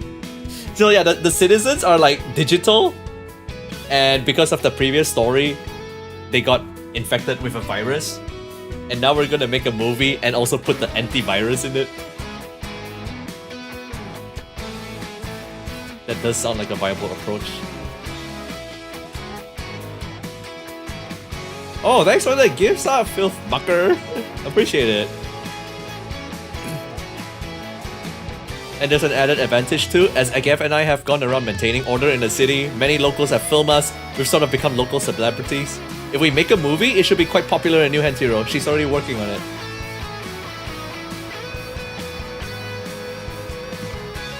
With surprisingly unanimous support from everyone, Agav began her long-planned movie production. According to her, it will be an epoch-making superhero romance comedy. Superhero movies filmed in the new territory have quickly gained global popularity, and romantic comedies have become the hottest genre in recent years. Gonna be a blockbuster. Agav took on the roles of director, screenwriter, and leading actress, while I was cast as the leading male protagonist. Frisia and Chensing would also star in prominent roles, whereas the roles of supporting actors, extras, script supervisors, and photographers were filled by volunteering New Hantiro citizens. Since Agav applied for funding from the company, Chensing had been appointed by Tao as the producer, tasked with overseeing the budget and keeping Agav's insatiable enthusiasm for me in check. Like right now, she was giving an earful to Agav, who'd just been pulled off me. Edgerton, are you done in disciplining her? Please don't misunderstand, I wasn't disciplining her. As the producer, I was simply discussing the project's progress and scheduling with her. I believe Miss Agav has taken the feedback to heart. We've finished filming the first act and are all set to head to the next location for shooting. If you have no further instructions, Edgerton, I shall proceed to inform the rest of the crew. Please go ahead and thank you.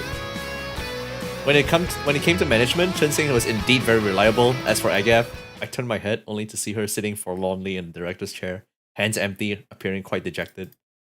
But there seemed to be something off about her hand. Edgerton, what are you doing? I didn't respond, carefully examining her hand. The fair skin was marked by several conspicuous cuts, dividing the back of her hand into segments. That scene where you broke the glass wasn't scripted, was it? All set, let's get in there. I had been suspicious at the time. The script did not include shattering the glass, and the blood that was dripping from Agav's hand seemed too realistic. I just improvised a bit. She was surprisingly candid about it. It felt right, so I went for it. I have always been like this. But if you don't like it, I can. Come with me.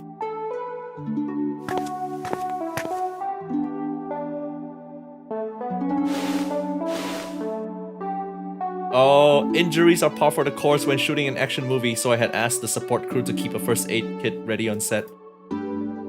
I retrieved ointments and bandages from the kit and approached Agef. Take a seat, let me take care of that. Oh no, the Riz! For the next few minutes, Agef remained uncharacteristically quiet. She watched intently as I applied the ointment to her hand, sneaking glances at my face before quickly looking away. I didn't expect her to be shy about this sort of thing. That is OST. There, all done. The medicine here in New Hantiro usually works like a charm. The cuts should be healed by tomorrow. Oh, and you're not left-handed, are you? No, I'm not. Next time you feel like improvising, try using your left hand. It's a bit less convenient to do stuff when you injure your dominant hand. Let's head back. The crew is waiting for us.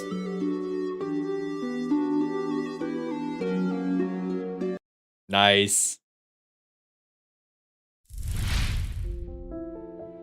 Supremacy and Fall. Yo, Chung chillin'. Oh, Silent Hill 2. It's the first 2 hours of the video, so you can like rewind later. I couldn't play for long, man. I got too scared. I pussied out. The first time we met, you were barely 12.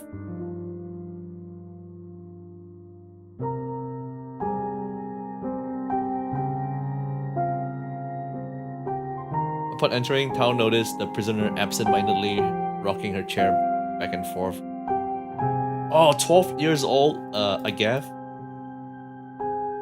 Oh, Tao, I was 24.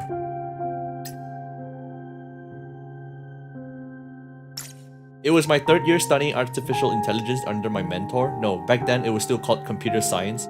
My mentor had always clung to this old term, as she believed Genghis was nothing more than a sophisticated program. On New Year's Eve, the campus was empty, the holiday having sent everyone home early for celebrations. I bought a few cupcakes, planning to rough it for a night in the empty library. That was when my mentor called, inviting me over for dinner. When I arrived, I came to realize she must have meticulously planned the meal for the exact number of guests. She had likely delayed inviting me, fearing an early invitation might be declined out of pride. That was the kind of person she was. She embodied the spirit of her generation born in that golden era, optimistic, confident, and sensitive, as if nothing could crush them. And then there was you, Urza. You were hardly taller than a dining table, yet you had the largest room in the house.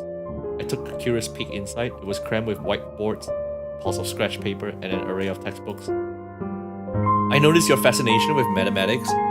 The first time we met, you were trying to draw your own heptagon with a compass and straight edge, trying to prove your intellect was as sharp as that famed mathematician. So at dinner, we delved into discussions about pi, the law of large numbers, the application of mathematics and computer science, as well as function, integration, and convolution. Over the next 2 years, as my mentor's realm project progressed, I frequented your home more often, deepening our acquaintance. She once remarked that I was molding you into another version of myself with our shared obsession with academia. She warned that you might end up like me, a person who would resort to every conceivable means in the pursuit of knowledge. I thought so as well, all the way up through graduation.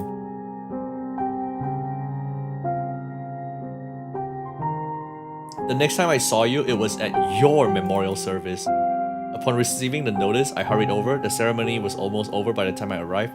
The small house was crowded with your university friends, colleagues, and family, all in somber silence. My mentor busied herself catering to everyone, chatting about anything except why we had gathered. It felt almost like a regular party. Finally, everyone sat down and then she began to address the room. All of a sudden, panic gripped me. I was used to seeing that woman standing in a lectern, imparting knowledge with her engaging presence. I had never seen her like this, so alone, vulnerable, and helpless. Finally, I snapped out of my work preoccupations and travel fatigue. Reality hit me hard at that moment. Urza was gone. Yes, Urza was gone, yet unknown to everyone, a woman who would erase her past identity to become Milan Sharma and eventually Director Pai at Yggdrasil.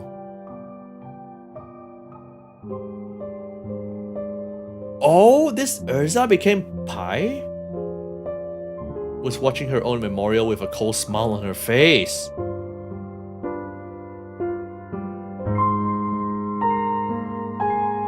Oh, it's her! Are you done? Is there a character in Snowbreak's story which you're looking for to become playable? Actually, no. For now, no. Most girls already showed up. You exploited your influence to secure half an hour with me before my execution just to dredge up these trivial old tales? Oh my god. I think you might have grown senile, Tao. You should be happy for Urza that she died at 26 with mathematician and engineer Urza Dawi engraved on her tombstone. As for me, thanks to you, my epitaph will merely read criminal against human civilization. There won't even be a name. You've won, Tao. Say whatever you want and do whatever you please. You and those outside with their guns ready can treat me as a target or a sacrifice. It makes no difference to me. I can even play along with your drama if you want. What do you want me to say before my execution? Should I curse you all like a bitter ghost of a woman or weep and beg for forgiveness? Sorry, I didn't mean to destroy humanity. Ha ha ha ha. Oh my god, she crazy!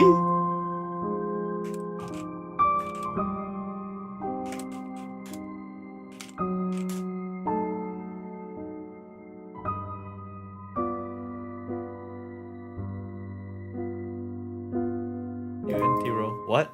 I'll make sure your ashes are returned to New Hentiro. Miss Tao, the visiting time is nearly up.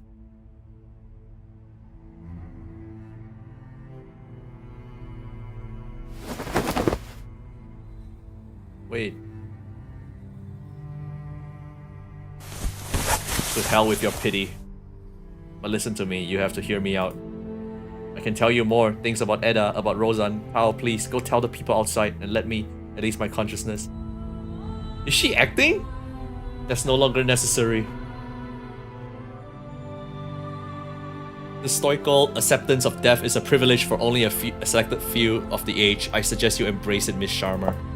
It won't be long before I join you.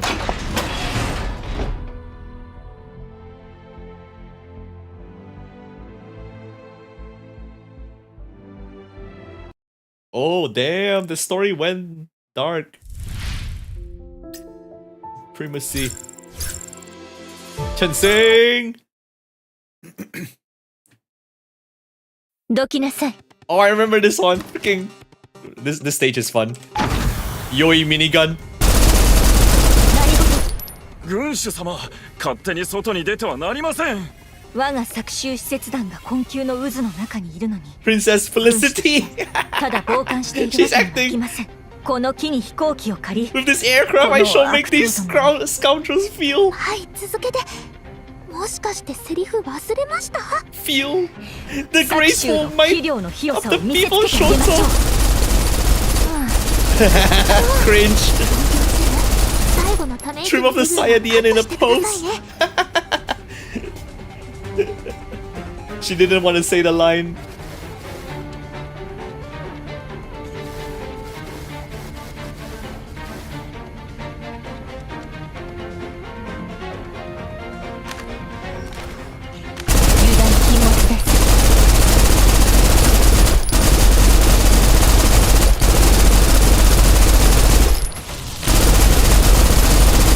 It's just Chang-Li, guys. Princess Chang-Li.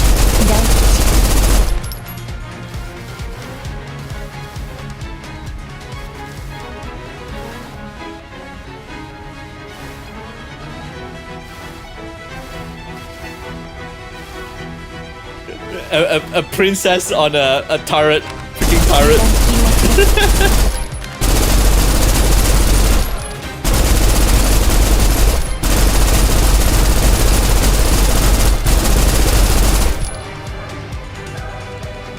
Switching. Wow, this music.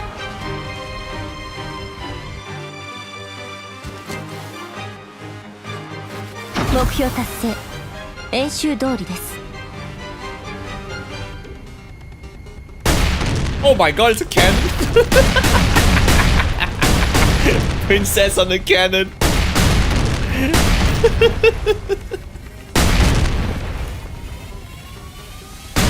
Sounds so satisfying.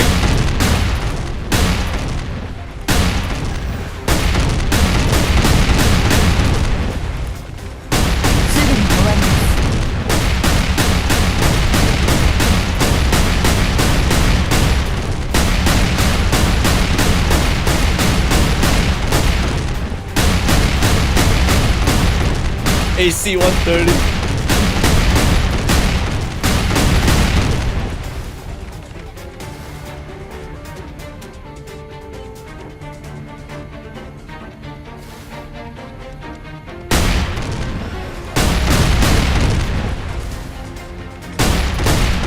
Yeah, way too dang.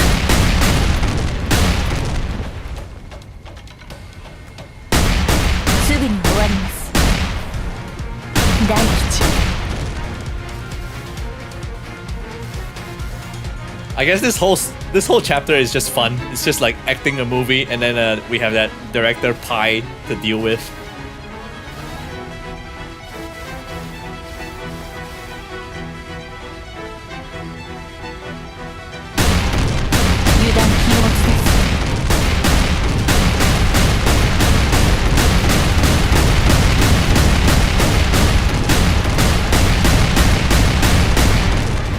Wow, so many.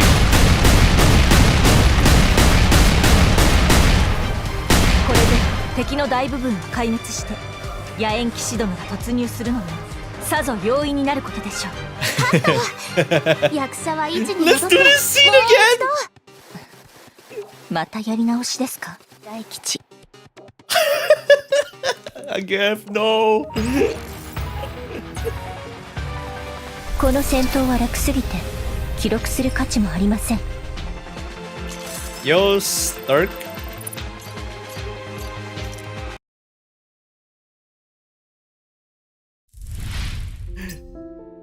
Too cringe. You can't say the lines. Hey, wake up. Grab her wrist. It's the middle of the night. Aren't you supposed to be sleeping? Sleeping, schmeeping. Something horrible just happened out there. Breaking news. Armed assailants, initially spotted downtown, have made their way to an outer island hotel. Authorities have sealed off all access roads and residents are urged to steer clear of the area. Officials confirmed that 98 individuals, including locals, tourists, and a trade delegation from Shocho, are currently being held hostage inside the hotel. The government of Shocho has made formal inquiries to Kuru authorities regarding a hostage situation. Who are these people? Not sure yet. They have their faces covered. How are the police handling this?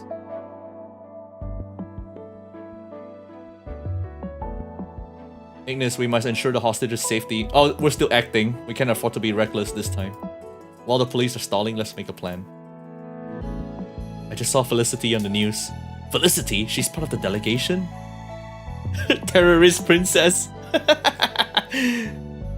Although it's been 3 years since I last saw her, the image of the girl from Shoujo sprang to my mind. Clad in cyan, her hair white as snow. A princess but with the demeanor of a spoiled child.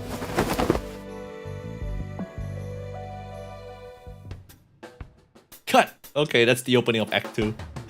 The newly introduced Shoujo character, Felicity, was met by the Midnight Knight during his early year travels across the continent. The Knight saved her life once, and she has harbored a secret affection for him ever since. As the Knight and Agef set off for the hotel, Felicity also made her move, clearing out the enemies lurking in the vicinity of the hotel to make her path easier. After the shooting, Agef excitedly reviewed the footage. Miss Chen Sing, when you portray Princess Felicity, you should appear cooler and more dashing. That's how the audience pictures a heroine from Shoujo. Agef, I think you have some misconceptions about filmmaking and about Shoujo. Actually, quite a few. Do I? First off, Shoujo no longer uses the title Princess. Oh, that's no big deal. How about Infanta? Archduchess sounds nice too. That's not the point. This scene shows Felicity breaking through a siege using Shoujo martial arts, but in reality, even a martial arts master couldn't jump 10 stories high or dodge bullets with such agility. But Miss Chen Sing, you can do all of that, can't you? Chen Sing seems to have an intense internal conflict. Then what about this part? After being rescued by the Knight, Felicity's first words are, "I'm in the mood for some steam buns." It's the character, right? I did a lot of research and came up with this line.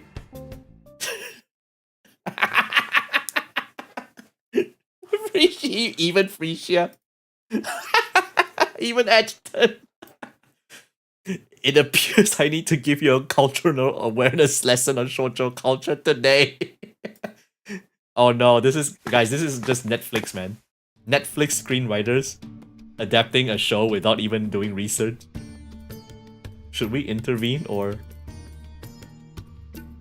just think of it as the two of them discussing art?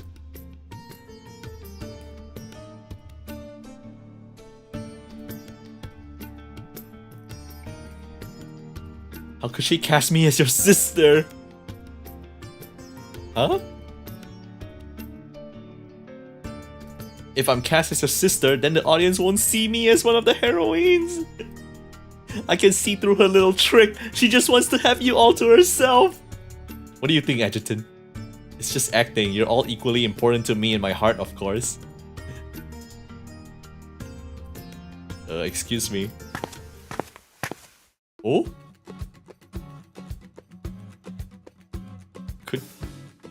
Could I have your autograph?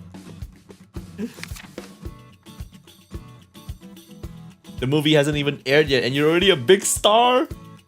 Oh, that's not entirely wrong. Numerous citizens had gathered around the set, curious to catch a glimpse of what Agaf described as a superhero romance comedy. Thank you so much. Let's go. What's wrong? You just seem really relaxed right now. Oh, this story is fun.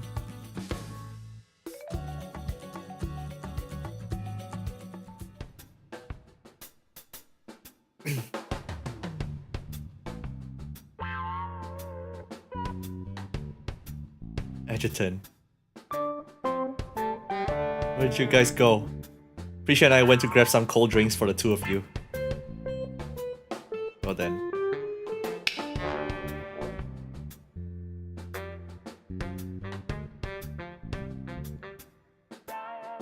Wait, what? What happened? Before I could react, she snatched a drink from my hand. Almost at the same time, the other drink was commandeered by Chen Xing, who had also been plotting her move.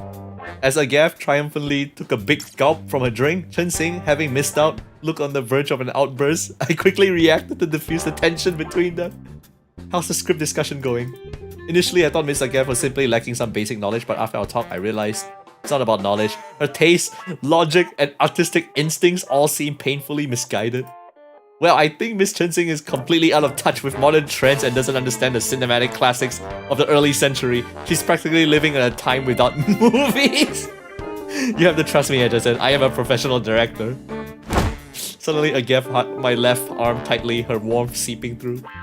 Adjutant, certainly I'm known as the observer for a reason. I assure you that my observations are accurate. My right hand was gently but firmly grasped and placed onto Chen Xing's cool palm. Adjutant, don't just stand there. Behind me, Frisia pretended to be serious while sneakily leaning her head against my back.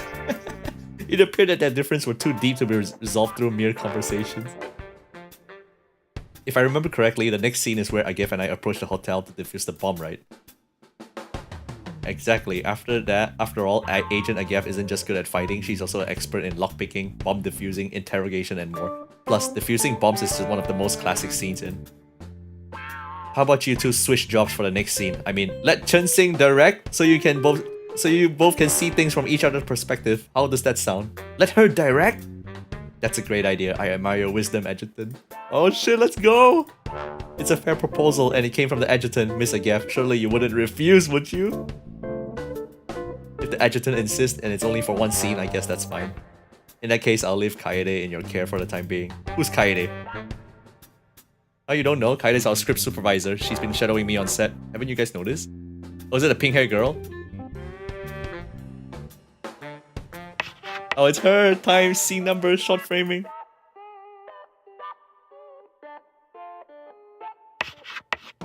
Lines, files, notes. Isn't she the girl Fisha and I just ran into the hallway? She sure knows how to melt into the background. The Adjutant and I saved Kaede from an accident recently. She's studying film in university and she volunteered as soon as she heard we were making a movie. Noted. Alright, Chen Xing. Director Chen Xing. Let's go.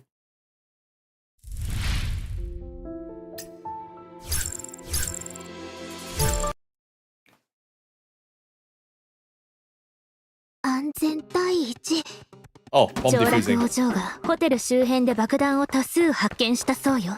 彼女が前で注意を引いている間、我々は爆弾処理を。ここのセリフは処理ではなく解除ですので間違えずに。了解。監督さん、しておきますね。タイムです。 5 whole minutes. 次は本気です。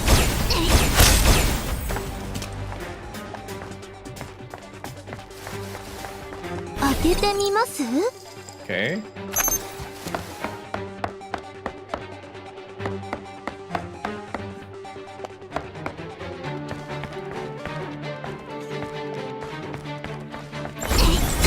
次は Her gameplay? 素早く片付けます。 E gameplay?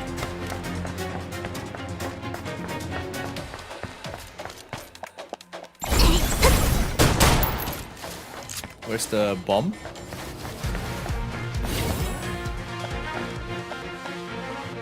Wait, I missed the bomb. Where is it?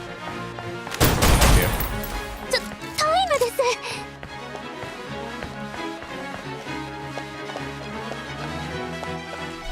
Oh, I guess the other one's up there.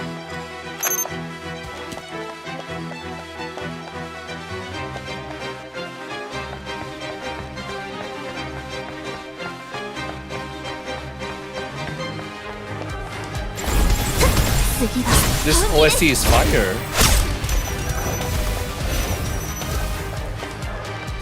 開けてみます？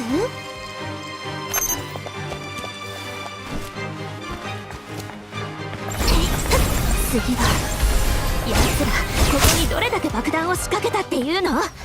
ここのセリフは早く爆弾解体時の緊迫感を出してください。 No. 無理でしたらやり直しますよ。 Oh no.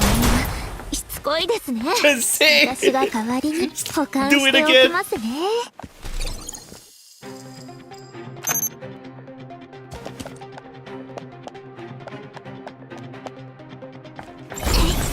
次は本気です。どうかしましたか？ Where is it? Oh, there it is.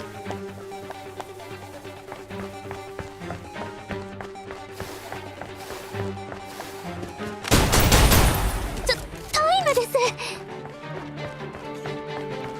E. 開けてみます？次のシーンの準備でもしますか。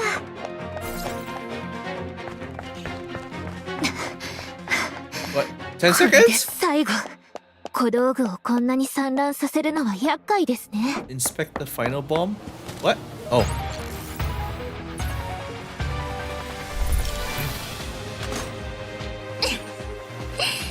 やっと私たちの時間ですね。 Booba.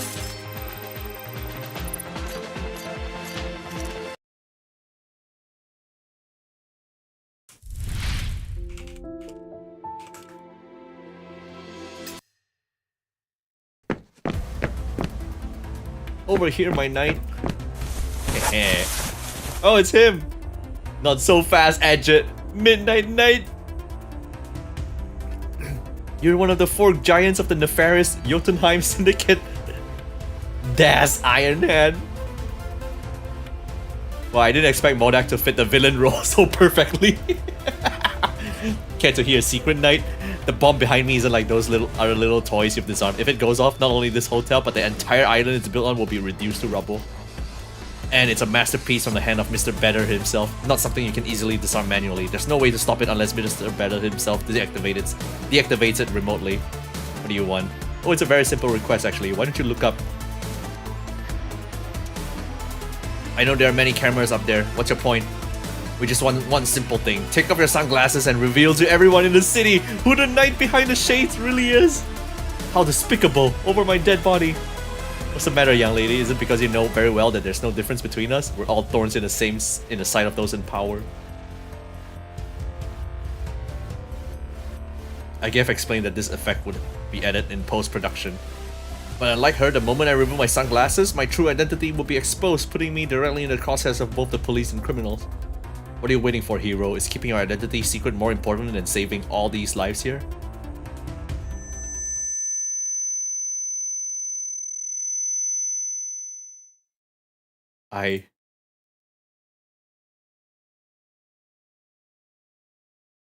She drew a triangle. It was our secret signal for attack.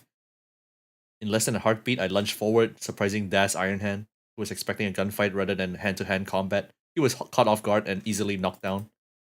Following closely, Agaf pulled out a dagger as I floored Das with a swift strike. The vain enemy was silenced by her forever. What do we do about the bomb? Why do you always lose your hearing in these stressful, critical moments, my knight? How weird. What do you know? How long have we fought alongside each other? It'd be strange if I hadn't noticed.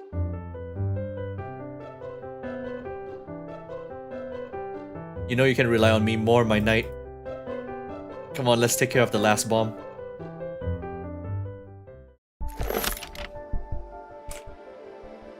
Oh, CG! As we approached the bomb, I felt Agaf's grip on my hand suddenly tighten as if she spotted something unexpected. This bomb.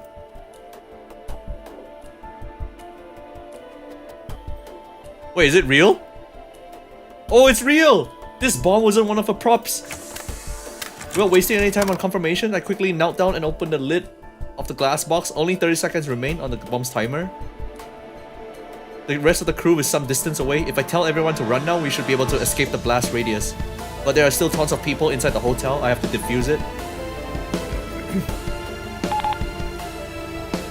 The bomb had a simple design, which was both good and bad news. If I cut the right wire, I could neutralize it instantly. But if I cut the other...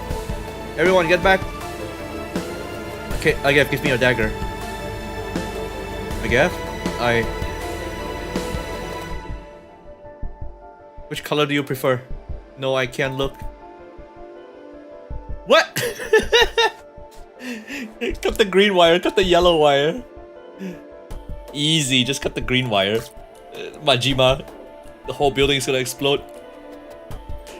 For a moment, I thought I heard the ticking of a clock, but I quickly dismissed the thought. The bomb clearly had a digital timer. With a flick of my wrist, the chosen wire snapped, yet the countdown did not stop. But it wasn't a bomb, it was Agaf. Before anything could happen, she tackled me down, shielding me beneath her.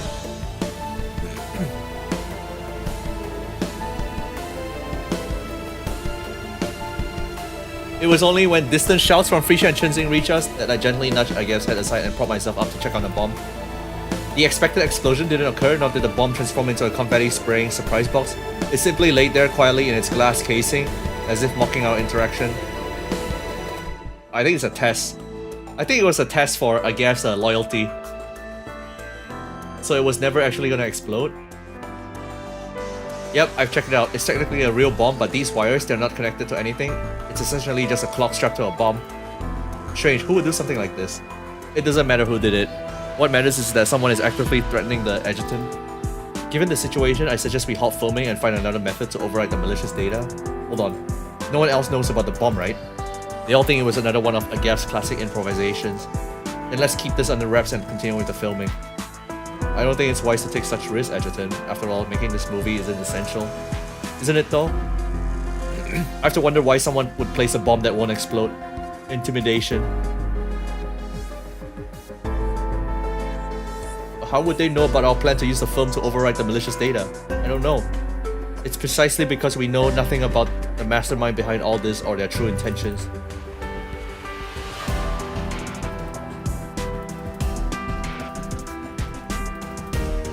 Let's see. They say under normal circumstances, I would have expected you to think of this as well. Don't let your concern for my safety cloud your judgment. Stay calm. I'll take care of this bomb then. Oh, so they don't know anything about the bomb.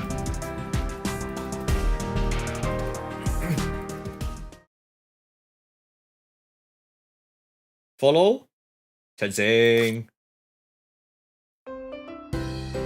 Producer, do you still need us for the next shot? Yes, have your props ready and stand by.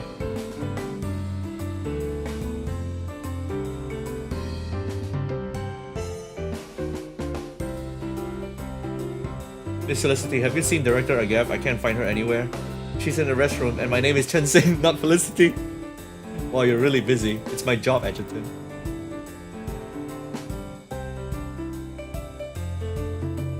Anyway, I'll handle the logistics, Edgerton. I'm quite adept at that.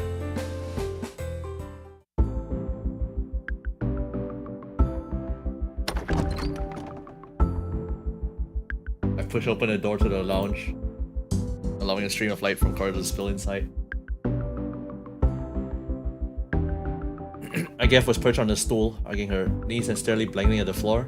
I guess she was shocked by the bomb. So you like hanging out in dimly lit rooms, huh? I almost messed it all up again.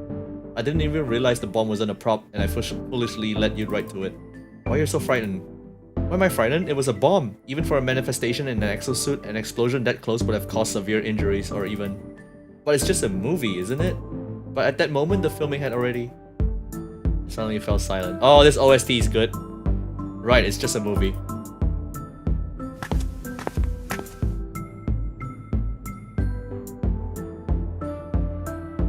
And just then I figure out the perfect location for our next scene.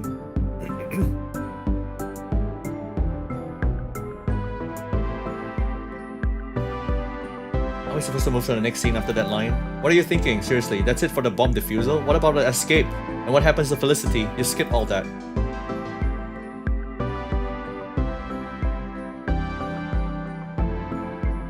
Just a heads up, Mr. Edgerton. The next scene is quite demanding acting-wise. Too bad I can't simulate it with my high polymer thread for you right now.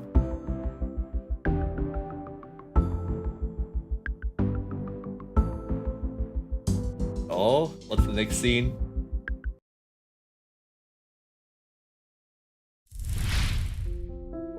Pace.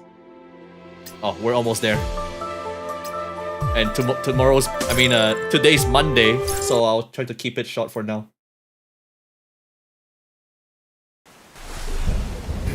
Oh.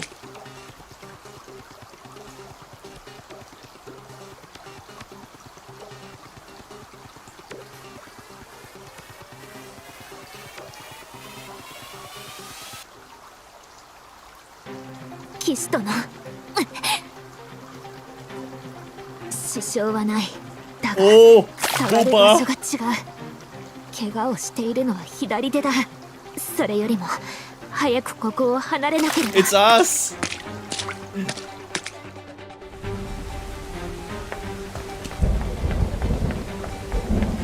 Platforming in my game? In my fan service game?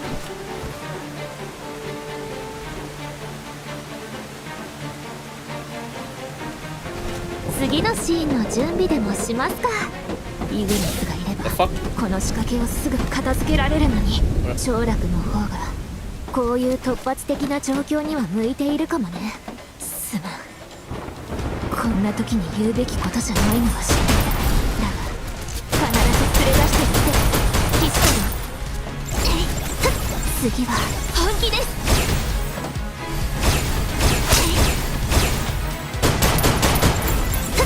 次はおう次は本気です。だんだんと共に断ち切れなさい。私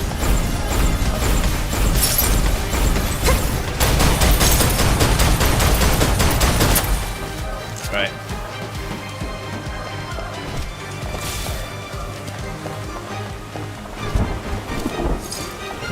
Fuck. Oh, some of them is it falls through. What? Okay, right, left, left, right, right, left, left, right, left.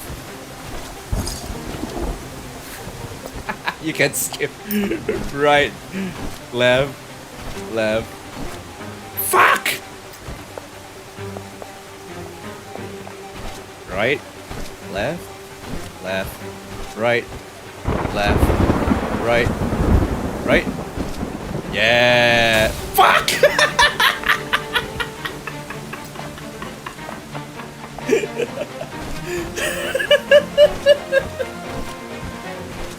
Oh shit, I was dreaming.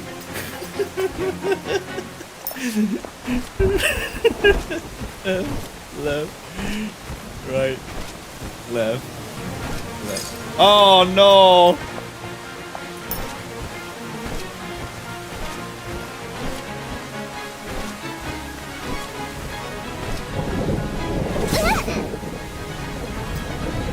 I am not giving up, man.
That was cursed. Actual Squid Game.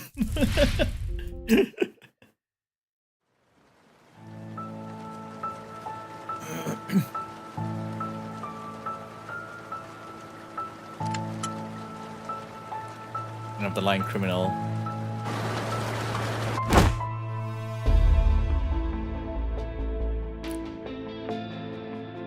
Just lie down, don't push yourself. You're still running a high fever.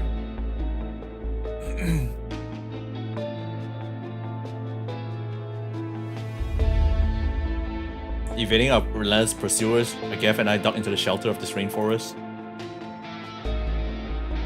How long has it been?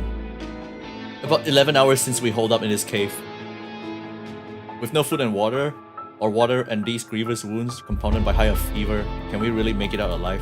Seems like you've hit a rough patch. Who's there? Oh, it's her! Show us some respect, humans! Man, I hope she can be playable one day. Consider yourselves lucky, I am the fairy of this forest.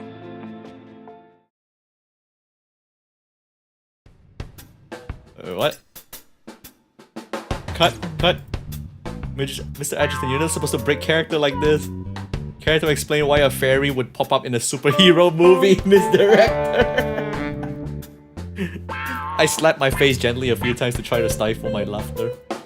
And why did you choose her for such an absurdly whimsical role? She can't even change the expression on her face. That is really rude, Mr. Adjutant.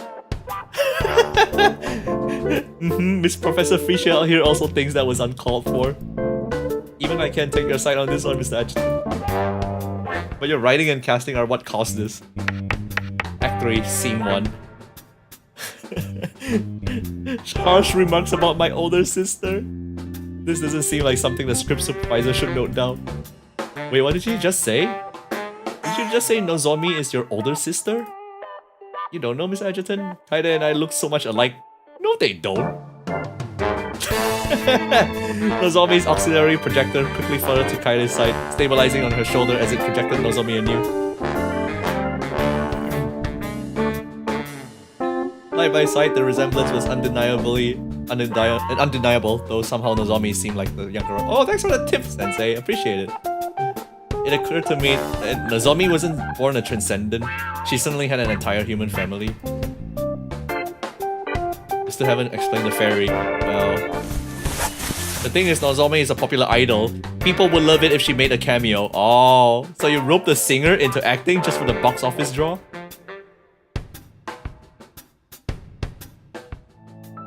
Back to the scene.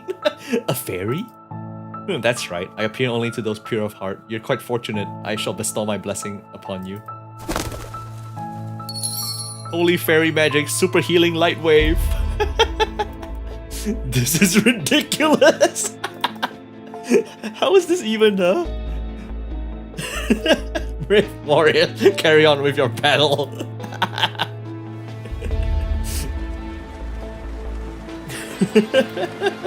My knight, do you think there might be lions or tigers lurking around here? No way, you've been living in this city for years. Have you ever heard of large wild animals roaming around? What a pity, I'm actually a certified beast tamer. Oh, my knight, look, what's that bright thing up ahead? That's the sun. Have you been cooped up in that cave so long that you've lost your senses? But you're right, if we can see the sunrise, it means the nighttime is almost over. In that case, we better hurry. Once again, she sees my hand and charges forward with a second thought. Mr. Edgerton, I think we might have run too far. Is it really necessary to shoot this running scene? Absolutely. Because out here, no one can see what happens to you, Mr. Edgerton. I walked right into that, still caught in my role as the Midnight Knight. I was completely caught off guard when Agam suddenly threw herself at me. You smell nice, Mr. Edgerton. I've never truly savored your scent before. It's quite addictive. Oh no! Time to get sexually assaulted. Finally, she gently removed my sunglasses, leaning close enough for me to see my own reflection in her eyes. Suddenly, she shifted her head inside my left ear. With an uninhibited demeanor, starkly different from her usual self, she whispered softly with her warm breath enveloping my earlobe. Why so tense? Does this mean, instead of Mr. Adjutant, you actually prefer I call you my knight? If your position as adjutant requires maintaining a professional distance, then when you're Agam's one and only knight, I can do whatever I want with you, right? You're unbelievable. To be honest, I was not into role-playing, or at least I shouldn't have been, but if playing along could boost her morale, then perhaps some sacrifices would be worth it. I closed my eyes, allowing her weight to press increasingly against me. The subtle botanical scent eagerly invading my senses. Wait, what's that smell? Smell? It's probably my surging pheromones for you! No, something's off. A sudden panic gripped me, and my body reacted instinctively. Mr. Adjutant, this is you, so you like it this way. It tickles. Who did your makeup today? Huh? I did, Mr. Adjutant. I always do my own makeup. What about the makeup products? The makeup products, they're prepared by the crew. I released her. I knew it. It had to be someone from the crew. Mr. Adjutant, you're scaring me. What's going on? Someone has sabotaged your makeup. I explained succinctly, then gently cradled her face and shook my head. Don't panic now, listen. Take deep breaths and try to stay calm. Your makeup shouldn't smell like this. It's the scent of a plant found here in Kuru called Oka. If I remember correctly, it's known for its potent sedative effect. What? We're so smart? We're a botanist. Sedative? Sedative? Someone makes this natural sedative into your makeup, knowing that it would volatilize as you sweat. I sit the week. Whoever did this must be familiar with your makeup routine and knew you'd be running in this scene. It's definitely someone from the crew. That can't be true, unless someone already knew about. It's a possibility, but I suspect it's the same mastermind behind the previous bombing incident, trying again to halt the movie's production. There's no point dwelling on what might have happened. Unlike last time, we really need to stop the filming of this scene. Up on what? I feel like we've had this conversation before. I mean, you need to stay still as much as you can to avoid sweating. We have a long way back. Up on, I'll carry you. Oh damn, piggyback.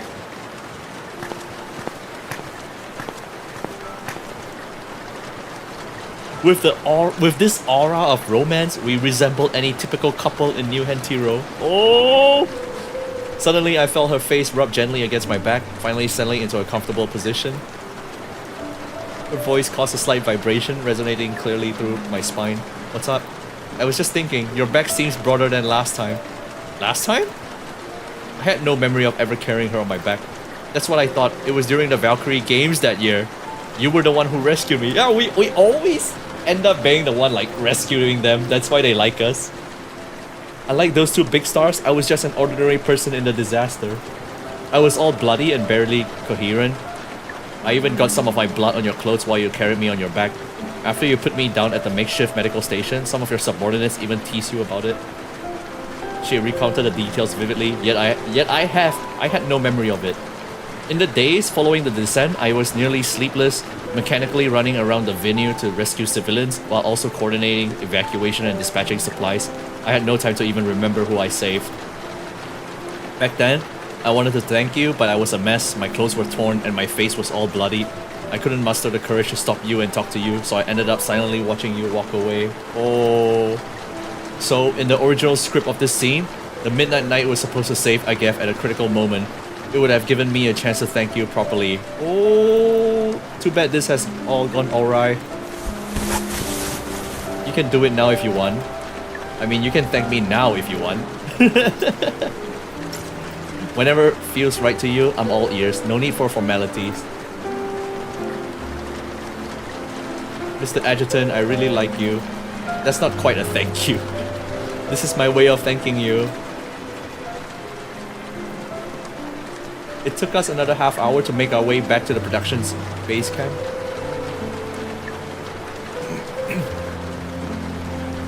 Apart from Chen Xing's increasingly resentful stares, there was no noticeable reaction from the crew. I immediately helped Agef remove her makeup, meticulously cleaning her face and neck. She then announced to the crew that we would be skipping ahead in the script.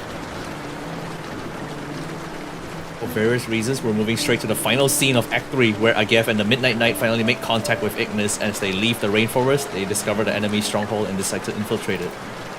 As expected, no one objected. Even Chen Xing had grown used to Agef's spontaneous style and began coordinating the crew for the upcoming scene. I hope all this will be worth it. Mr. Adjutant, let's get ready. Time is now against us.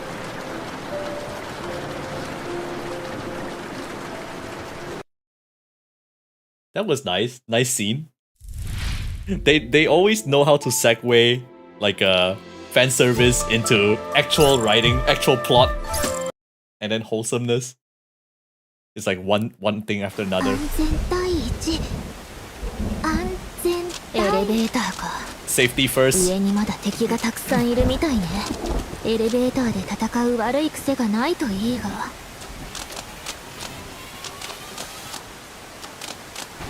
Alright, platforming.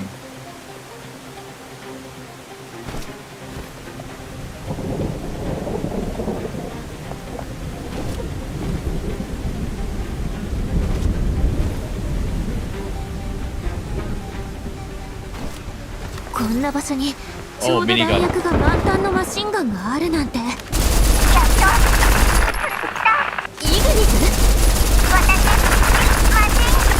I airdrop a turret. I airdrop the whole freaking turret.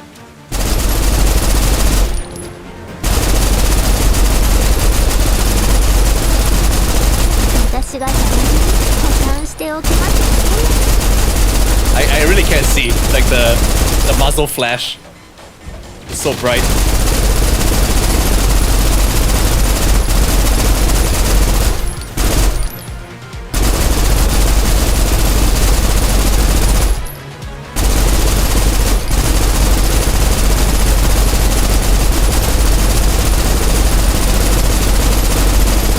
There you go.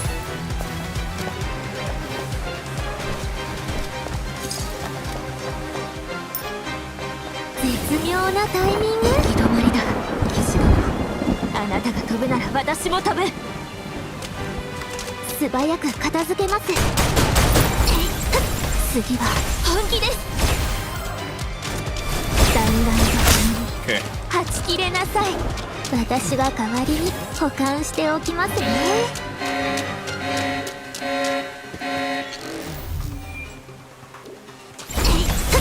次は本気です。次のシーンの準備でもしますか。Yoi minigun.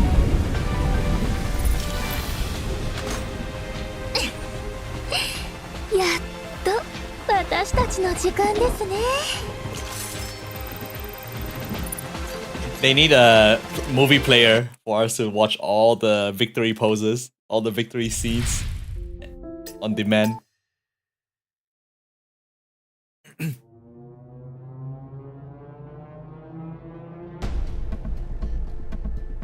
Seems to be fewer guards on the flank. Let's use the grappling hook to go around.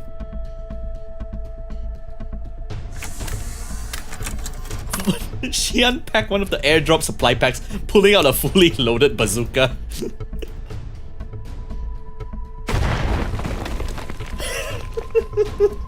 What is this writing, man?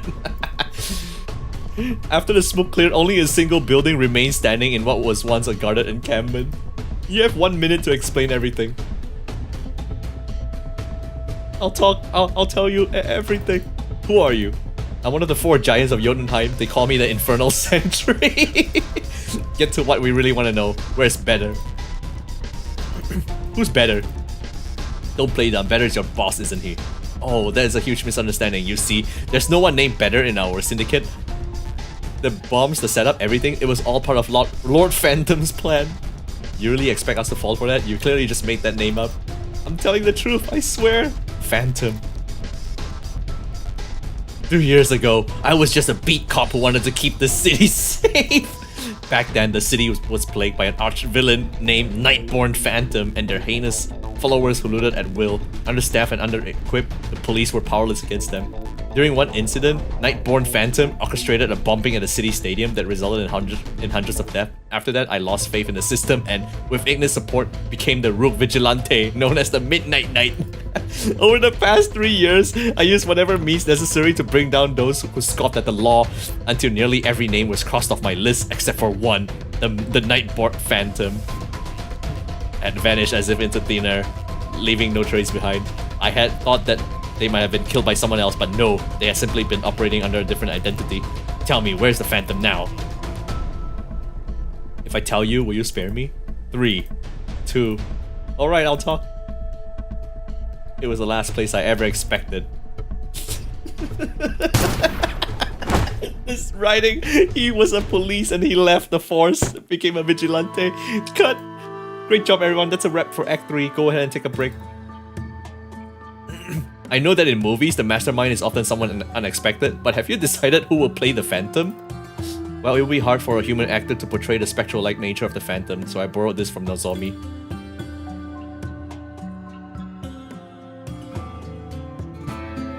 I noticed a strange arm dangling beneath the cloth. You wanna guess what's inside? If you're gonna use it to portray the Phantom, then I think it's a suit of armor. Essentially an armored puppet. With some wire work, we can make it seem like the Phantom is floating in the air. Pretty cool, huh? By the way, Agef, you haven't told us where we're going to Act 4. I've thought long and hard about this. The lair of a crime syndicate should be mysterious, dangerous, and expansive, yet inconspicuous. Is there really such a place in New Hentiro? Yes, there is. I mean, there was. You're not talking about the one on Outer Island 6, are you? That's the one. All of Outer Island 6 has been destroyed. Many structures on the island were made of glass, notably the observation hall on the island's edge. It offers spacious interiors and panoramic views, an ideal filming location. Ladies and gentlemen, over the next dozen or so hours, we will be leaving New Hentiro and diving deep into the ocean to film Act 4? Come on, Flying Knight and Air again. 2 unmanned helicopters steadied themselves and landed neatly on the open ground before us. Oh, thanks for the donation, Chung Chilin. Appreciate it. Keep up the hustle. Yeah, thank you.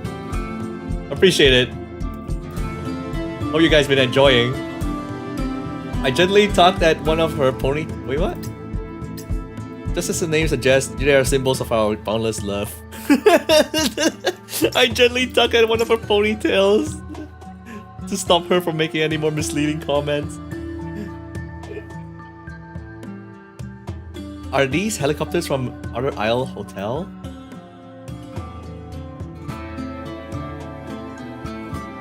I figured they come in handy, so I rented them along with the venue. That explains the unusual item expenses. A little extra spending is nothing for the company.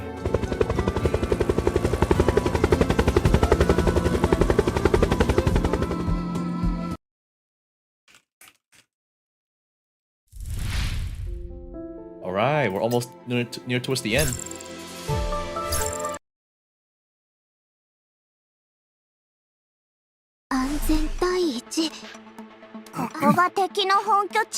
薄暗くてジメジメしている。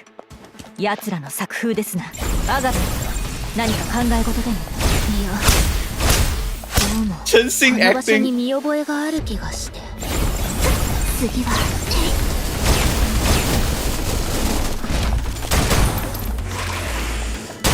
私は代わりに今までに見たことがないものをお Yo, 見せ Erebus. しましょう。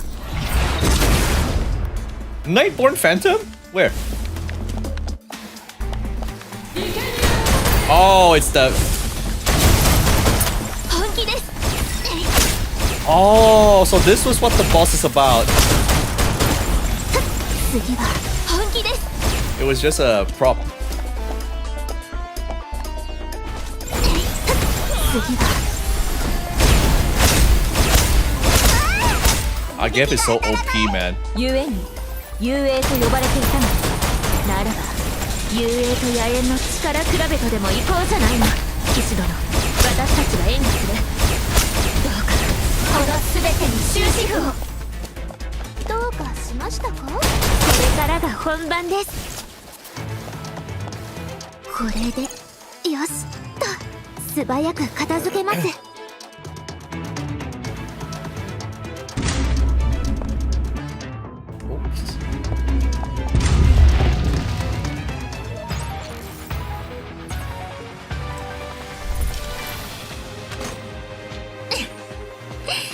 やっと私たちの時間ですね。 Oh, 1 second, guys.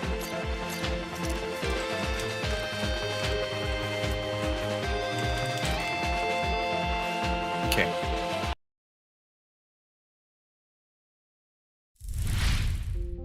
Delayed gunshot.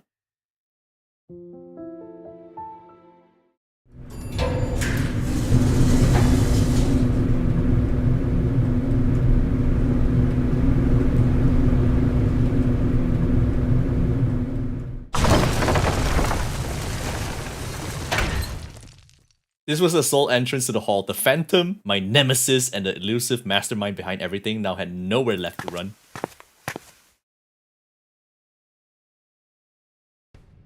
What's going on? Why is there no one here? About that, we haven't actually found anyone to play the Phantom yet. Excuse me? Wasn't that puppet supposed to be the Phantom? It seems pretty convincing in the fight scene earlier. That was the Phantom's battle form. We can also use it for the dialogue scenes with the Midnight Knight.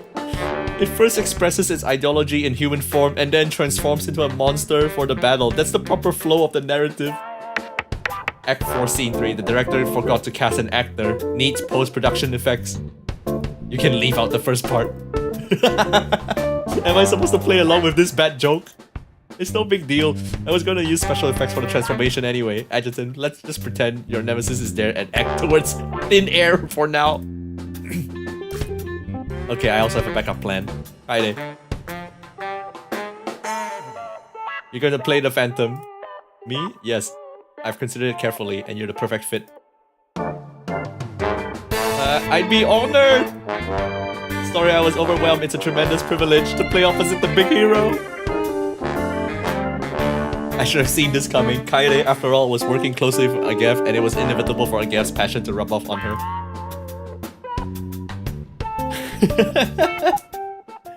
Oh, shit, let's go! Oh, I thought it was a full cutscene. Exiting the elevator, I tightened my grip on my gun and walked down the corridor into the steps. After a few dozen steps, I reached the corridor's end, where I saw a solitary figure standing alone in the center of the hall. The task was simple. Raise the pistol. My allies were out there buying me time, so I wouldn't give this person a chance to react. I pulled the trigger, the gunshot echoed loudly, and the bullet whizzed from the muzzle straight towards the target's head, only to pass right through. What the hell? I couldn't help but curse. Could the Phantom truly be impervious to attacks? No, that can't be right. Calm down. They must have taken advantage of the environment here to dodge the bullet at an imperceptible speed. Yeah, that wasn't very gentlemanly.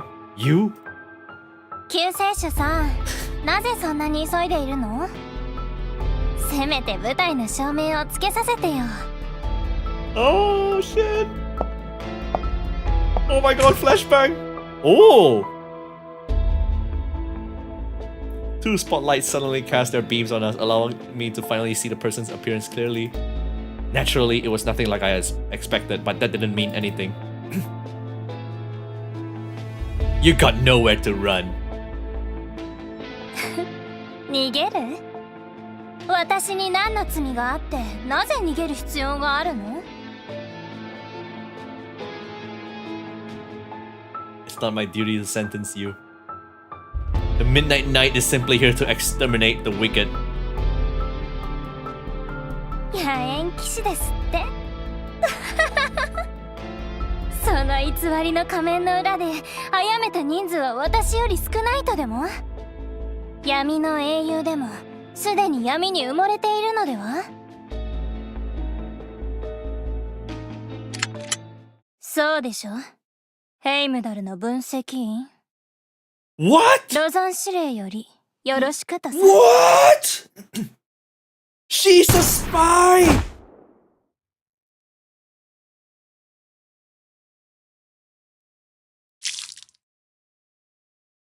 Before I fully grasped what was happening, my chest was pierced, blossoming into a spray of blood.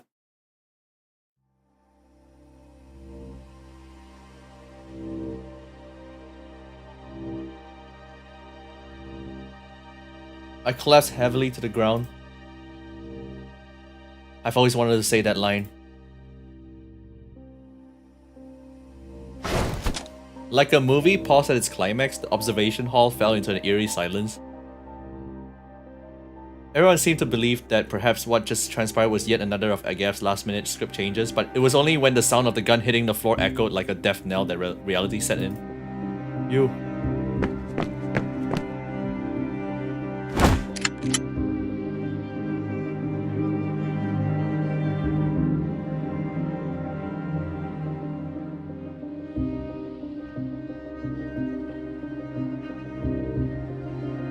Just as Chen-Sing was about to pull the trigger, a peculiar purple glint flashed in Kaede's eyes. Moments later, her body slumped into the ground like a lifeless puppet. Oh, she's gonna control the boss. The very next instant, under the watchful eyes of everyone present, a demiurge handmaiden materialized in the center of the hall. What?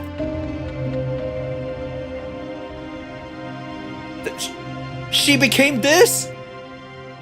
I never expected such a bonus for hiding for so long. Oh wait, what? You manipulated Kaede? Oh no, she's different. She's not Kaede. Manipulated her? Don't insult me. While controlling a manifestation is challenging, the bodies of ordinary people are mere shells, easily overtaken. You killed her? For some reason, it was only then that a hint of anger tinged Agav's voice. A pawn that has served its purpose is sure to be disposed of? So the swap bomb and the sedative in my makeup were also your doing. You controlled Kaede to do all those things. Are you serious? You're focused on those details right now?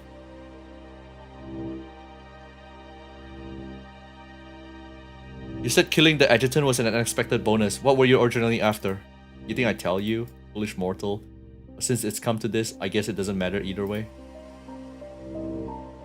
I volunteered to stay when Commander Rozan retreated, aiming to retrieve that worthless secretary's corpse, which she referred to as Woden's remains. After Nascent Woden's defeat, the remains of the Demiurge Handmaiden were scattered across New Hantiro. These remains have special physical properties and, unlike Tytogen, are invisible to the naked eye even when in physical form, making them hard to recover through conventional methods. Further research has shown that Woden's remains emits a high-frequency signal that Demiurges or Demiurge Handmaidens can detect, allowing their locations to be identified. The potential function of Woden's remains is still uncertain. Oh. Even the commander herself had no plans to recover them. If I succeed, it'll prove that I'm even stronger than any of the other so-called demiurge. A corpse? You can see it, of course, with the proper methods of detection and recovery. Mortals can sense the presence of the remains. If it weren't for your ridiculous movie shooting around the remains, I would have reclaimed them all by now. So you know where these Woden's remains are? Isn't that obvious? Then please share that information with us.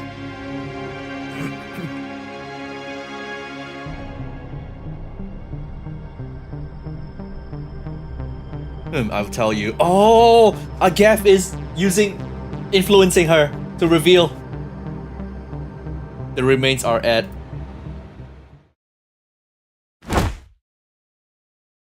After just a few strikes, it tripped as if snagged by an unseen force, crashing to the ground.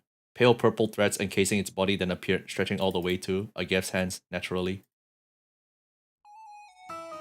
Must we always resort to violence? That's your line from the first act, isn't it, Mr. Actor?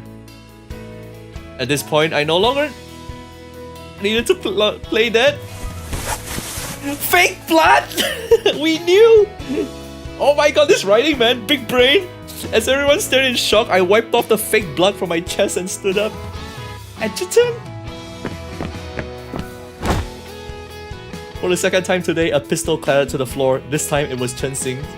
She and Fritia rushed over, frantically feeling my chest to check for a bullet hole that was never there. Only after confirming I was unharmed did they stop their frenzied searching, dumbfounded. Alright, that's enough, girls. This isn't the time to cop a feel.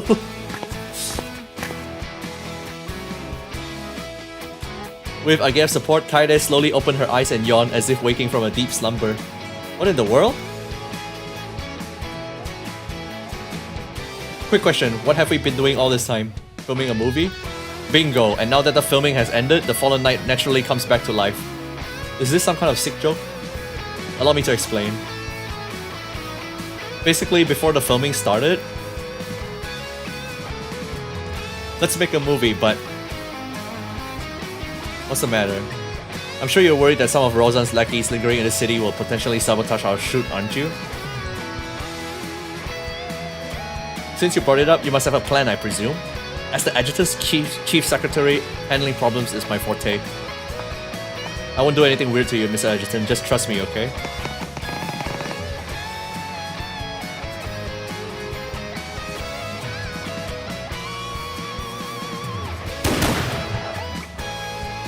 Swiftly pulled her gun from her waist and fired 2 shots at a nearby chair. 2 bullet holes punctured the backrest. Done now, Mr. Adjutant. Watch closely.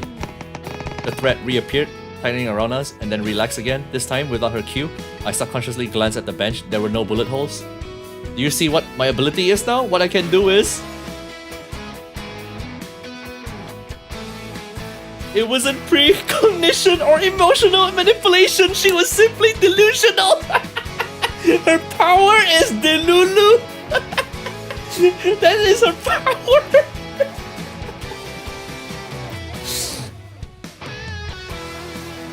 But with her ability to control Titanogen and the high polymer thread in her hands, she could project her own delusions onto others' minds. Delulu. Staying immersed in such a fabricated world for too long could indeed warp one's emotions and reasoning. To convince the Demiurge handmaiden that it had accomplished its mission so that it would divulge its secrets, we played along. But none of us had seen Agev's thread before just now, had we? Good point, so where has this thread been all this time? Could it be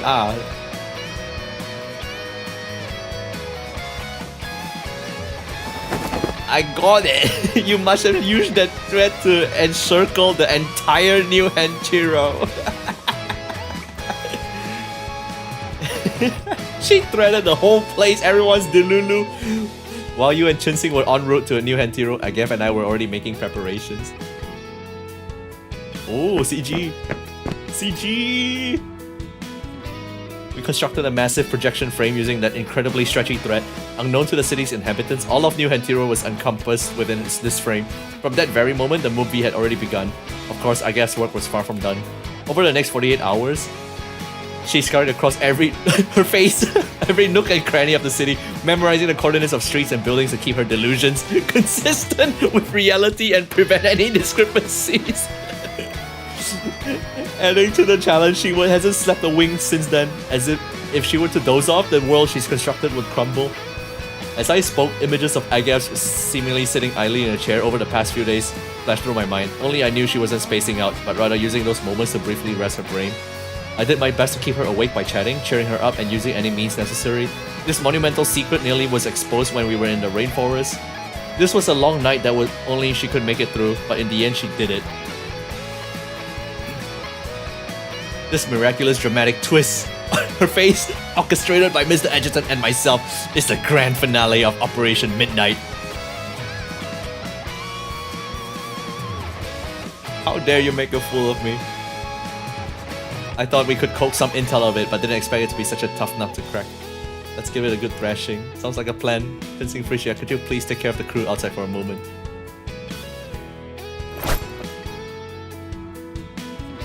Now the game is on. Finally a chance for Mr. Adjutant to deliver the closing lines I've written for him.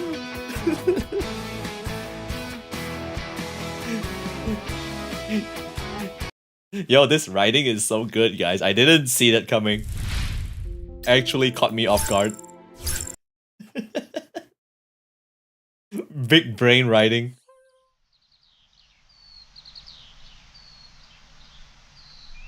お前の命、その罪とともにこの長い夜に終止符を打つ。 What the hell? Oh my god! Oh my god! This is a boss?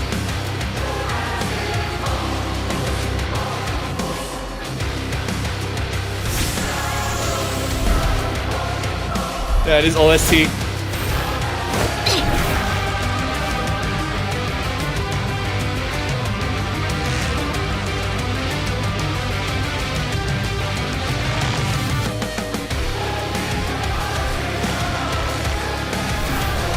Oh my god!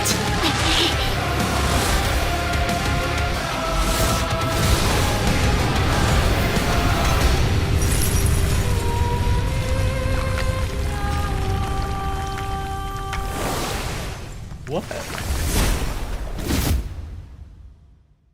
Oh, okay, okay. That's the boss. あの人形の体を乗っ取ったの？やはり別の市場の乙女とは違うようでした。この大舞台は全くの損ではないですね。完璧。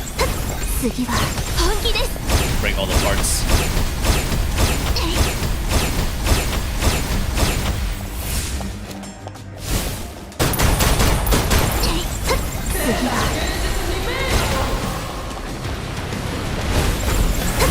次は本気です。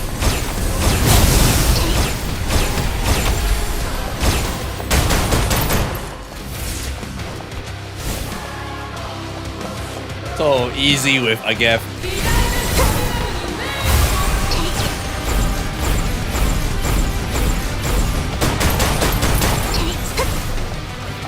次は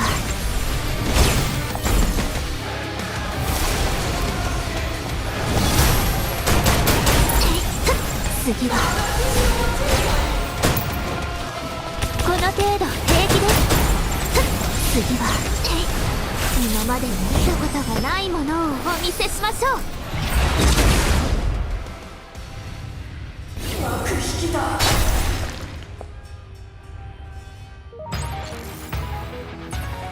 Yeah, the BGM was going so hard.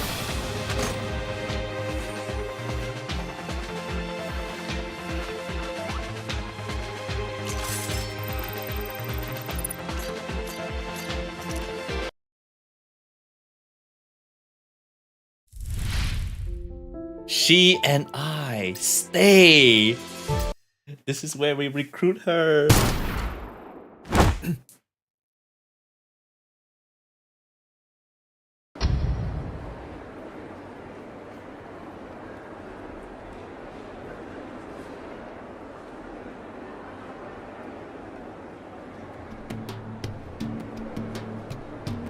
The scene where the Midnight Knight carries Agef out of the museum was epic. This movie really lifted my spirits. My favorite part was where they supported each other in the rainforest. That rainforest seemed oddly familiar though. No wonder it's the hottest movie right now. Look, Operation Midnight is snagging all the primetime slots. The special effects and acting blew me away. The plot's a bit quirky though, ending right after the boss fight. Is the director setting us up for a sequel? No, I heard this movie is the director's swan song. She's planning to retire soon. Oh, what a shame.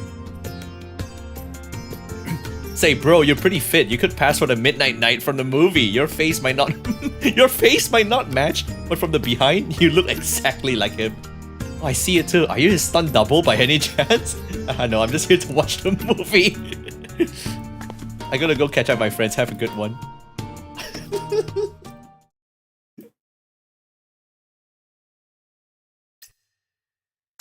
As the Heimdall adjutant and manifestation of Yggdrasil, it would be unwise for us to show our faces on the silver screen. So in the final cut, Chensing, Frisia, and Agef and I use special effects to alter our appearances as we like. We even managed to fix their costumes on the fly with special effects. Fun fact, Frisia used effects to stretch her.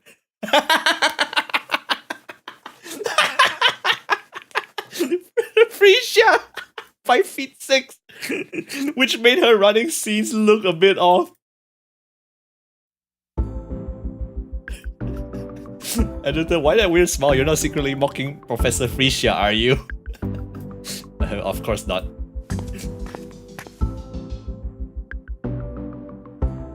How did your investigations go?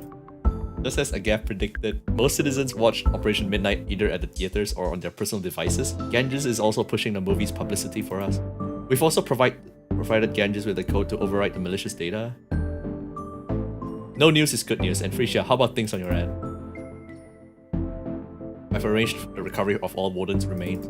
As for their purpose, well, since they were a windfall, they'll need to go through a thorough examination by the company. After defeating the special Demiurge handmaiden, Agath re-secured it with her high polymer thread, and I extracted the precise locations of the so-called Warden's remains from its memories, allowing the company to recover these invaluable data assets. Well, that wraps up our mission in New Hantiro for now. Not yet. Not yet! Frisia stood on her toes, punctuating each word while prodding my chest forcefully. There's still one thing to be settled, and you didn't brief us on the plan beforehand. After the filming that day, Chensing was still shaking all the way back. Oh, poor Chensing! Her eyes brimming with unspoken grievances, I braced for an earful, but instead she offered a gentle smile and tenderly took my hand. I'm just glad you're safe. Chensing, I thought we were gonna give him a piece of our mind. Speaking of which, have you two seen Agath? I haven't been able to find her since early this morning.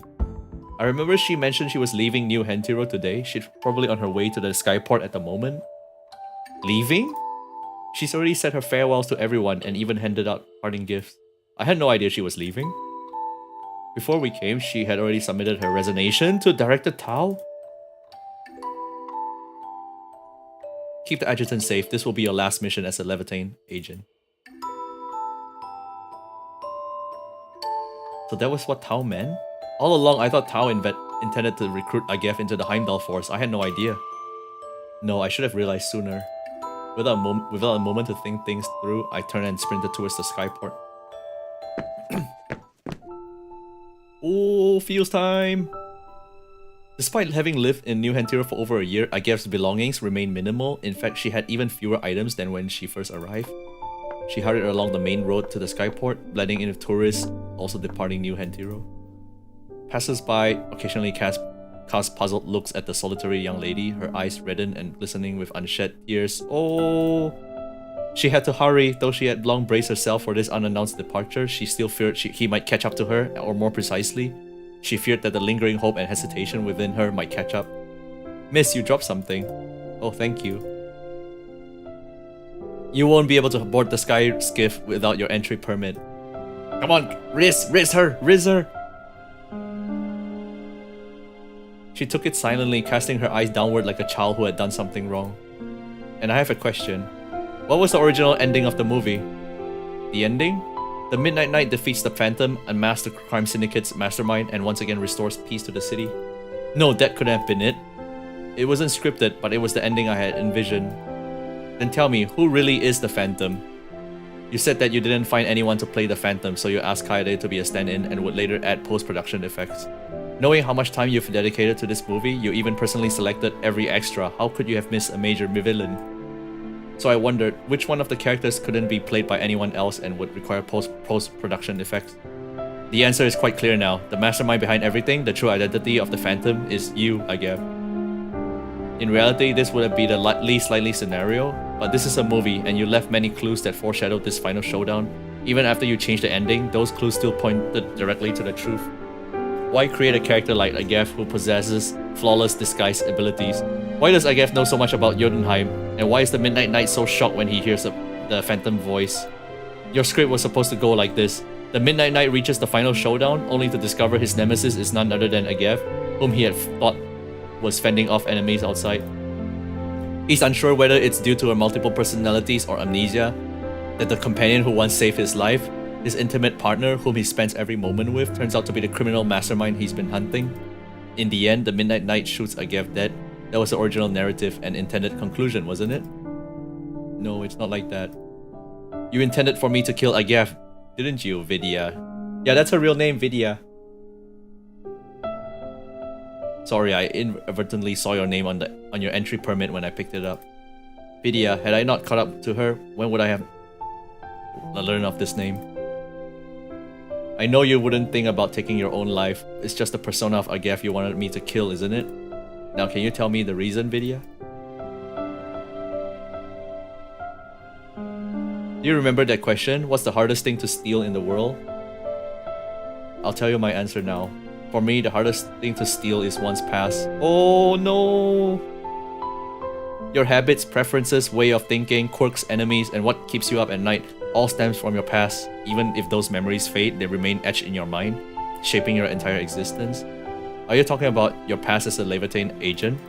I was a Levitain agent created specifically for you. What do you mean?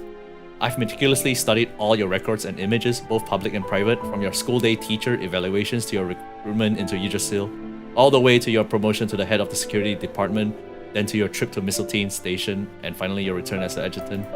Since my first day as a Levitain agent, my primary mission had been to learn about you, analyze you, and emulate you. At first, I didn't understand the purpose of my duties, but later it became clear when needed, I could be your perfect partner. Or should you ever lose control, I will be the sharpest assassin, the one who knew you best. That explained why I gave you the Midnight Night inside out and out in the movie. By the time I realized all this, I had already fallen. Oh, Stockholm Syndrome! I had already fallen deeply in love with you. I had fallen for someone I only met once, yet everything was already imprinted in my mind. She became a Levitain agent shortly after the descent, around the time I boarded the spaceship to Mistletoe Station. Was this what she had been doing for the following 4 years? But don't worry, that mission is over now, otherwise Director Tao wouldn't have approved of my resignation. The only thing that remains is my past, my ulterior motives, my dishonorable behavior. I'm not even sure if I love you for who you are, or if I've merely become accustomed to having you in my life. So when I finally met you in New Hantiro, I wanted to cling to you as much as I could, because unlike what I had experienced in the past, the time I spent with the real you allowed me to temporarily forget everything I've done in the past. It also made me realize that someone like me doesn't deserve to stand by your side. Can you steal away my past?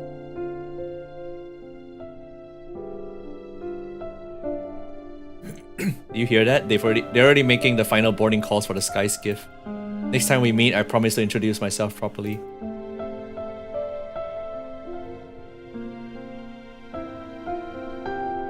Determine steps towards a future where our paths might never cross again.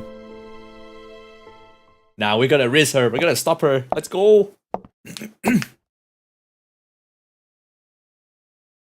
Vidya, I can't steal your past, nor do I wish to. Take her hands. Let's go. What I need is you, the person at present. Oh, the Riz. Oh, CG. Oh, the CG, so nice.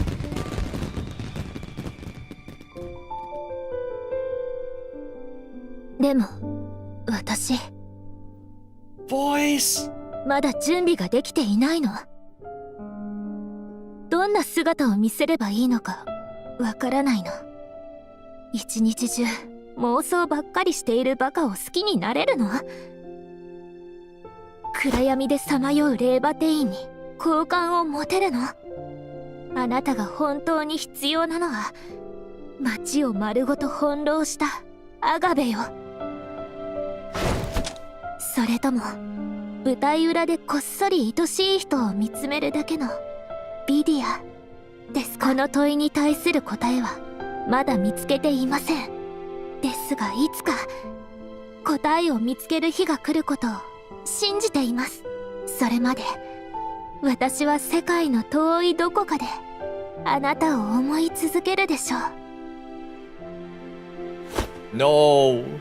CG, back to CG. Hold her hand. Yeah, that's right. There's no need for that.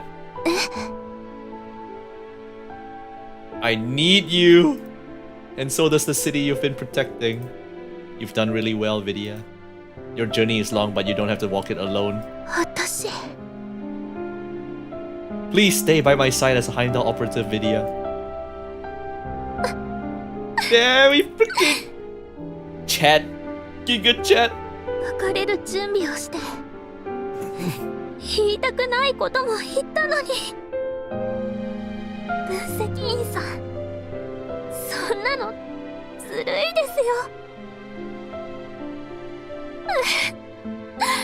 もうどうすれば。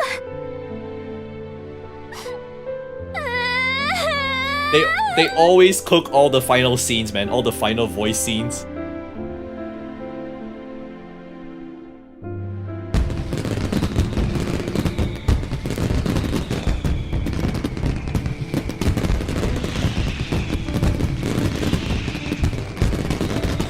Oh, she projected the image from her mind into reality.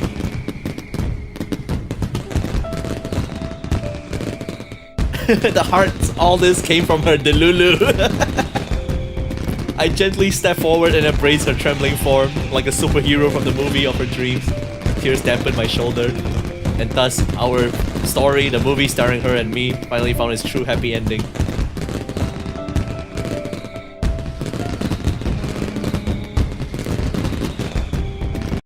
Oh man, they freaking cook absolute cinema.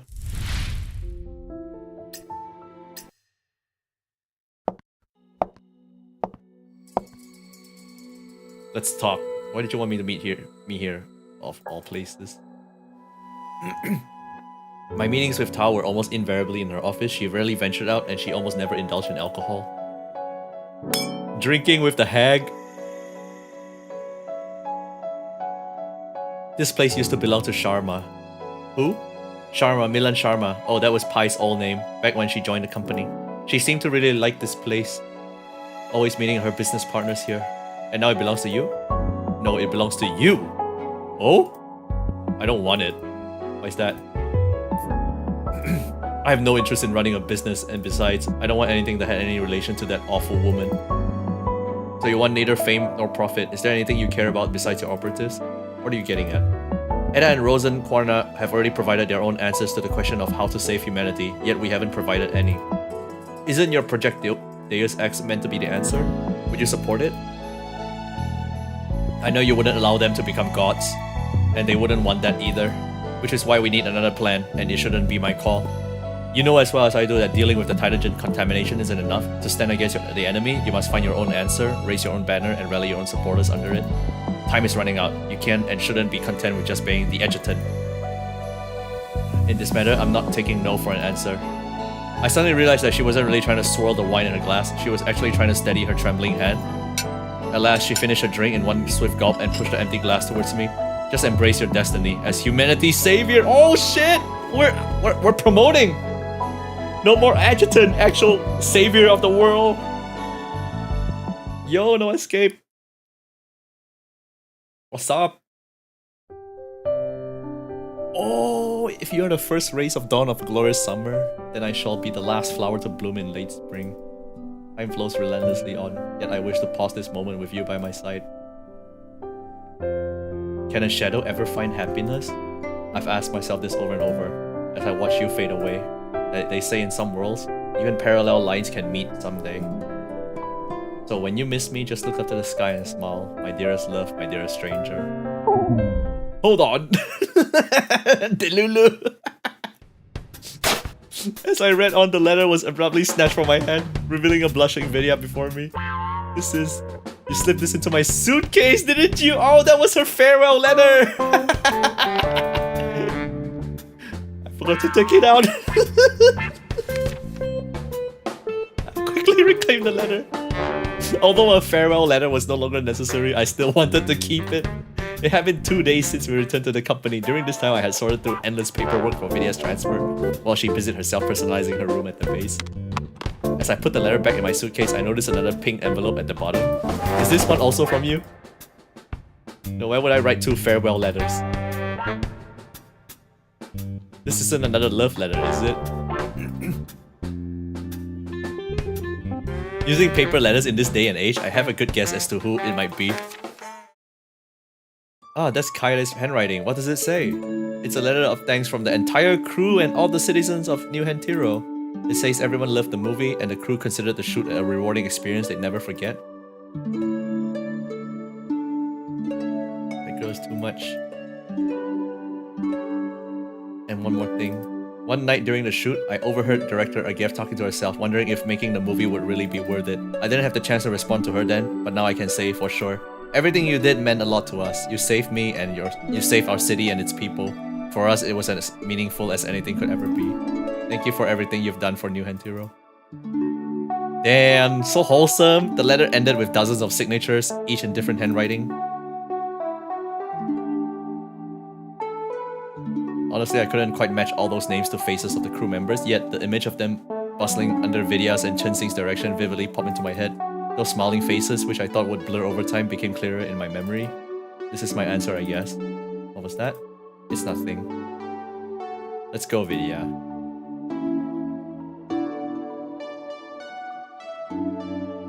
Oh! Whoa! So peak! Nozomiya's fairy! Cinema! Absolute cinema. Actually, literally absolute cinema.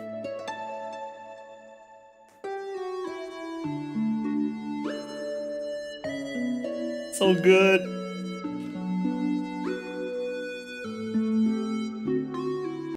Oh, that's so good. Comfy story. Comfy side story. Let's see Agav's personal story. Hang on, let me clear my stamina.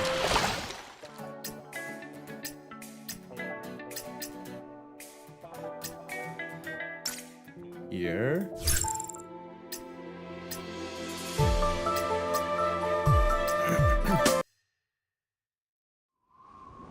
Oh. Oh, this art! The dark sky surrounding the tower ring rooftop hardly felt serene. The night wind was particularly chilling. Even though we were completely surrounded, the soft yet powerful girl behind me put me at ease. Adjutant, I'm so glad you're with me at times like this. I'm lucky to have you here with me too. Looks like we've been backed into a corner. Yeah, you could say that again. They've got us surrounded. Completely. We have no tricks up our sleeve, no way to escape. They'll stop at nothing to rush this place, completely crushing any chances we have of survival. Since this might be it, there's something I want to say. I have to say. Adjutant, I like you.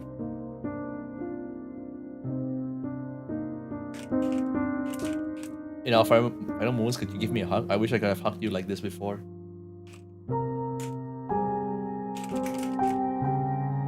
Even if it's only for a moment, I'm really happy. Wait, is this real talk? Not acting? This is such a beautiful world because you're in it. Please live a good life even... Oh, I think it's acting. Either acting or Delulu. Adjutant! Oh, I have to click.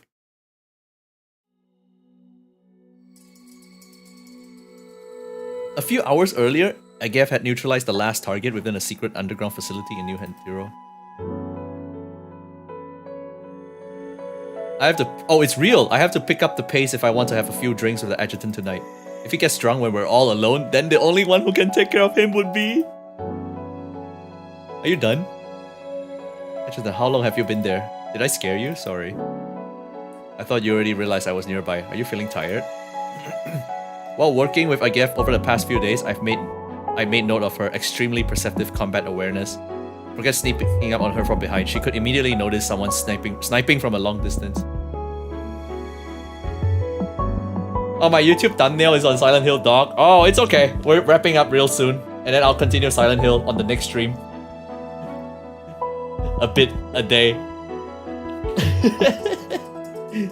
Need to recover my brain cells and then play again. Too much horror. To be honest, just 30 minutes into Snowbreak, all of my brain cells have already recovered. It's so comfy. Maybe I'll do that tomorrow or the day after. A bit of horror, and then once it's too much, play a bit of waifu.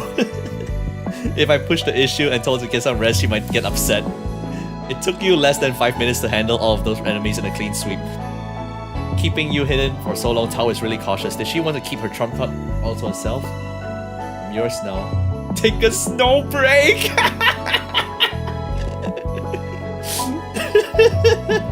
I'm yours now, Adjutant. I'll follow all of your orders with my whole heart, so please tell me what to do next, Adjutant. Don't be so nervous. I trust you, but I don't have any orders for you right now. I gave bit her lip. Don't misunderstand me, I gave. It's not that I don't trust you, it's just that we've already taken care of all our known targets. Of course, that didn't mean New Hantiro was free of hidden dangers. There were still quite a few unknown threats. Even more frustrating, these guys didn't group up in one place. They were scattered all over the city. Those guys are everywhere. We won't be able to catch them all in time. If we get the chance, I want to smoke them all at once.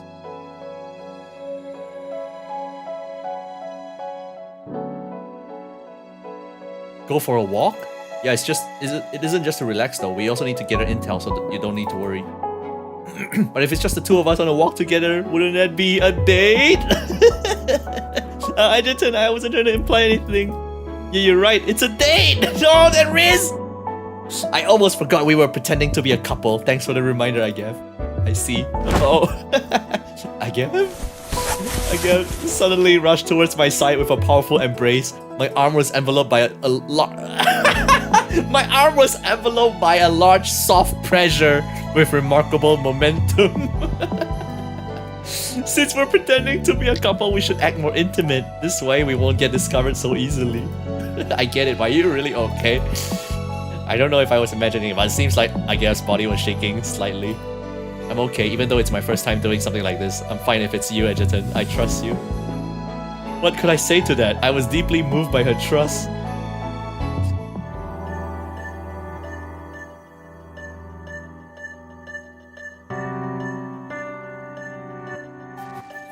Please wait a second.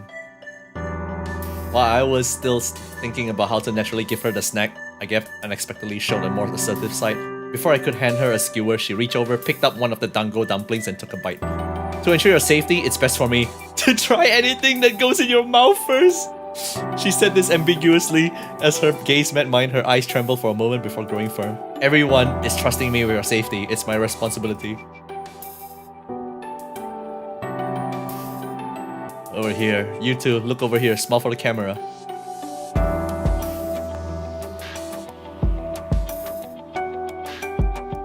Even though he was smiling, he had a creepiness that made me want to punch his face. What's going on here? No need to be nervous, don't misunderstand. We just want to interview you, they're my security. Go on, make yourself scarce. Don't bother my interview subject. We're combat reporters. We find only the most accurate intel on the turbulent front lines, be it Yerus before or New Hantiro now.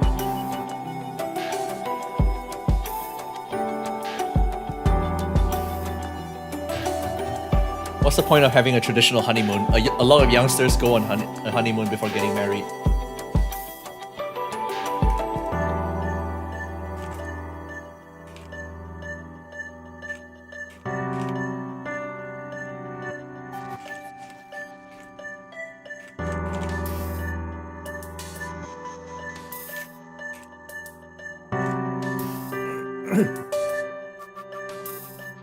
Did you get attacked by rioters? Why are you asking us that? No reason. I was just worried you guys might have gotten hurt. There's been a lot of unrest in New Hantiro lately. The locals are pretty wary of outsiders. You're clearly asking loaded questions. Loaded questions? You called the crowds rioters and just assumed we got hurt. Your questions are obviously asked with a certain intention. I'm doubting your motive in conducting this interview. I don't have any kind of motive, I swear it. I just ask a few arbitrary questions, miss. Why are you so why are you so sensitive? You don't usually grill your boyfriend like this, do you? Wow, what an asshole.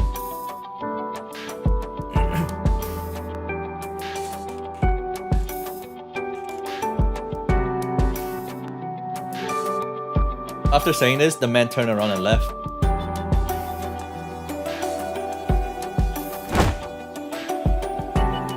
I grabbed her hand and reached behind her waist to pull her into my embrace. To outsiders, we looked like a loving couple who couldn't help engaging in a little PDA.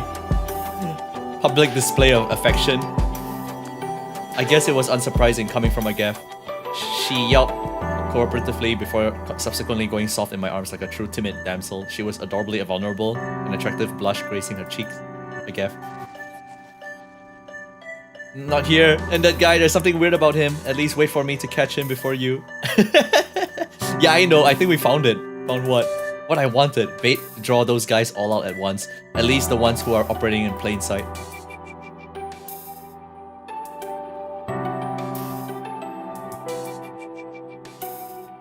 A lot of people are monitoring and protecting that man. If they're going through that much effort for him, there must be more to him than meets the eye.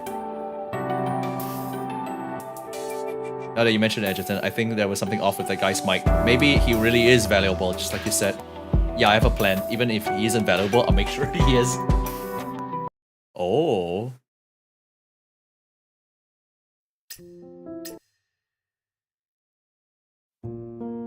You again? Didn't you refuse to be interviewed? Are you looking for a fight? Security! Where's my security? Damn.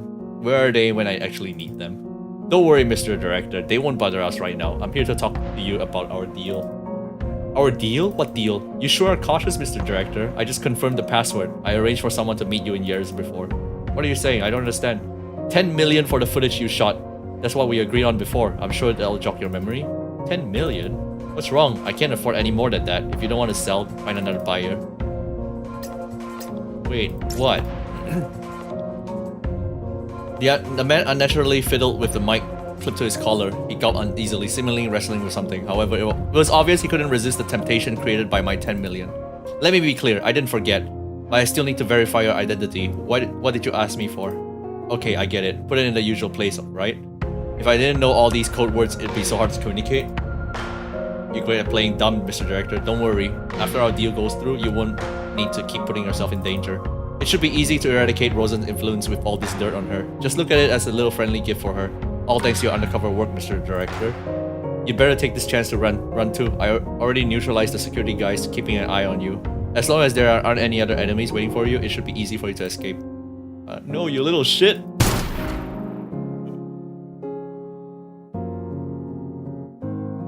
Be careful, Mr. Director. You can't die. We still need to negotiate after we get what we want. If you die, the intel will spread right away, and that will be bad for us. After saying this, I grabbed the director and held him down as I ripped off his mic, crushing it. The bug inside was also destroyed. We released our bait, but we'll need some luck to strike the rat's nest, I guess. Keep us covered while we get out of here. Oh, we baited all of them out. You pass. How did I get wrapped up with you two? Damn you. For fuck's sake! Our enemies didn't chase after us with much intensity after Agaf fought off the first round of reinforcements, perhaps due to the smoke bombs I threw. This gave us enough time to make it to the safe house Agaf had arranged. From the moment we began evading their attacks until now, the director hadn't stopped his passionate cursing. But now we finally had our hands free to deal with him. Agaf, shut him up! Ah. Be respectful in front of the adjutant, or else.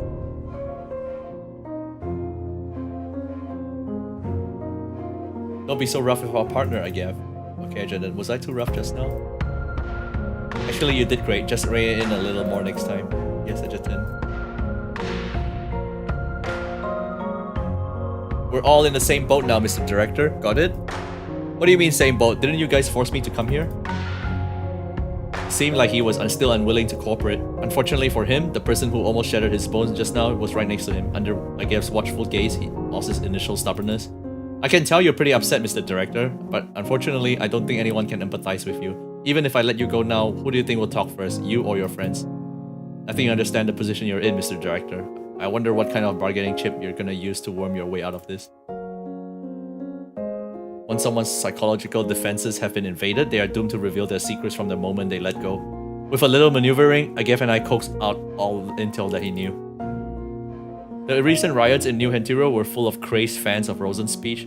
Her followers had incited their behavior in order to gain her acknowledgement. They'd hired the director to shoot footage all over the city, assumingly in an effort to change public opinion. However, the director was unsure of the specific goal behind manipulating the public's attitude. Perhaps due to the importance of the footage, and the director was shooting... Oh, thanks for the resub, Caitlin Gad! Yo, why? He was being monitored. In a way, his unique position would give me the perfect opportunity to smoke out the enemy. As I was organizing all of this information in my mind, Agaf was looking through the footage on the camera. After some time, her expression grew sour. Aren't you ashamed of doing something like this? What? Under the influence of Yggdrasil Enterprises, New Hentiro has fallen into such a state of chaos that people have even begun fighting over garbage. Oh, is that his, like, news? I saw footage of citizens working together to stop the real rioters, but the on-screen text read, led by the adjutant, violent citizens persecute heroes who dare stand up and speak the truth. Wow, shit poster. Shit stirrer. Thanks to Yggdrasil, not even children were spared from harm in riots, and they lost their homes in the process. The remaining footage was either taken out of context or edited in a mixed-up order. This allowed unassuming citizens to make extreme comments, smearing New Hantiro and Yggdrasil. There was even a clip of the citizens facing off against Rozan in the Tower of Hanoi to defend their city. I wonder how this guy was planning on spinning this footage. Me when I spread misinformation. Yeah, I'm just trying to make some cash. There's no shame in that. So you can blur the line between right and wrong just for money? Yeah, just for money, because you can't get anywhere in this world without money. Don't act like you're better than me. You think I wanted to do this? I used to be just as naive and as innocent as you two. I had my own hopes, my own passions, but what did reality give me in return? It was like a curse. The talent he was so proud of betrayed him overnight, and he was unable to shoot anything resembling a hit. Reality couldn't support the pursuit of his own art. It's not my fault, it's the world's. This was the basic idea he wanted to express. The universe doesn't curse you, you curse yourself. Curse? What are you on about? Spit it out. I think you already know why you lost your talent. You chose to give up. After all, honing your talent and chasing your passion is a long, dangerous road. In the end, there was another smoother road, promising fame and fortune right in front of you. I'm curious, do you regret losing your talent or regret not getting enough money and fame while you could still rake them in? You don't know what you're talking about. I still remember the last conversation I had with Tao before leaving for New Hantiro. Agef, Levitan again? Why did you send one of them here? Don't look at me like that. I know what you're thinking. I can't see the future. I had other reasons for sending a Levitan operative to be a spy in New Hantiro based on the series Investigation. It just so happens that Agef will come in handy this time.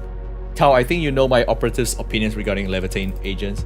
I'm only responsible for providing you with suitable personnel, figuring out how to make your operatives accept her is your job, adjutant. Either way, I have faith that she will be able to win your trust. And before you make up your mind, take a look at the girl's background. In high school, she was a popular vlogger and built a large audience by editing clips of the Valkyrie games, known as the Valkyrie Highlight Hime. She had almost 10 million followers. Is this information correct? The file recorded, I guess, past she had gained recognition at a young age, earning fame and fortune that many people only dreamed of. However, this had only sucked her into a whirlpool of the public discourse and greed. It was because she simply loved the Valkyrie game, simply loved her own hobby. She didn't want to be caught up in the heated chatter and the money, so she chose to stop. I looked at her work experience and everything she had pursued. It was like a flawless piece of white paper graced with a rainbow-colored dream, outlining a gorgeous image. She probably would have become a great director, artist, or genius remembered her entire lifetime for her work, perhaps even centuries. But all of this beauty came to a sudden end. Not only after the descent, she joined Yggdrasil and Levitain. Covered infiltration, intel retrieval, assassination operations, these dark, bloody missions had stained her hands. Does Yggdrasil really have to train innocent kids to do such awful things? I just gave them power. I never warped their determination, and I wouldn't force them onto a path like that. You wouldn't force them? She willingly gave up that lucrative vlogger account for her dream. She obviously has principles. Why would she abandon her dream as a director for the work of a Levitain agent? Maybe she had something more important to pursue. Like what? I should be asking you that, Edgerton. Asking me? Edgerton? Oh. Yo, non-pon. Yeah, cheap content creator. Agef's gentle voice pulled me out of my thoughts. I looked at her luminous violet eyes. Sorry, I just spaced out. I'm done with the interrogation. Looks like we got an unexpected bonus. What do you mean? The guy handed over some dirt he had secretly recorded as a bargaining chip? This is a nice surprise. Now we don't have to fake all the bait to draw them out. And there's still some stuff I'm concerned about. Their approach is a little weird. What do you mean? Something real can be transformed into something 100% fake, and vice versa. Even if they use all kinds of methods to edit the footage, it wouldn't necessarily have much impact unless they also prepared other materials as a backup to deepen the impact. Oh wow, misinformation, like extreme misinformation. Oh, good night, crit hit. Take care. Even though we still don't know what they had up their sleeve, just thinking about the possible outcome was enough to send a shiver down my spine. Thankfully, regardless of what they're scheming, we're on the offensive now. No matter how critical their final step is, it's only that a final step. It won't work without the required prerequisites. If we target it ahead of time, its impact will be severely weakened. We have all of the footage they're looking to spread, and we've got dirt on them that can minimize their influence. We'll wrap it all up together as bait, and they'll have no choice but to take it. If they want to get to the final step of their plan, they'll need to go along with my plan first. Thanks for your reminder, Agaf. You really helped me organize my thoughts. But I didn't do anything. That's not true. I couldn't do this step without you. I wouldn't have so much information either. Let's get into it. The plan looks like it could work, so I'll contact Yggdrasil to prepare the next steps.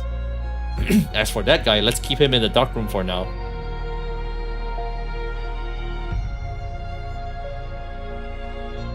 Big brain plot time. Wow, her personal story is pretty long actually. This one?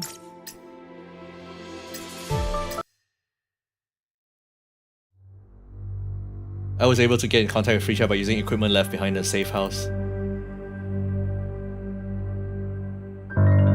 Then just when they begin to sweat, I would have Frisha leak our location to an outside intel buyer at the perfect time. To avoid damaging their interest or spreading their dirty laundry, I was sure the enemy would jump at the bait.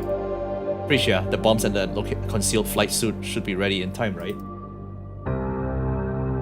There's more than enough time. Logistics has your guys back. Wait, Adjutant, I have to object. Do you think there's something wrong with the plan? It's too dangerous. You don't need to worry about Haru, I'm not alone. I guess it's going to help me. That's why I'm worried. She's Levitaine. I don't trust that she can assure your safety, Adjutant. If you're dead set on this plane, please postpone it for a bit. I'll leave right away and hurry to your side. There's no time for that. Then please abandon this mission. I'll handle any of the consequences and I'll help you eradicate any remaining threats in New Hantiro. Abandon this mission? I never could have imagined you'd say something like that to me one day, Haru. It's because your safety is more important than anything. She must have heard about what I'd done in New Hantiro from Leaf and the others. She couldn't help me when I was in danger, and she was now directing her regret and anger at herself since I was about to take another risk. Haru, can you listen to what I have to say? I'm not blaming you. I understand why you're worried, and I understand you're concerned about Levitaine, but we've tasted the bitterness that comes with trust issues before, and it's not pleasant, right? We've developed stability thanks to the support of one another's trust. Suspicion and infighting only serves our enemies, slowing down our progress. This one? Haru? Yeah, she's playable. You get what I'm saying? I understand. Even though the plan was rushed, I'm confident in all of the details and I trust Agaf. I've long been sure I can trust her, so I asked her to stay behind and help me. Do you trust me, Edgerton? I'll be waiting for you to come back. Okay, then I'll leave the next steps to you. Frisha, guide them so they follow the traces and take the bait. Don't forget to give them some small reminders that if they accidentally put the target's life in jeopardy, they won't get what they want. Alright, just leave it to me. Professor Frisha is on the case. Don't sweat it, Edgerton. I promise you too, Frisha. I'll come back safe. As long as you don't get carried back on a stretcher, I'll treat you to a meal. I discovered a super yummy restaurant recently. My exercise regimen has been working out quite nicely, so I need to reward myself with a good meal. Frisha, so precious.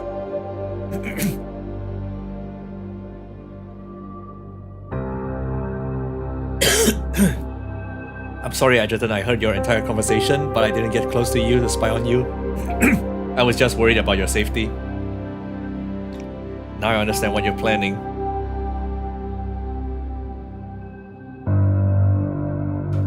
I can use my ability. If I use it, there definitely won't be any danger in the plan. Reach out and hold her shoulders. I'm really happy, Agaf. I'm really happy you're willing to tell me a secret, and I'm happy that you gave me a surprise like this. I think your ability will be the key in the big picture. And if you really did hear the conversation I had in the room just now, you must have heard my answer clearly. You said you trust me. Yes, I trust you. I always will. Damn, the Riz.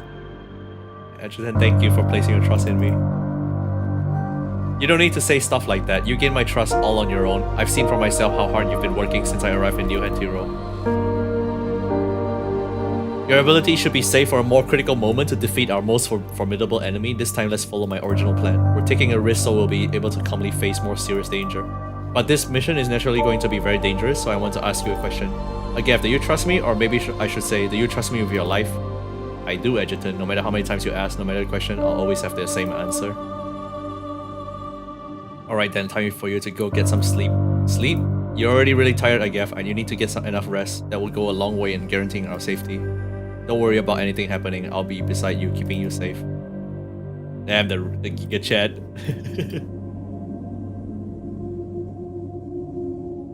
Oh shit. Now for the combat note.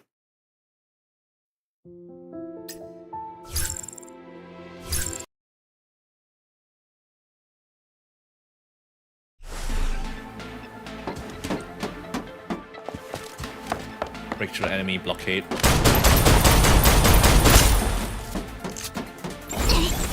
次は本気です。これからが本番です。 Okay.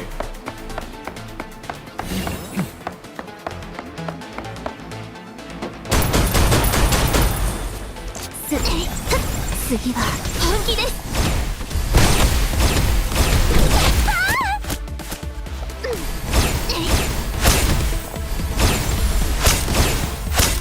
I really like the OSTs they have been cooking so far.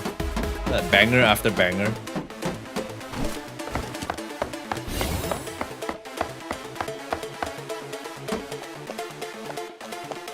Oh, that's it?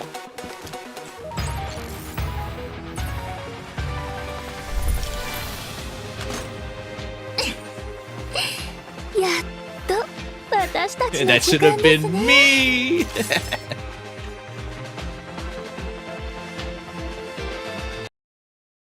Alright, last story note, and then we can call it a day. One. Oh, back here. Agaf had reacted just in the nick of time to help the adjutant avoid a shot right to his chest. Adjutant, are you okay? Yeah, you saved me again, Agaf. You're so reliable. If I really was that reliable, you wouldn't be in this mess in the first place. This isn't a mess, it's a trap we set ourselves. If you weren't here with me, there's no way I could do this. Our enemies are pretty much gathered. We can't wait any longer. I'm gonna begin the final phase. Remember what we said this afternoon. Trust me.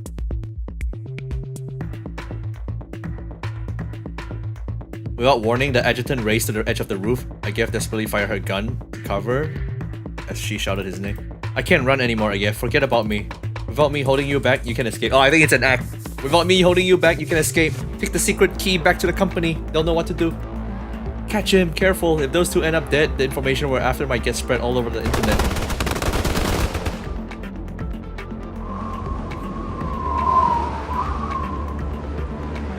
Damn idiot, he actually jumped to his death. Keep your eyes on the girl, don't let her run. Now isn't the time to compete. Watch where you point your muzzle, don't kill her. She's our only ticket to getting what we want now. After the death of the adjutant, the girl had seemingly lost all of her strength, collapsing to the ground. She couldn't hear unruly arguments taking place around her whatsoever. Only one voice resounded in her head. Agaf, do you trust me? Or maybe should I say, do you trust me with your life? I do, adjutant. When the 10-second countdown hit 0, Agaf suddenly pressed the button on the detonator she was holding as her enemy closed in on her. The ground began to shake and flames erupted into the sky. As countless people watched on with astonishment and terror, a fierce explosion burst forth from 2 floors down, blanketing the entire rooftop. All of their evil schemes were enveloped in flames. Amidst roiling smoke and dust, Agaf ran off the rooftop along the escape path Professor Frisia had carefully calculated multiple times.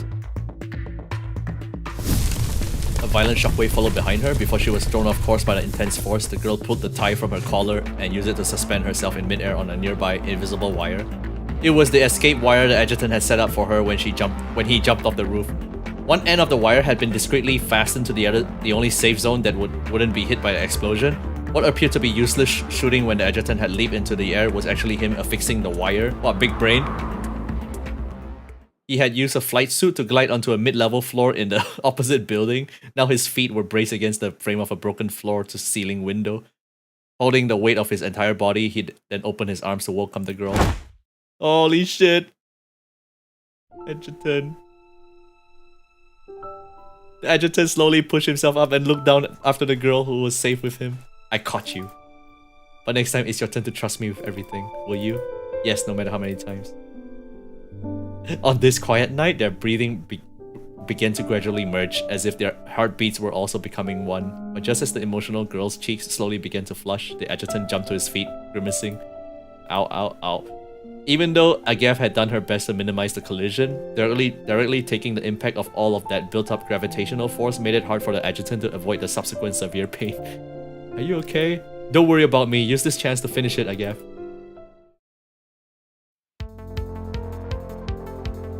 Utilizing the power that had seemingly been transferred to her from the adjutant's body, Agef blocked the building's only exit.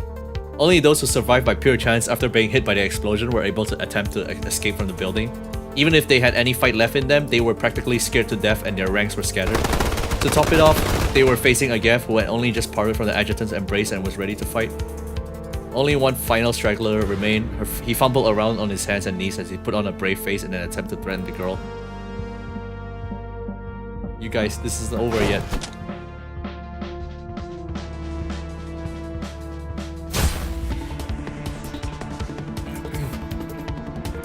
Next, the real show is about to begin. The movie starring the adjutant and me. Remember to get your tickets. Oh. Oh? Oh, that's the end. Kinda simple story, I guess. It's just like trusting her. No heavy lore like some of them. Let me see.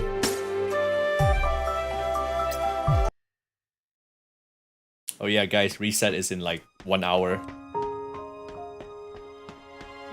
I always look forward to Mondays because of a weekly boss fight in WoWa.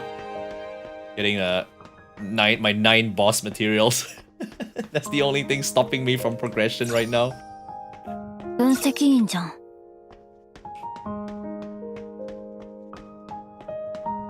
And Silent Hill 2, I've already devised a strategy to play it.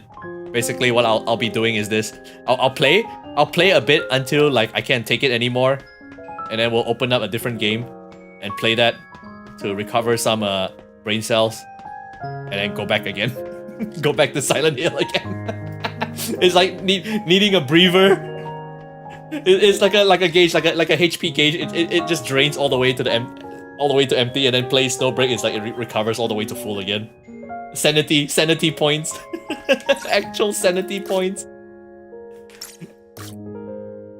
Oh wait, I need to clear this. Clear this to pick up more.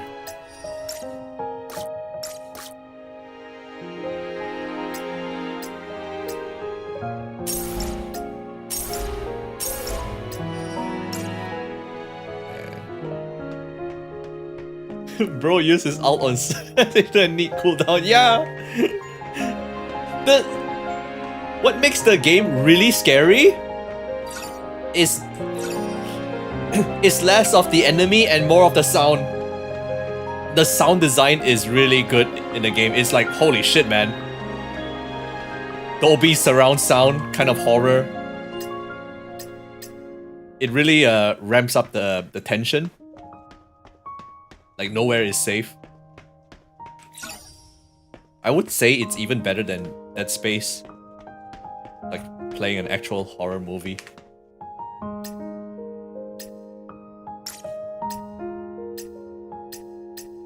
Just grab these.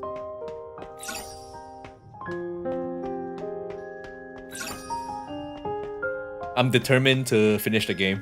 I already started, might as well just finish it. Honestly,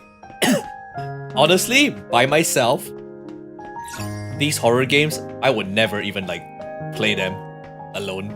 It's only because it's in a stream with people, I get a bit more courage. But myself, hell no. Hell no.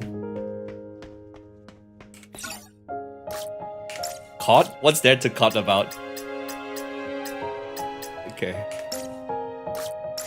Everything but. Oh no. Oh yeah. The tuxedo. It's gonna be here in like a few days. This one.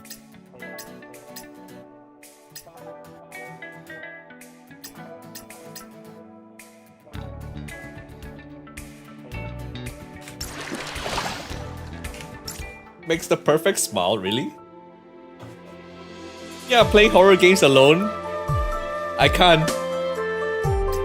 But for me, I guess the only thing that I can say is that I can play or watch horror regardless of the time of the day. Like, you know, people say, oh my god, you're playing horror at night. Yeah, to me, it doesn't matter. Day or night, it really doesn't matter.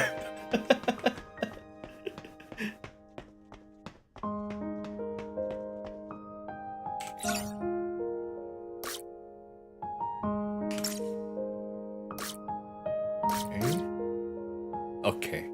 Looks good. How many do I have? 93.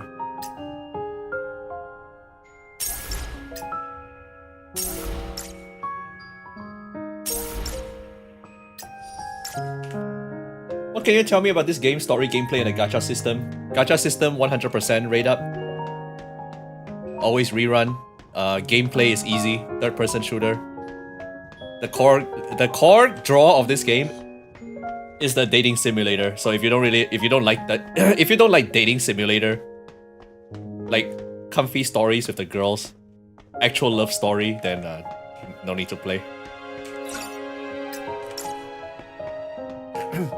I love horror with atmosphere. Yeah, I don't think anybody likes cheap jump scare horrors because it's cheap. It's like, what the fuck? It's not scary. As in, it doesn't terrify. You jump not because you're terrified. You're just jumping because you're getting startled. That's all. Like because it's shock. That's it.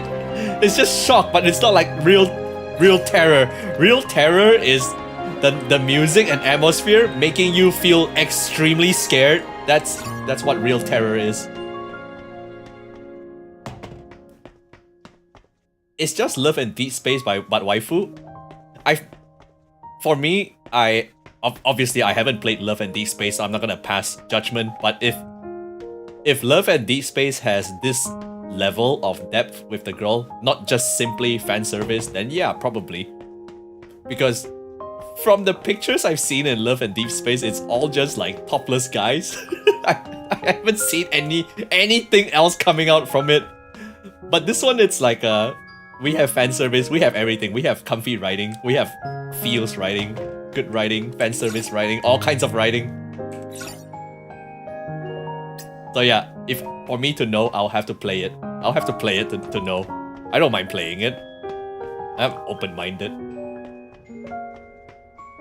It's like going into a kitchen at night when everyone's sleeping and you hear a noise downstairs. What?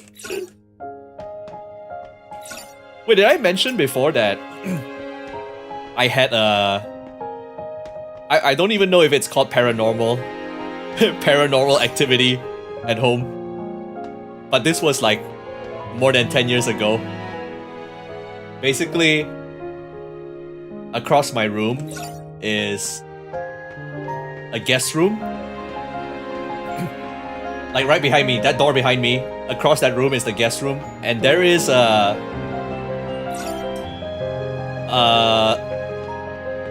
really tall mirror.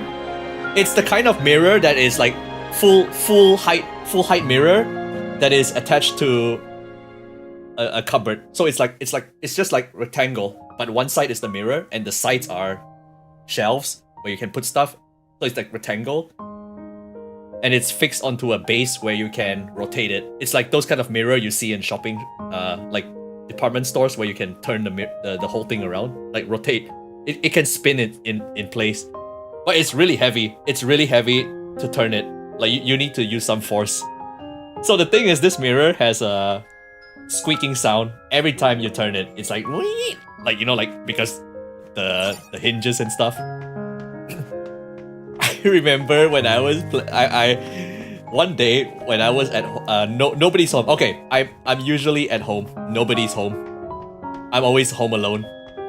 And I remember I was like this, like with my headphones on and playing with my boys, the homies. I forgot what game I was playing, but I was like absorbed in my game. Like really absorbed. And I was hearing squeaking sounds from across the room. Like unmistakable. That's the only thing that can squeak in that room is that mirror.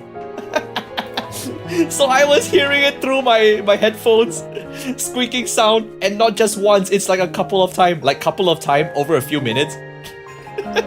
and the funny thing is, I was playing my game. Instead of feeling terrified, I got irritated because I was trying to play my game. It didn't. My brain hasn't registered yet that it's something scary happening. I was like, what the fuck, man? What's that? What the fuck is that noise? I'm trying to play a game here. Yeah, I got like irritated. It's like, it's like, what the fuck? It's like, fuck. I'm trying to listen to the game. I need to hear what's going on. And then only after the whole game session, I was like, wait a minute. Yeah, was it a squeak earlier that I heard in that room? Like, oh fuck. But yeah, that never happened again. But I don't know. To this day, I still don't know what exactly happened. Like why did the squeaks happen? Someone must be messing with me. And legit, nobody is home because I have my door open behind me. So I would have known if someone's in the house. Maybe the ghost got uninterested. It's like, this guy doesn't give a shit about me. Time to move on. Move on to the next house.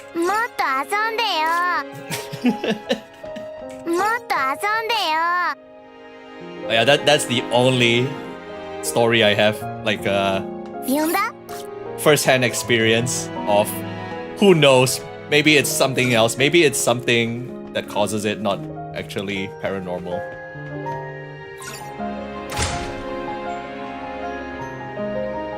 Yeah, game come first. Gamer. This is you can't scare gamers. Gamers will be too occupied with their games. Do no wall.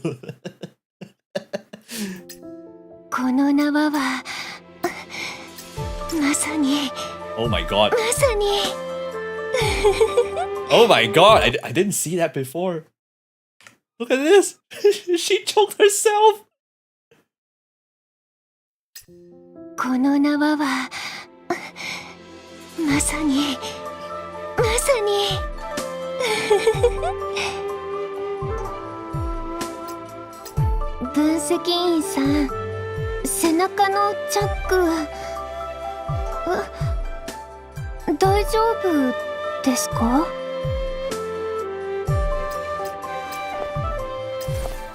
Amazing.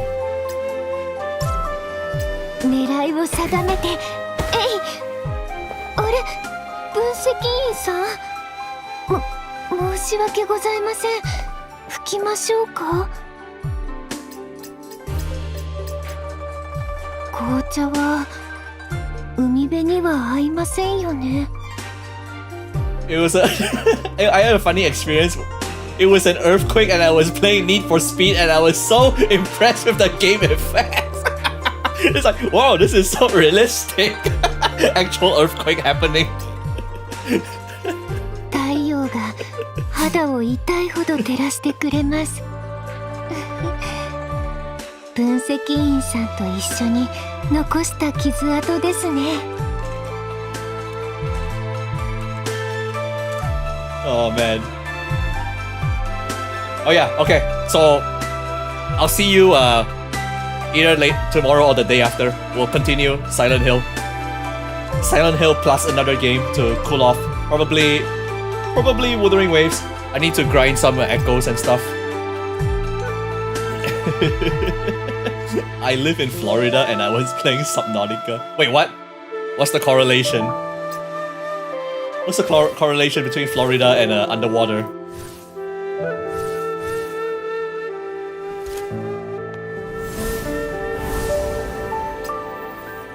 Flood? Oh, Florida always has floods? I don't know. Yeah, of course I don't know. It's so far away. Oh, the hurricane. Is it flooding right now?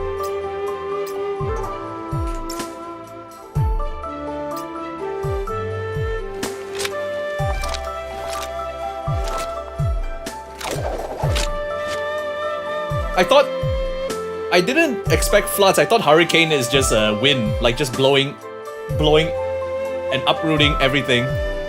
It also causes floods. I don't know, man. Over here, nothing happens here.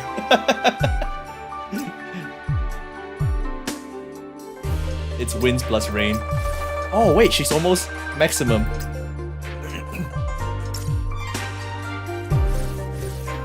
That's tornado. Yeah, I don't know the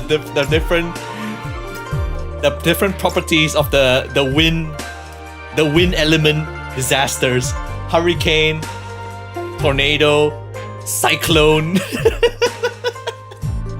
All the different, they have different stats, different properties, different mechanics. They have all different mechanics. It's like, oh no, hurricane, this is what we need to do now. Is it cyclone just another word for hurricane? I don't know, is it?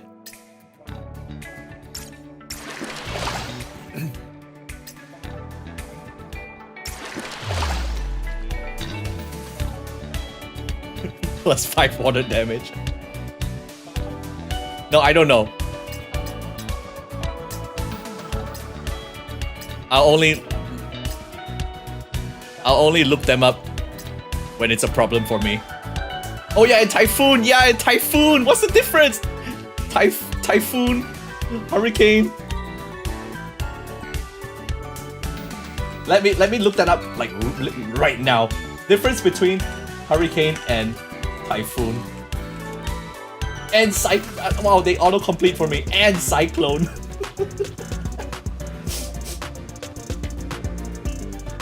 Oh, the main difference is the region that they occur. That's it. They have nationalities. They all just nationalities. Hurricanes are formed in the North Atlantic, Central, North Pacific, United States, Mexico, America. Typhoons are formed in Japan, Philippines, China, Taiwan, Korea. Cyclones are formed in South Pacific and Indian Oceans. I identify as a typhoon. That's the cyclones will be saying. I identify as a typhoon, but no, I identify as a hurricane.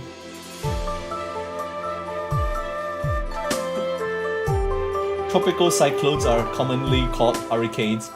The common term is typhoon for a tropical cyclone that forms in the West Pacific. Tropical cyclones are called just cyclones in the Indian Ocean and near Australia. Yeah, this is from NASA. If it's from NASA, it should be correct. Yeah, the term hurricane and typhoon are regional names for tropical cyclones.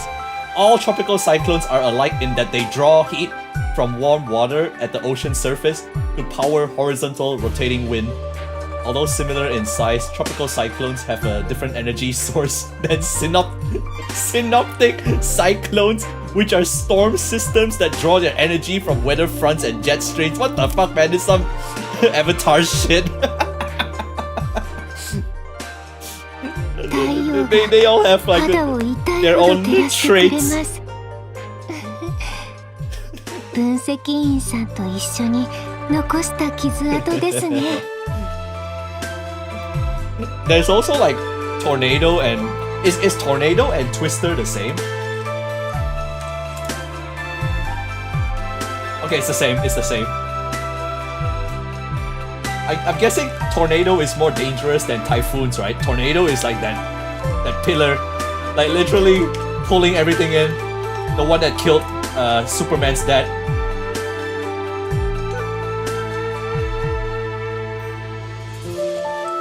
Tornado versus hurricane.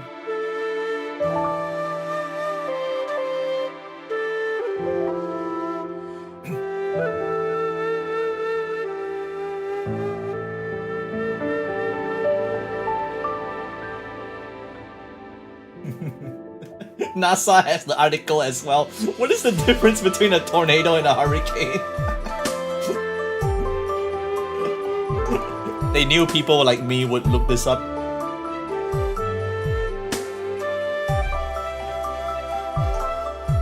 The most obvious difference between a tornado and hurricane is that a hurricane's horizontal scale is about 1,000 times larger than a tornado. In addition, hurricanes and tornadoes form under different circumstances and have different impacts.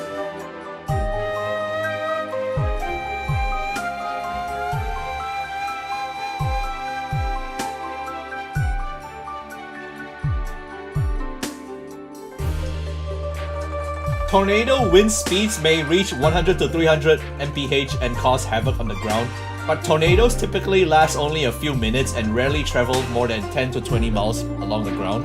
Oh, I didn't know that. Guys, you know, I don't even know anything about tornado. I didn't know tornado lasts only a few minutes because the only tornado I know is from the movie Twister, and that was like some insane shit. I watched Twister when I was younger. I was like, holy shit, is this the shit people deal with like in America? So many like twisters blowing up the whole place. Literally blowing up the whole place.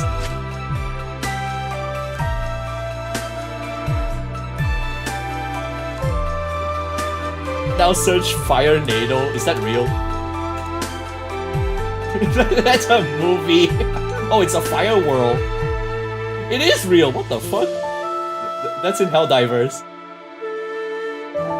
Fire tornado is a whirlwind induced by a fire composed of flame and ash.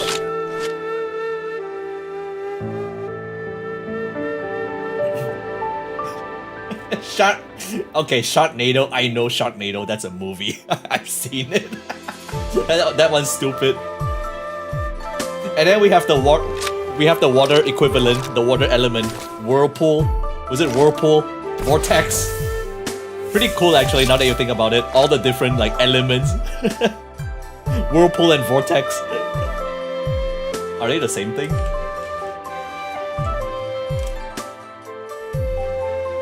A vortex is a type of whirlpool that has a downdraft, while a whirlpool is a body of rotating water that can form when opposing currents meet. Also, vortex is scarier. Getting sucked down. I am. This is truly the Avatar. You gotta learn all the Avatar spells. Firestorm. Earthquake. What else is related to Earth? What else is Earth related for Earth disasters? I only know earthquake. Tremors. I guess tremors is the same as earthquake. Volcano. God damn it! It really is the Avatar. The 4 elements. I guess fire is the most basic one. It's just like igniting, just combustion. Like forest fires. That's it, I think. Quicksand. Quicksand isn't a naturally occurring disaster. I think quicksand just exists. Right? Quicksand is just really soft sand.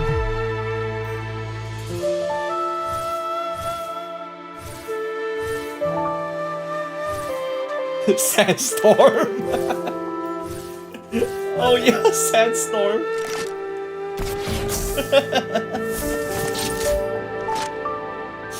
I wonder if you what's the term to search all this? I guess it's just called natural disasters. Wikipedia natural disaster. Oh wow, this is the whole thing. Landslide, avalanche, earthquake, volcanic eruption, tsunami. all the movesets.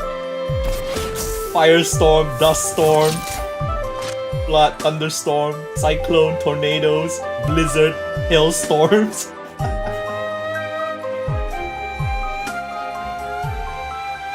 The full moveset. Just another day in Fisher. No, Fisher is not an activity, right? It's just the crack. It just refers to the crack on the ground.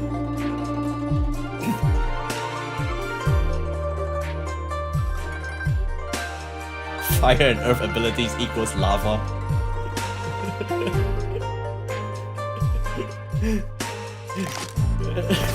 Fisher's Earthshaker. Fisher's Earthshaker's skill. But yeah, okay. Nice little sidetrack.